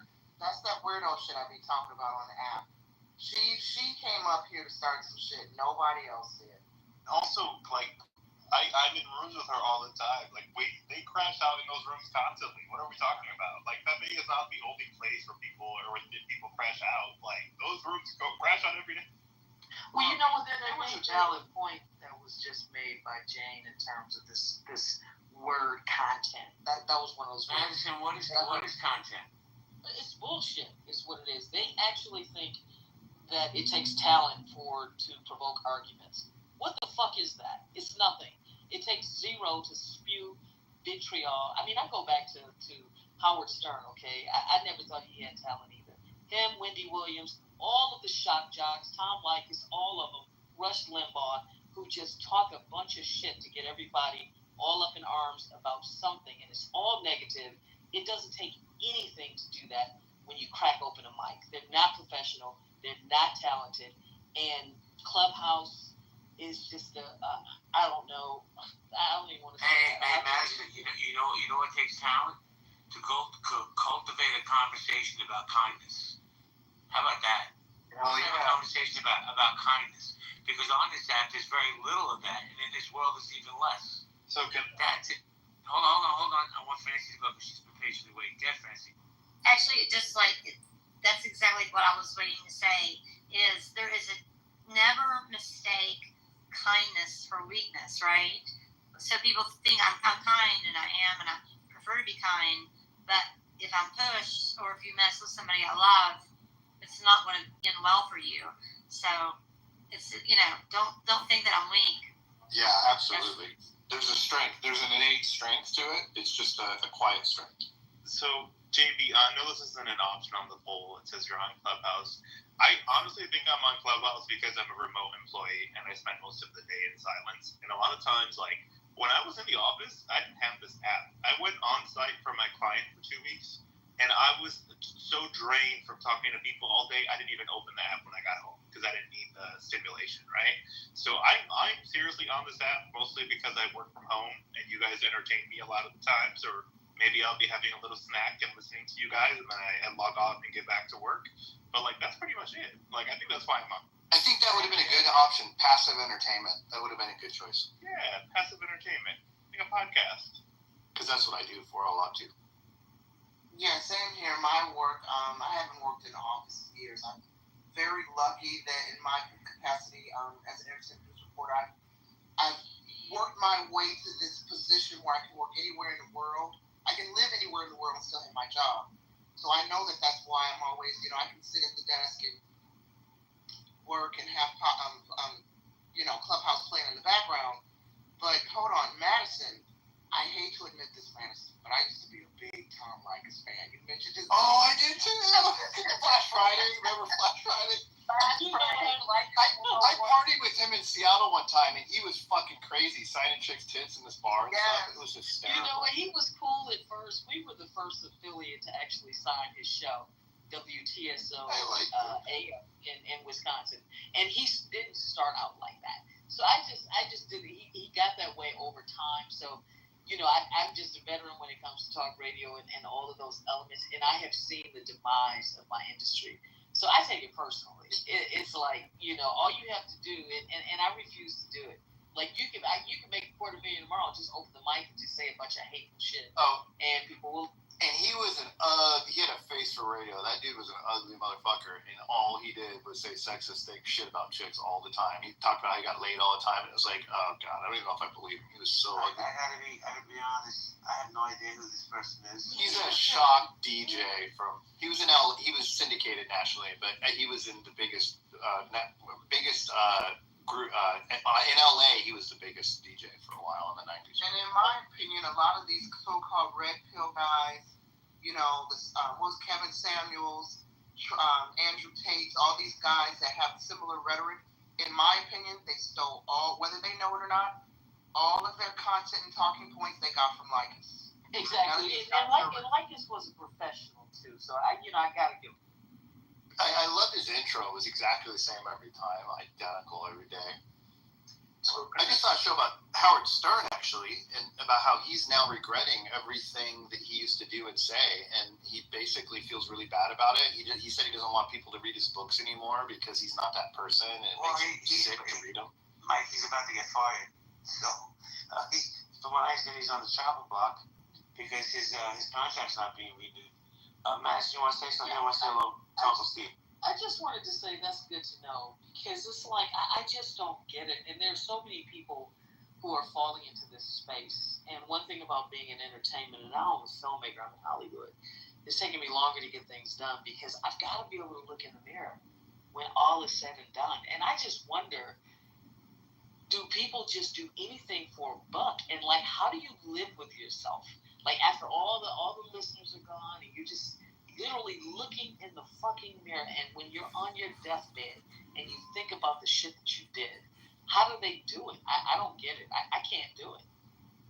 Well, let me ask you this: how do people on this app justify, doxing people or punching down on people, making fun of people's religion, whatever it may be? Well, I mean, that's the part. At least the jocks are getting paid. 100%.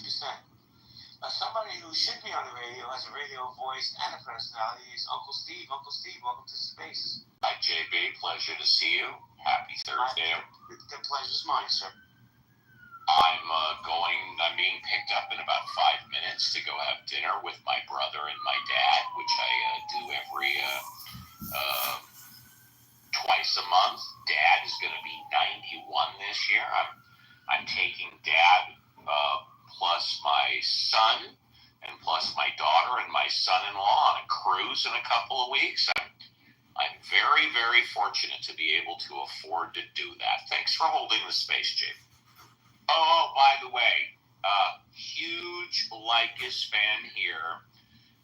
For those of you that don't know, a lot of my personality and a lot of my spiels come from Likas. They come from other people, and no, I don't talk about how you can go on a date for $40 and get laid, but a lot of his professionalism, the way he spoke and how he spoke, a lot of that, you can hear that in my voice when I do my weekend shows. Thanks. I forgot about that, Steve, the 3-day rule. If you don't get laid by your third date, you dump her. Hold on. What's this guy's name? What's his first name? Yeah, we got Leykis. His last name is Leykis. No, but what's his first name? Tom. clearly he didn't get bought by any New York. He started, JB. We setting up, guys. JB, he started off the first 15, 20 years basically doing politics and current events, but then he switched to teaching men how to get laid for as little money as possible, and teaching women how men think. And he came up with Leykis 101, which was once a week. Class was in session. He was Professor Tom, and he brought his students in to teach them how to get laid for as little money as possible. For example, Jane or somebody just mentioned the 3-day rule and what Tom said, which is true. And again, this is back 10, 15 years ago. You shouldn't spend more than $40 on a date, and the reason is because there's no difference between spending $40 and $150. It's not going to increase your chances of getting laid. Now, there you go. JB, you asked if it worked. I can tell you this: he's ugly as fuck in real life, and I spent an evening with him, and he just signed chicks' tits all night. So apparently, it must work for him. And he was also married and divorced 4 times. Do you guys remember DTV? Got that bitch? What? Like the fans don't remember that? When guys would call up and complain about their girlfriends and then Leykis would convince them, well, get your girlfriend on the phone, let's dump her on the air. Oh, I do remember Oh, and that's wild because I started with Leykis, and that was 30 years ago when he started in Wisconsin. And he just became something different. Is he still Is he still on the air? No, I don't. You know, so. I don't know. No, man, JB. When I lived in LA in the '90s, the mid '90s. No. He went off. He went off the air about 5 years ago. He was in the middle of his contract, and they ate his contract, which was over $1 million a year. And he stayed off the air for 3 years. And then at the end of the 5-year period, he go.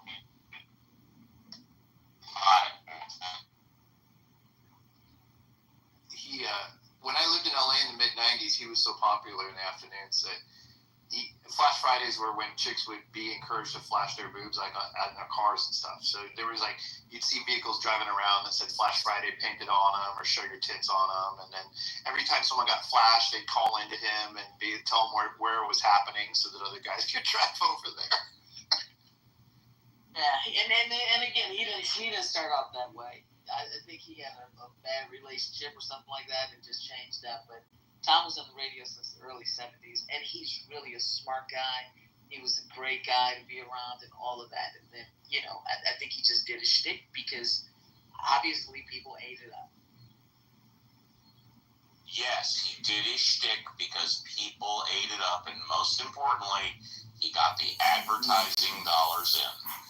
Someone said a few minutes ago about, how you can, I'm paraphrasing, look at yourself in the mirror, what you did before and stuff like that. But that's what radio is all about today. If you can bring in the advertising dollars, your shtick will be put on the air. Yeah, there is no more real terrestrial radio. It's just a bunch of them. And I disagree with that because cancel culture is so real. And, from what you're saying, maybe this guy couldn't get back on the air because of the things he was doing.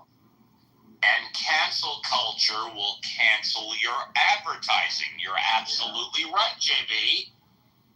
Even if you didn't get to that point, the world changed too. Like it wasn't something that was appealing anymore. This is actually related to Mike's story, JB, about his wife discovering you saying, I won't repeat it.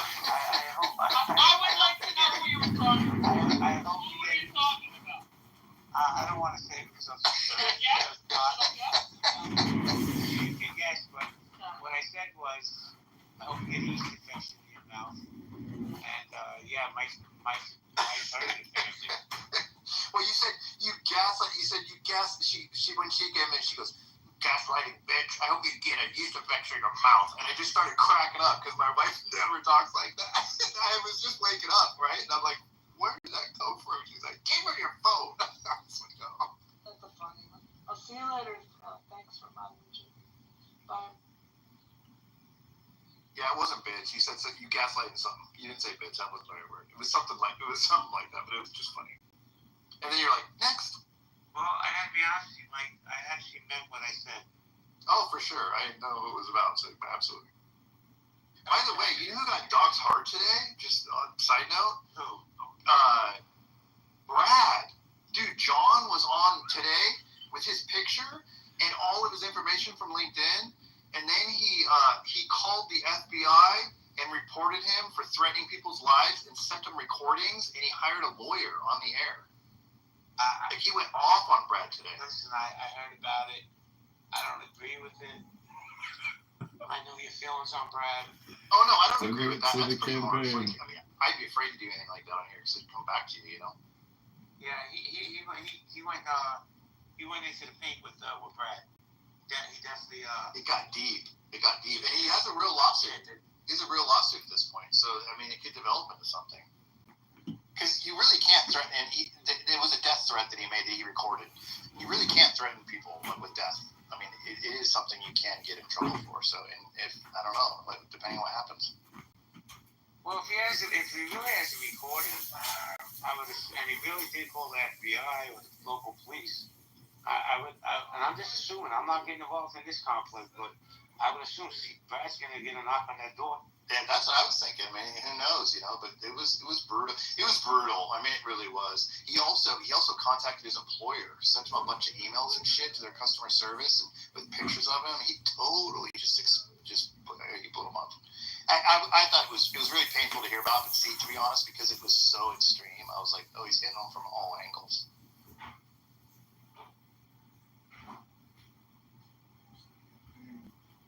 Well, I'm not commenting on that, so I'm going to take it back to the dog conversation. I've learned my lesson. I'm staying out of focus. I don't want to get into it. I was just saying it happened. Really quickly, I meant to say this earlier. You know, so my last dog, her name was Cersei, because I'm really obsessed with the Game of Thrones books, right? So I named her Lady Cersei Bear, and one of the things I like to do when we went to the vet was when you had to put her name down on the sign-in sheet, when the vet would come out to the lobby and call the dogs back, I would put in Lady Cersei Bear from the House McGee. So I loved hearing the workers come out and say, Lady Cersei Bear from the House McGee, like a real announcement, like we were in a castle. Just wanted to share that, just random. Nice to love that. Nice to meet. I'm House Dog, by the way. Just wanted you to know that. Yeah, so let's get back to that whole FBI thing, Brad. Mike. Dude, I don't want to. I mean, I didn't have anything to do with it, obviously, and I wouldn't personally do that. I don't like Brad. I'm not a fan of his, but I just wouldn't do that. I mean, personally, and I just felt like it was the worst doxing ever, to be honest. I mean, even if he didn't do everything he said he did, I mean, what I saw as far as like the LinkedIn and like his emails to his work and stuff, and I didn't know where Brad lived either. Like, it turns out he lives a different place than what I thought he lived, which is kind of weird. I was totally wrong about where I thought he lived. I thought he lived up north somewhere, but he doesn't. Or maybe he splits his time or something. I don't know. But anyway, I don't know. It was a lot, dude. It was a lot. Somebody sent me a couple of the clips, and I'm like, I'm glad I'm not involved in this. You know, and for, you know, listen, you know, we gotta like somebody like when that crazy chick C comes to the stage, but she gaslights and runs. I'm gonna let her know the next time she does that shit, I'm just throwing her out and blocking her. I don't give a fuck. I'm not tired of that shit. She is the craziest person on here. I swear to God, she's nuts. Like, I've tried to follow her logic and just listen to her before in other rooms, and no matter what room she goes in, man, she is all over the place. I asked her recently if she's crazy, and she kind of laughed about it, and I said, have you held down, like, relationships with people? Like, are you certifiably nuts? Well, JB, every time she comes up, I'm compelled to put her down because I know what we're going to get. But because technically, you are the host of this show, I follow your lead. So yeah, going forward, I'm always compelled to move her right back down to the audience. So if you decide to boot and block, I support it 100. Yeah, because if you notice, after I made the moves I made over the last 2 days, that room we had this morning, there wasn't one single toxic moment. There was no animosity. And we had a big room. And you know what? It was a great conversation. So for me, now, you get one chance. That's it. And then you're done. Because I don't need any of these people in my spaces. Anyway, let me say what's up to MG. Hey friends. MG, my favorite. And hey Moose, JT. Hey,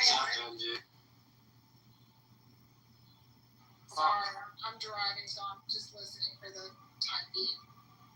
It's okay. I like the PTO you had up with the crown. So that was kind of nice. Yeah, I saw that too. What was that? It was a bat mitzvah.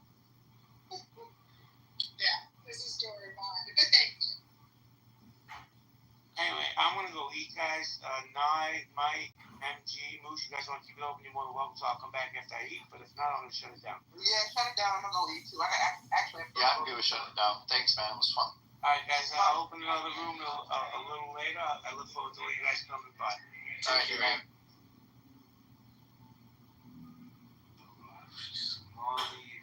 Do you live in UK?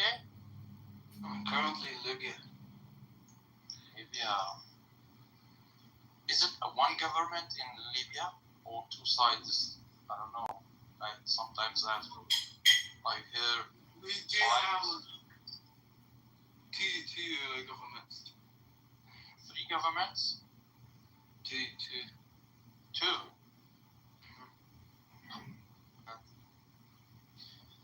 Because we kind of divided because of the 2011, we had civil war, right? I'm not gonna call it revolution. Okay, but internationally, which one is official? The West one.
right thing is he's horribly abusing it.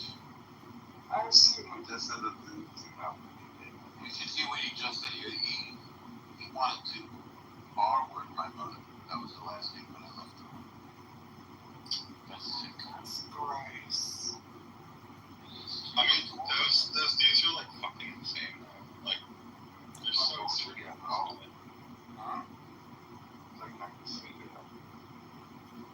Hey.